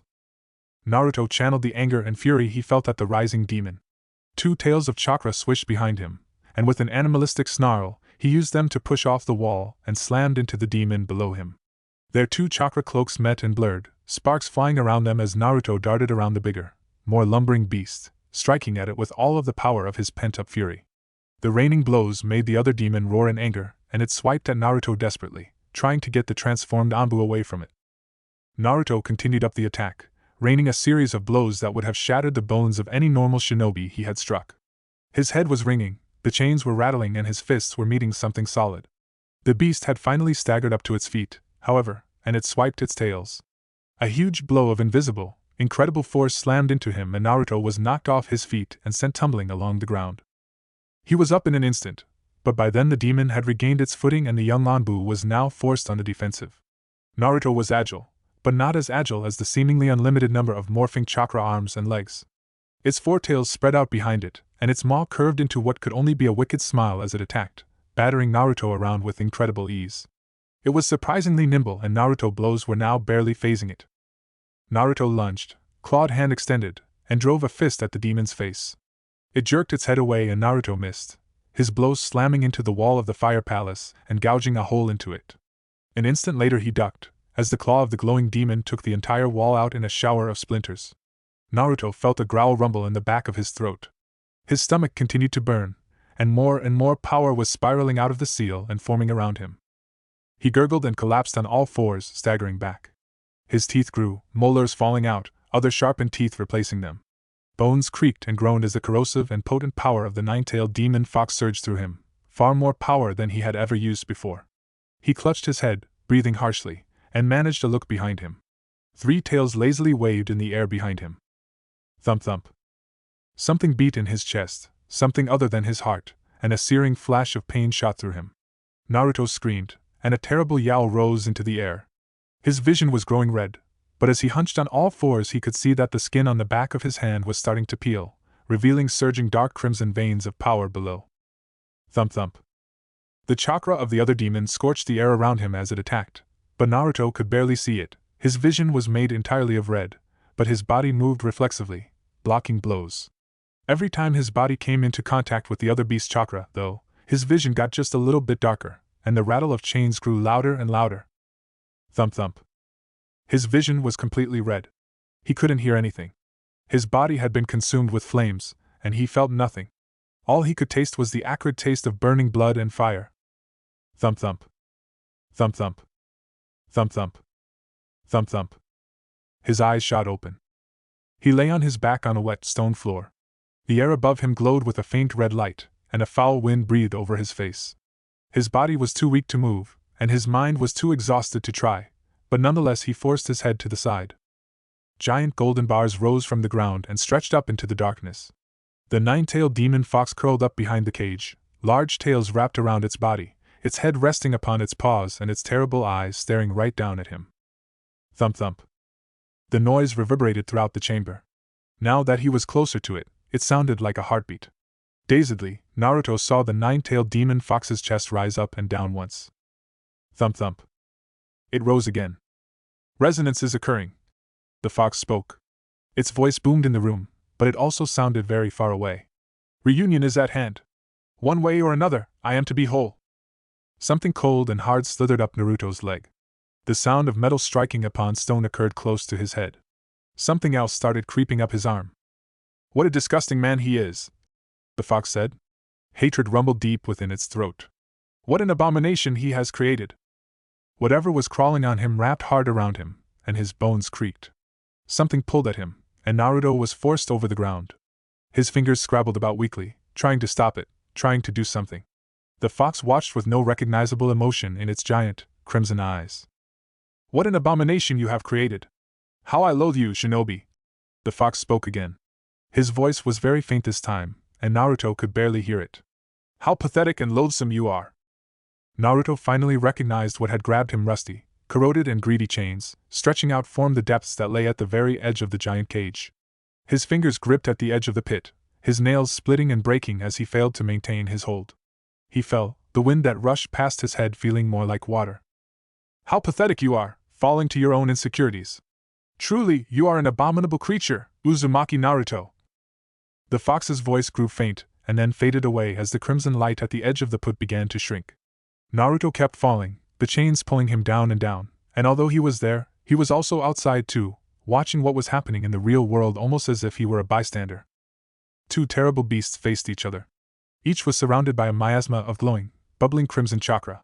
Each crouched on 4 legs, each had 4 tails waving behind them, and each had soulless white eyes and a gaping maw that stretched on for eternity. The air around them hissed and spluttered, small crackles of lightning popping, and the smell of ozone reeked from the devastated gardens and battered palace wall. Naruto stood between them, watching with disinterested eyes. They ignored his presence, perhaps they could not see him. Naruto couldn't see himself, after all. They lunged at each other, grappling and fighting, 2 terrible demons rolling around the ground as they bit and tore into each other with their claws.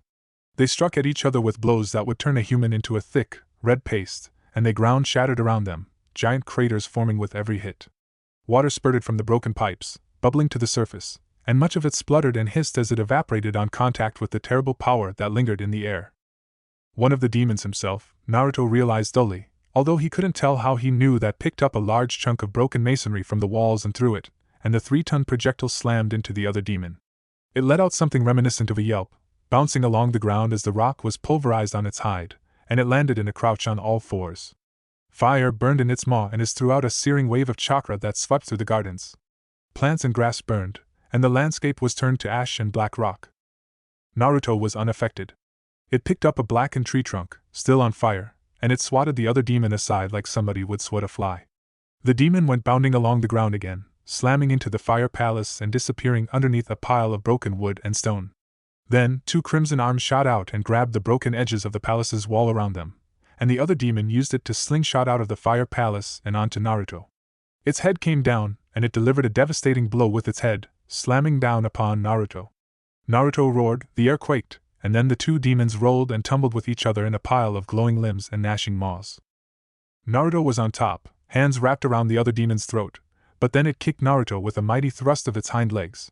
The transformed Anbu went flying away, but his glowing arm whipped out and he grabbed the other demon by the scruff, forcing it along with him. The 2 demons bounced along the ground and Naruto stretched his arm, picking the demon up and slamming it into a nearby, ruined section of the wall.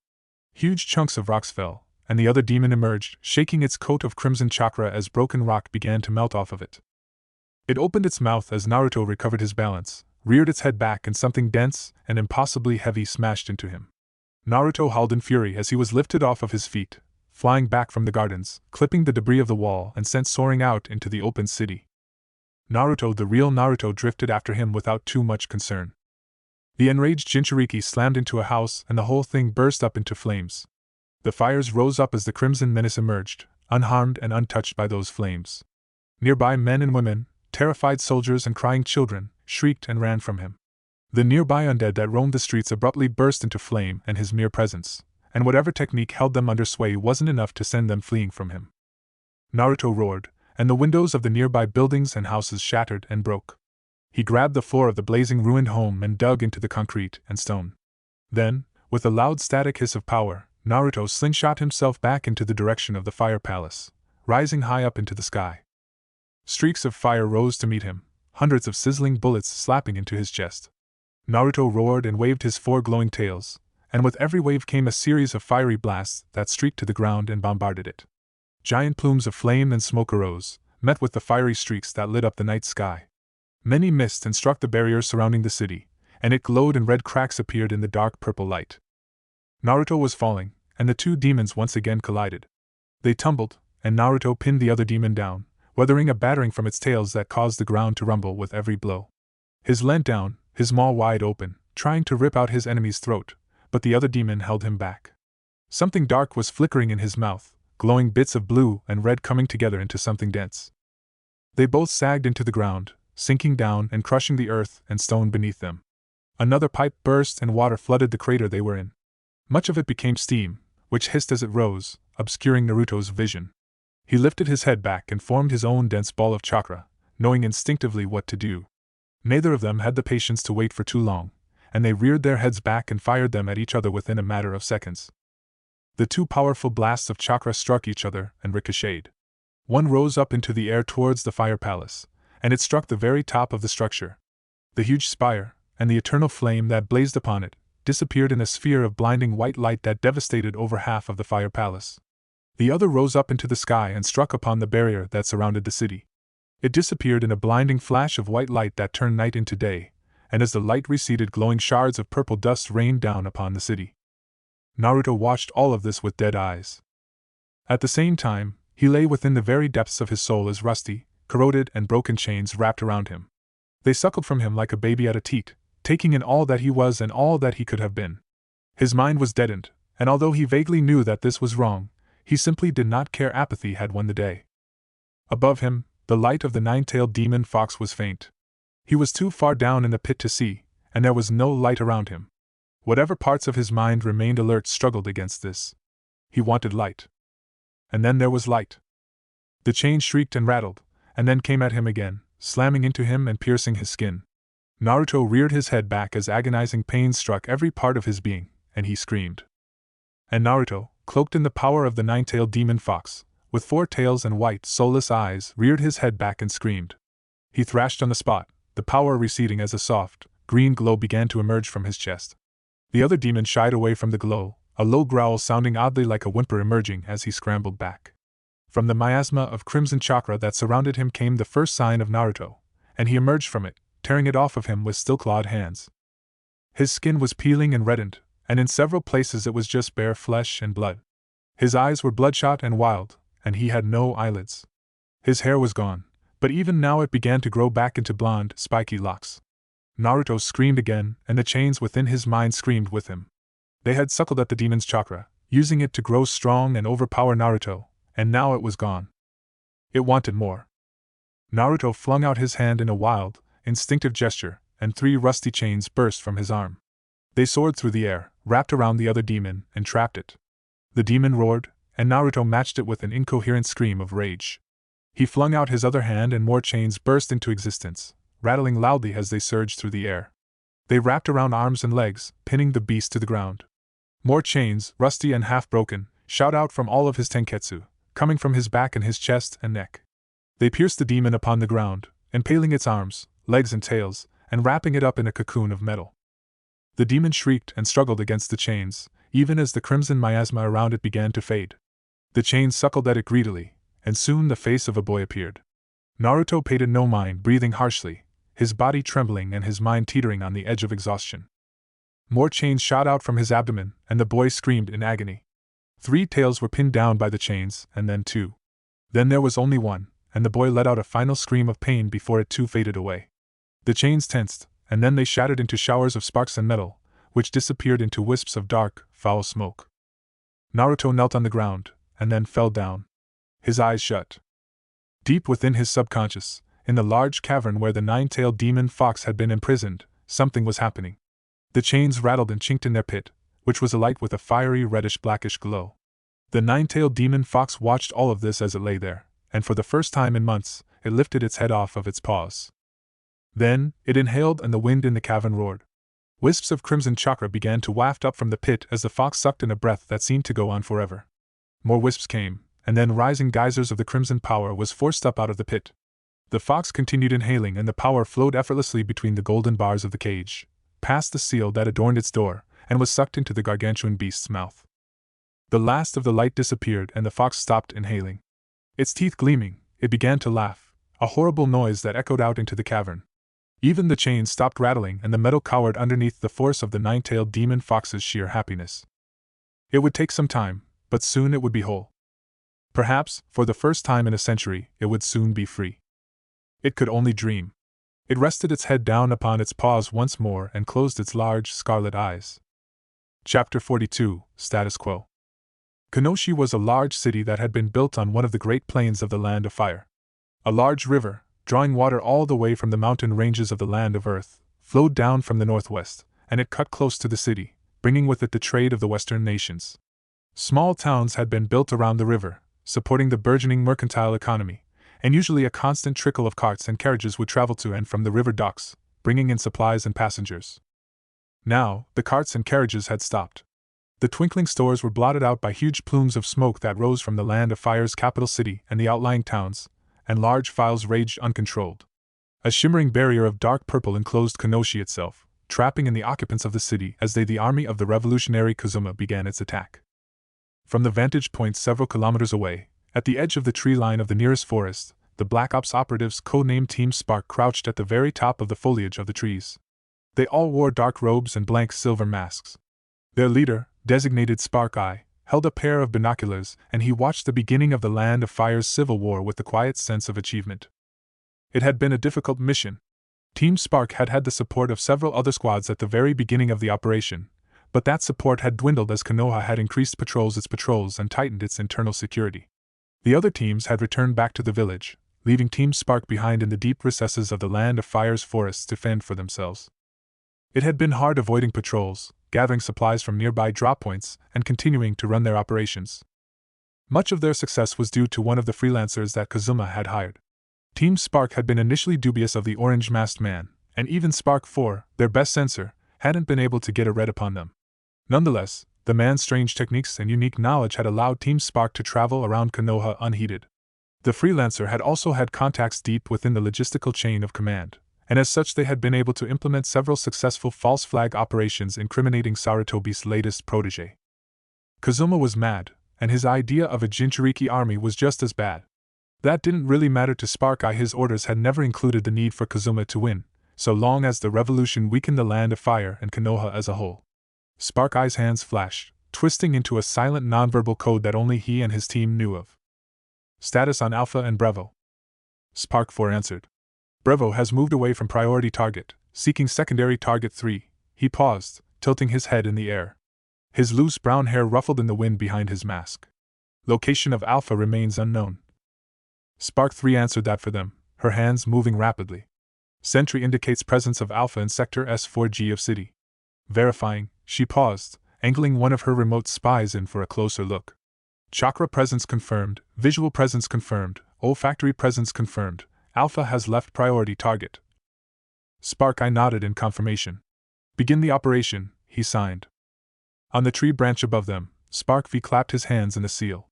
With Spark 2 and Spark 6 maintaining a very sophisticated barrier technique, only the members of the Black Ops team could feel the sudden surge of chakra that flowed through the air. Spark V didn't make a sound, but the strain on his body was nonetheless quite visible. He stood in that position for a few moments, and then nodded. Next to him, the blank-masked Spark 3 signed on her brother's behalf. Infiltration complete. The palace has been breached. Gas canisters deployed. The bunker has been neutralized. No life signs. Confirm, Spark Eye ordered. The two summoners were silent for at least a minute. Then, Spark V shook his head silently, and Spark 3's fingers flashed. Negative priority target missing. Spark Eye nodded calmly. Locate target. Search for multiple life signs in a small area. Confirm locations. The two operatives did so, and for the next few minutes Spark Eye watched the city burn. The faint sounds of screaming and yelling rose up into the air, but the man was unaffected. He idly noted a series of flashes. Explosive tags, Class 3, clustered within 1 meter radius near the south gate. The third Hokage was undoubtedly on the move, and it wouldn't take the god of all shinobi to scatter his enemies to the wind and bring down that barrier. When that happened, Spark Eye and his team were not going to be there. Contact. Clustered life forms detected. Body heat. Increased level of humidity and carbon dioxide. First floor. 2 shinobi present. Sash of the 12 guardians confirmed. Begin the operation. Infiltrate and assassinate. Understood. Assuming direct control. Spark Eye watched as Spark 3 and Spark V took control of their tiny rodent summons. They would undoubtedly be sneaking up on the two guardians, waiting for a chance to leap at them and inject them with a cocktail of drugs, hormones, several powerful mind-altering substances, and a dose of chakra. It would be enough for the two Black Ops shinobi to influence and control the actions of the guardians from afar, entering the room where their priority target waited and terminating him in a matter of moments. Direct control assumed, moving to terminate. Both Spark 3 and V radiated a sense of intense concentration, their hands twisted up into the snake hand seal. For a few moments, nothing happened. Then, Spark V jerked back and let out an audible groan, his head snapping back. He stumbled, loosing his place on the branch, and began to fall, but Spark 4 jumped from her branch and snatched him from the air. Spark 3 let out a little shriek a second later and collapsed, leaning against the trunk of the tree, panting harshly. Report. Spark Eye's hands flashed. Mission failure. Alpha present in the room. Proxies terminated. Spark 3 managed to report with trembling fingers. The backlash of the aborted technique was significant enough that Spark Eye could see a trickle of blood oozing out of Spark V's ears. He nodded, emotionless, and raised his hand to signal his team to withdraw. They had failed in their chance to eliminate the Fire Lord, but it had merely been an attack of opportunity, and not a requirement.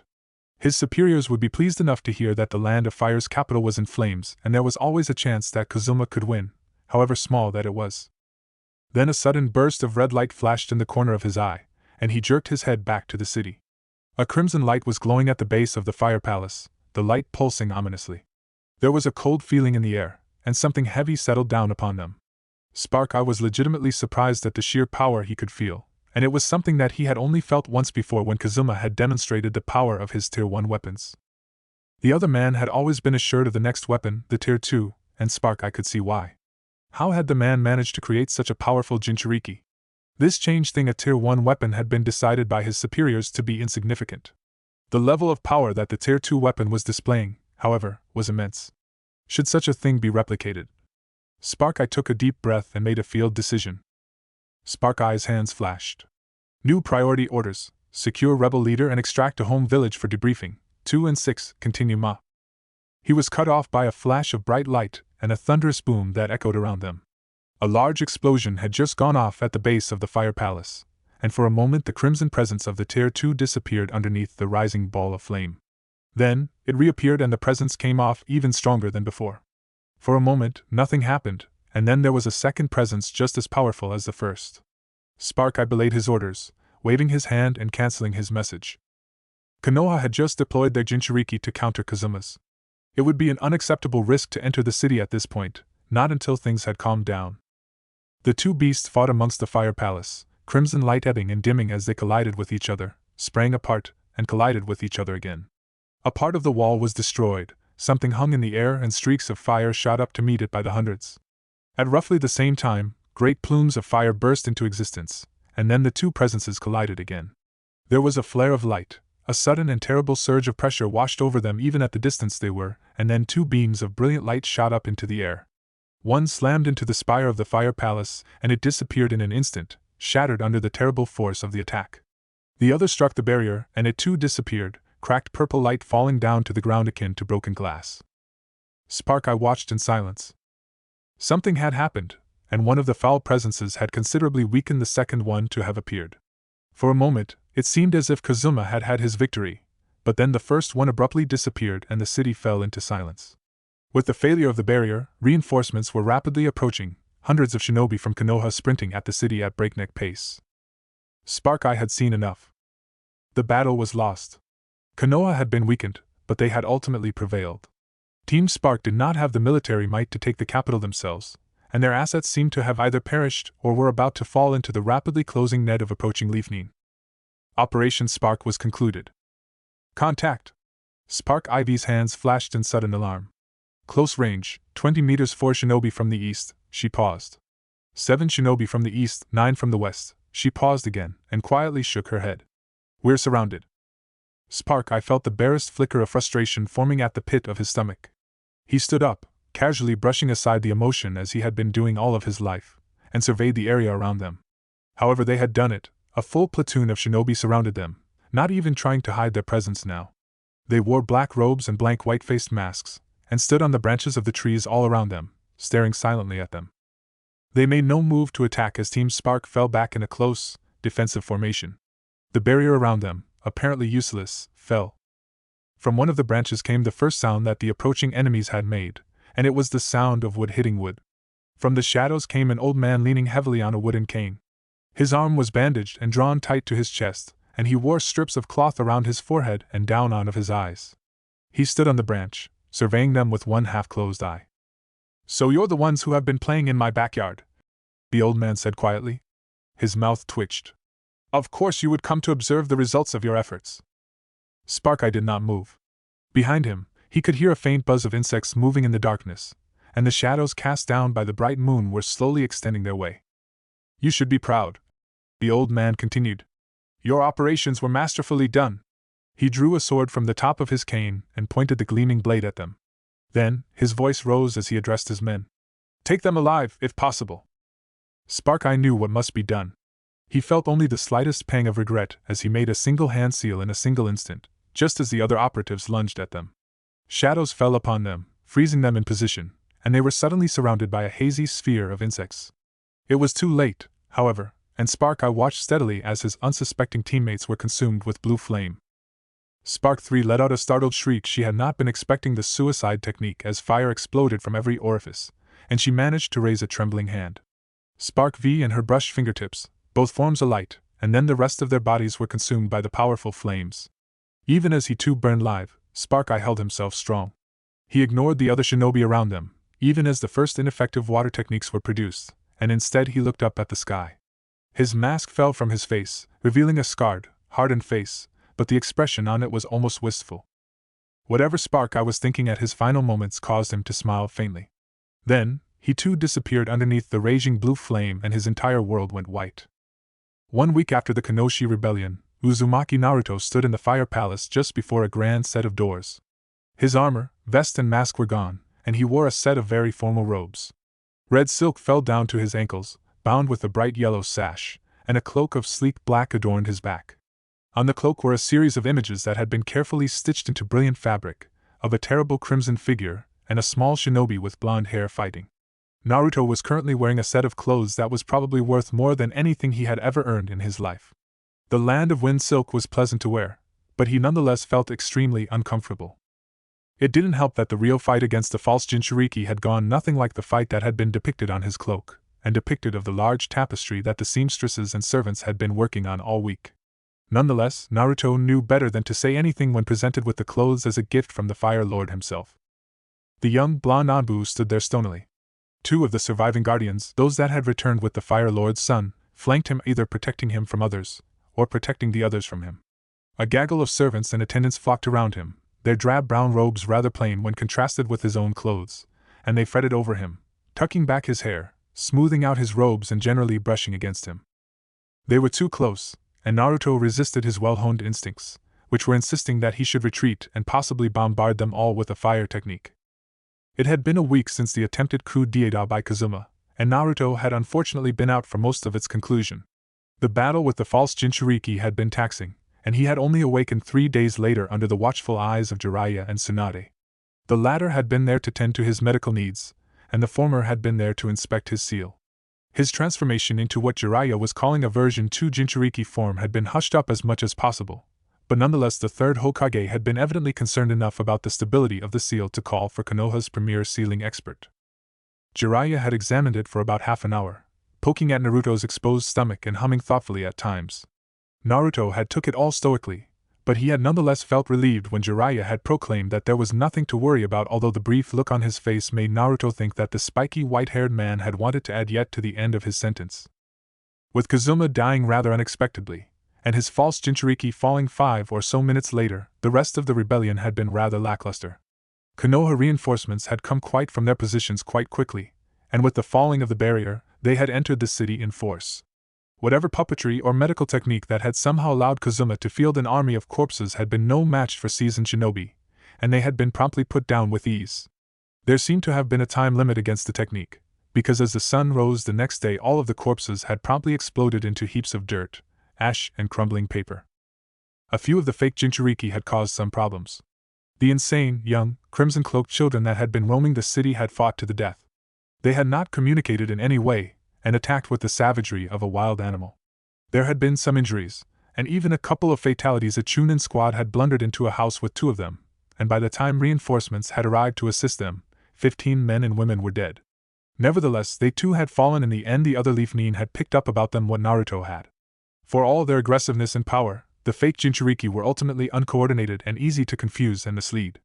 They had been put down within the first hour, and their tiny, broken bodies had been collected for analysis. Shinobi casualties had been low. Civilian casualties had been high. Many had been slain in their homes, torn apart by creatures and constructs far more powerful than they were. They had never had a chance, the false Jinchuriki were too mad to reason with, and the walking dead had shown no remorse as they had cut down all who stood within their path. The death toll was quite easily in the thousands.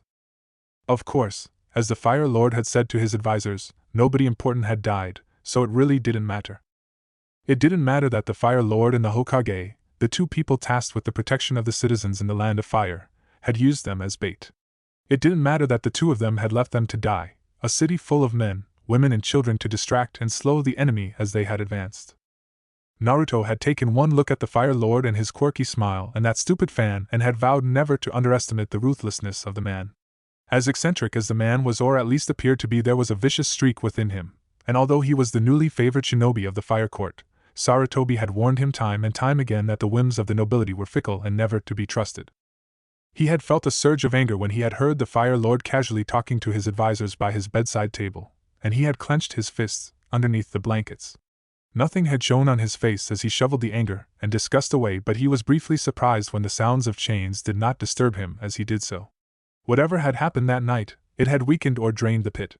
It wasn't necessarily a nice feeling, more of something empty and hollow inside of him. That void had been quickly filled with a vicious sense of satisfaction as Sarutobi had described the fate of the Black Ops team that had crossed him all those times.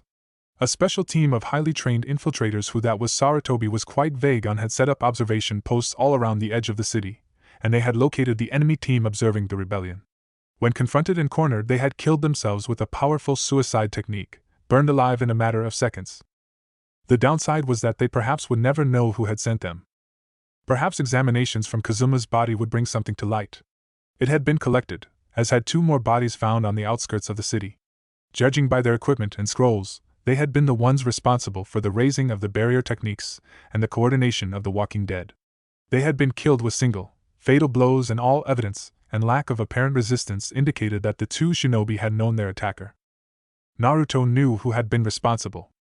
Tobi, whoever he was, had ultimately been the one responsible for all of this. He didn't really understand why, but he had told Sarutobi everything the man in the orange mask had said. When it had come to Tobi's final message to the 3rd Hokage, Naruto had watched as the old man had visibly staggered back. The Hokage had looked stunned, even dazed, as he leaned on the table, his mouth parting in shock. His face had shown a myriad of emotions: despair, shock, anger, and a sudden clarity that had made the old man straighten up and press his lips thinly together, exhaling loudly. Regardless of whom Tobi was and however true his claim may or may not have been, he had just made an enemy out of the 3rd Hokage. Very few awarded that status tended to survive for very long. Naruto was interrupted by the sound of creaking doors. A boy, barely out of his teens dressed in fine white robes, poked his head out. "Please enter, Uzumaki-sama," he said nervously, and then disappeared before Naruto could respond. Naruto straightened as the attendants left him, bowing and murmuring.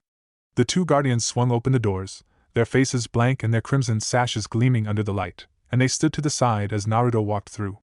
He had entered a large room. A red carpet had been laid from the door to the front of the room. Large polished wood tables had been put to the side of the room, and a large crowd of men, women, and children stood there. They wore the robes of the nobility. The men were rather portly, the women were thin and wore heavy makeup, and the children were bright-eyed. They stared at him as he walked past, his footsteps echoing loudly in the silent room. At the front of the room was a set of steps. At the top of the steps was a large table, and standing in front of that table were some of the most important people in the Land of Fire. On the left stood the 3rd Hokage, dressed in his ceremonial robes of red and white, and flanking him was Mitokado Hamura and Yudetane Koharu. On the right stood Akiko, surrounded by 2 of her ladies-in-waiting, and behind her stood half a dozen nobles. Naruto picked out Lord Shinji as one of them, the portly man nodding approvingly as Naruto approached them. The Fire Lord stood at the head of the group. His fan was up, half of his face hidden by his fan. His one visible eye watched Naruto carefully, something lurking within its depths, and his body language was unreadable. He wore giant red robes that flowed to the floor, tied with a huge yellow sash that draped down to his knees, and a tall, rectangular head with the symbol of fire adorned his head. Naruto approached the Fire Lord and bowed deeply. He remained crouched down as the Fire Lord took a step towards. Then, the leader of the Land of Fire spoke, his voice loud and audible to all those in the room. "Today we are here to celebrate the actions of a most wonderful shinobi," the Fire Lord began. He snapped his fan shut, the instrument disappearing in his sleeve, and he opened up his arms with a wide smile. "Oh yes, a most wonderful shinobi indeed. Uzumaki Naruto has served the Land of Fire well. He has fought against its enemies and protected its citizens, and oh my, what a wonderful job he has done indeed." With his head bowed, Naruto couldn't see anything apart from the Fire Lord's luxurious robe trims pulled against the feudal lord's feet. Nonetheless, he could hear the rustle of robes as the man shifted, and he could swear he could feel the eyes of the man staring down at him. "He has saved our nation against the perilous threat of Sky Country, single-handedly defeating the wicked leader of that villainous trash. He has saved this city from the treason of a man who should have been our protector." He stopped, and a hand came down to rest on his blonde locks. Naruto resisted the urge to shudder. "He has saved my daughter from the tyranny of a murderer," the Fire Lord continued quietly, and more somberly. "He has saved my life. He has saved all of your lives. He has fought against the darkness to keep us safe. He has battled a demon, and foiled a plot on my own life. Uzumaki Naruto is a true protector of the realm." There was a short silence. Then, somebody behind him started clapping. First 1, and then 2, and then a dozen, and then hundreds of clapping men, women, and children echoed out in the large room. For all the applause they gave, not a single one made any other noise apart from that. The pressure on his head was removed as the Fire Lord lifted up his hand. Rise, Uzumaki Naruto! He ordered. Naruto straightened up and stood there, his eyes locked firmly a point of the wall behind the Fire Lord. The eyes of hundreds bore down on him, and he did not like it. Nonetheless, it was his duty to withstand it, and so he did, as he always did, and obeyed. Naruto is a true shinobi. He is the epitome of the will of fire. He will protect the land of fire as long as he shall live, the Fire Lord cried out. A sly smile had crossed his face, and he looked distinctly pleased as the nobles clapped for Naruto again. Then, he raised his hands and the audience went quiet in an instant. For his actions here, and his impeccable service record of the last 7 years, I am gifting Uzumaki Naruto with an adage. The Fire Lord continued. He swelled up, patting Naruto on the head almost as if the blonde shinobi was a dog. His friends call him the right hand of God. His enemies call him nothing, for they are all dead. Oh ho ho ho! He laughed, and many of the other nobles chuckled politely. However, for those foolish enough to challenge the land of fire again, they will first have to come through our protectors. The Fire Lord boomed out. He flung an arm out, gesturing towards Naruto, and almost hitting the shinobi in the face. Standing at the front of our protectors will be this shinobi, Uzumaki Naruto, the right hand of God and the demon's bane. The nobles burst out into applause as the Fire Lord plashed a sash around his chest. It was much like the sash of the 12 Guardians, however it was gold, and a terrible demon had been stitched upon it with crimson silk. A shinobi stood above it, a hand frozen in a seal, a permanent battle between man and demon depicted on the award. Through all of this, Naruto was smiling, not because of the award but because the irony was really not lost on him at all. There was a feast. The tables were brought to the center of the room and servants and attendants streamed out of the kitchens with platters and plates laden with rich foods, exotic spices and goblets and pitchers of the finest wines. Naruto sat on the right of the Fire Lord, while the third Hokage sat on the left, and the two powerful men chatted to each other over their glasses of wine. The Fire Lord's face was red as he finished his third cup, saying something to Sarutobi, who merely responded quietly and smiled faintly as the Fire Lord erupted into a fit of laughter, clapping the most powerful shinobi in the land of fire on the back. On Naruto's right sat Akiko, the Fire Lord's daughter. She was dressed in her finest clothes, silks and cloth draped in such a way that revealed tantalizing flashes of thigh and shoulder as she moved. It shimmered around her, sparkling underneath the light as if it was made from blue diamonds, and her hair flowed down her back, twisted in an elaborate braid. She looked absolutely beautiful and Naruto would have loved to have talked to her, but Lord Shinji sat on her other side and was engaging her rather enthusiastically. The Fire Princess responded politely, laughing demurely and blushing at the most appropriate times as a man 3 times her age and 6 times her weight drank from his goblet. The more wine he consumed, the more he seemed to leer at her. From what Naruto understood, an important justice in the fire court had been found dead in the ruins of the city. Lord Kinjo had been struck down by his enemies after refusing Konoha's protection, tortured and beaten, but he had remained a patriot to the very end, or so the official story went. Lord Shinji was a popular option to replace the man, and Naruto could only feel a flash of indignation at the thought of what incentives the Fire Lord would offer. Perhaps even the hand of his daughter. There were plenty of other girls who would be eager to take her place, Naruto noted dryly. He wasn't an expert on social relationships and girls and all that stuff, but even he, oblivious as he may be, could tell that he was receiving quite a lot of attention. Several of the ladies of the fire court, some his age, many a great deal older, threw him looks. Many of those looks were coy, suggestive smiles, twirling skirts and swaying hair. Others were more speculative, as if the matriarchs of the great noble families were looking at him wondering just which daughter they would throw at him. Now that he was the Fire Lord's favorite, he was very popular. Naruto could only smile thinly and look away. This fake level of adoration, the false smiles and the blatant praise and hero worship, it was sickening in a way. Some part of him definitely liked it, but another part, the shinobi part, could only see all of it as a threat. That was probably the smart part, Naruto decided. Somebody touched his hand. Naruto jerked and looked up. The dark eyes of Akiko met his and she smiled. As a troupe of entertainers entered the room and began playing music, and nobles began to rise and pair off, the two of them rose. Naruto took the Fire Princess's hand and they entered the crowd. Then, Naruto used a near-perfect body flicker to take both him and Akiko out of the room. The last thing he saw was the blatant disapproval of the 12 Guardians and the third Hokage, both watching him. Some time later, Naruto and Akiko broke apart from their latest kiss.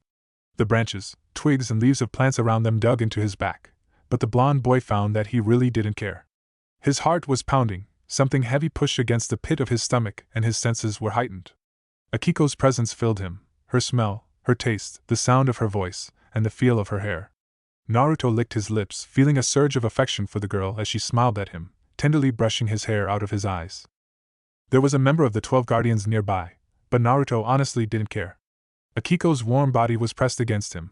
His fumbling hands roamed her back and she shuddered, mewling into his ear, her soft hair tickling his face. He kissed her again, and when they broke apart, Akiko giggled and laid her head down on his shoulder. The ground around the palace gardens was still cratered. Big chunks of the wall still littered the grounds, and the wall itself had been shored up temporarily. Large swathes of grass and plants had been burned in the blaze, and some of the blackened husks remained. Other sections of the garden were just in tatters, resembling the rocky fields of the land of earth rather than the fertile plains of the land of fire. The Fire Princess was looking up, staring at the scaffolding that covered the top of the Fire Palace. The eternal flame burned once more, this time through the use of natural gas rather than an elaborate seal matrix, and repairs had already begun on the spire. "It must have been so terrifying," she murmured into his shoulder. She stroked his hair, nestling deeper into him, and turned her head to stare up at him with her lovely eyes. "What a terrible battle it must have been! You were so brave." Naruto didn't really know what to say to that. He settled with a small shrug, and Akiko giggled. "You're so tough," she cooed, flicking him on the nose. Naruto flinched, and she outright laughed. Then, seeing his wounded expression, she leaned up for another kiss. "Don't worry. I like that about you." Naruto couldn't help the smile that crossed his face, and he stroked her hair. Akiko was quiet for a little while longer, content to just lay there as Naruto played with her hair. "That woman," she trailed off, sounding a touch nervous. "The one that pretended to be Shizu, what happened to her?" Naruto paused in his ministrations. "I fought her," he answered quietly. "Did you kill her?" Akiko asked. She gazed up at him, and there was nothing but sincerity on her face. At Naruto's blank expression, she let out a shuddering breath. "Oh," she trailed off. She lowered her hands to her lap and wriggled out of Naruto's grip. With her head bowed, Naruto was suddenly fearful that he had offended her. Then, her hands clenched, bunching up the material on her thighs, and she looked back up at him. There was a fleeting look on her face, something vicious and dangerous, and Naruto was abruptly reminded who her father was. "Good," she whispered darkly. "I hope she suffered the bitch." Then her look faded into sorrow. "I like Shizu." She trailed off in a quitter, sadder voice. Naruto embraced her, and they kissed again. "Did you really fight a demon?" Akiko asked between kisses. "A real demon?" Naruto nodded and pointed to the spire. "It did that," he murmured huskily. Or did he do that? His hormone-fogged mind couldn't remember at the moment. If a genin decided to assassinate him at the moment, he probably would have been an easy target, yet Akiko's lips came crashing down on his even hungrier than before, and he really didn't care. "You're so strong, Naruto," Akiko gasped as she came up for a breath. Her hand was tangled in his hair, tugging almost painfully at it, and she had placed his hand on her lower back. "You're so strong!" Naruto thought about the chains and the darkness, and the eyes of the nine-tailed demon fox. "Not really," he murmured. He drew back and flopped onto his back. Akiko joined him, and they stared up at the stars. "When do you leave?" Akiko asked softly as she curled up around him. It must have been a ridiculous sight, a teenage girl nearly out of her teens wrapping her body around a boy just entering his. "Tomorrow," Naruto responded lazily. He took a deep breath, so very tempted just to lie there and sleep with this warm girl beside him. "Before the sun comes up." "Will I see you again?" Akiko asked, sounding even softer than before. Her voice wavered a bit, and Naruto turned his head to gaze at her. "Of course," Naruto assured her quickly. "You can't get rid of me that easily." Akiko looked happy. "Maybe I'll request you for a mission," she teased with a giggle. "You can help me shop and entertain me and my friends. I'm sure you know lots of tricks." Naruto smiled faintly. "My team only does special kinds of missions," he responded. "Like what?" "Dangerous stuff," Naruto answered. "Secret stuff I can't tell you about." Naruto felt rather proud of saying that, and he appreciated the look of amazement and awe he received from Akiko. Her eyes were wide, her pupils dilated, and she breathed in, her chest heaving dangerously close. Naruto smiled, and she smiled back rather wickedly, pulling him down and drowning him in another kiss.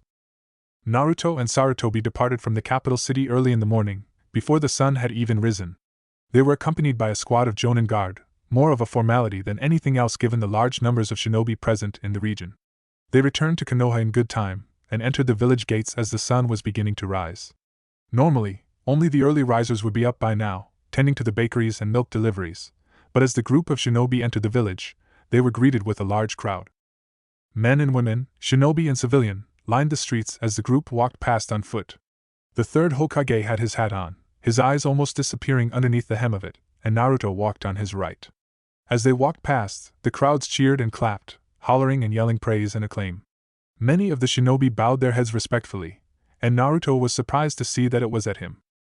Then, the third Hokage abruptly pulled ahead, leaving Naruto behind, and the crowds continued to clap and cheer. His eyes were wide and his heart was racing, an unbidden smile crossing his face when he realized that they were all here to see him. Not the Hokage him. He stood straighter, pleased at their acknowledgement, proud to be recognized by his village. When compared to the nobles of the fire court, this was much more honest and sincere, and Naruto felt like he was 6 again as he beamed in happiness. His good mood didn't end there as he arrived at the Hokage's office. The third Hokage sat behind his desk, while the rest of Team Sigma stood around it. As he entered, they all came to attention and bowed their heads. Naruto stopped, staring as they raised up. Yuka waved at him, grinning brightly, and Daichi smiled. Kage gave a slight, but meaningful, nod, and Kamachi bowed her head respectfully, and Tawa gave him a thumbs up.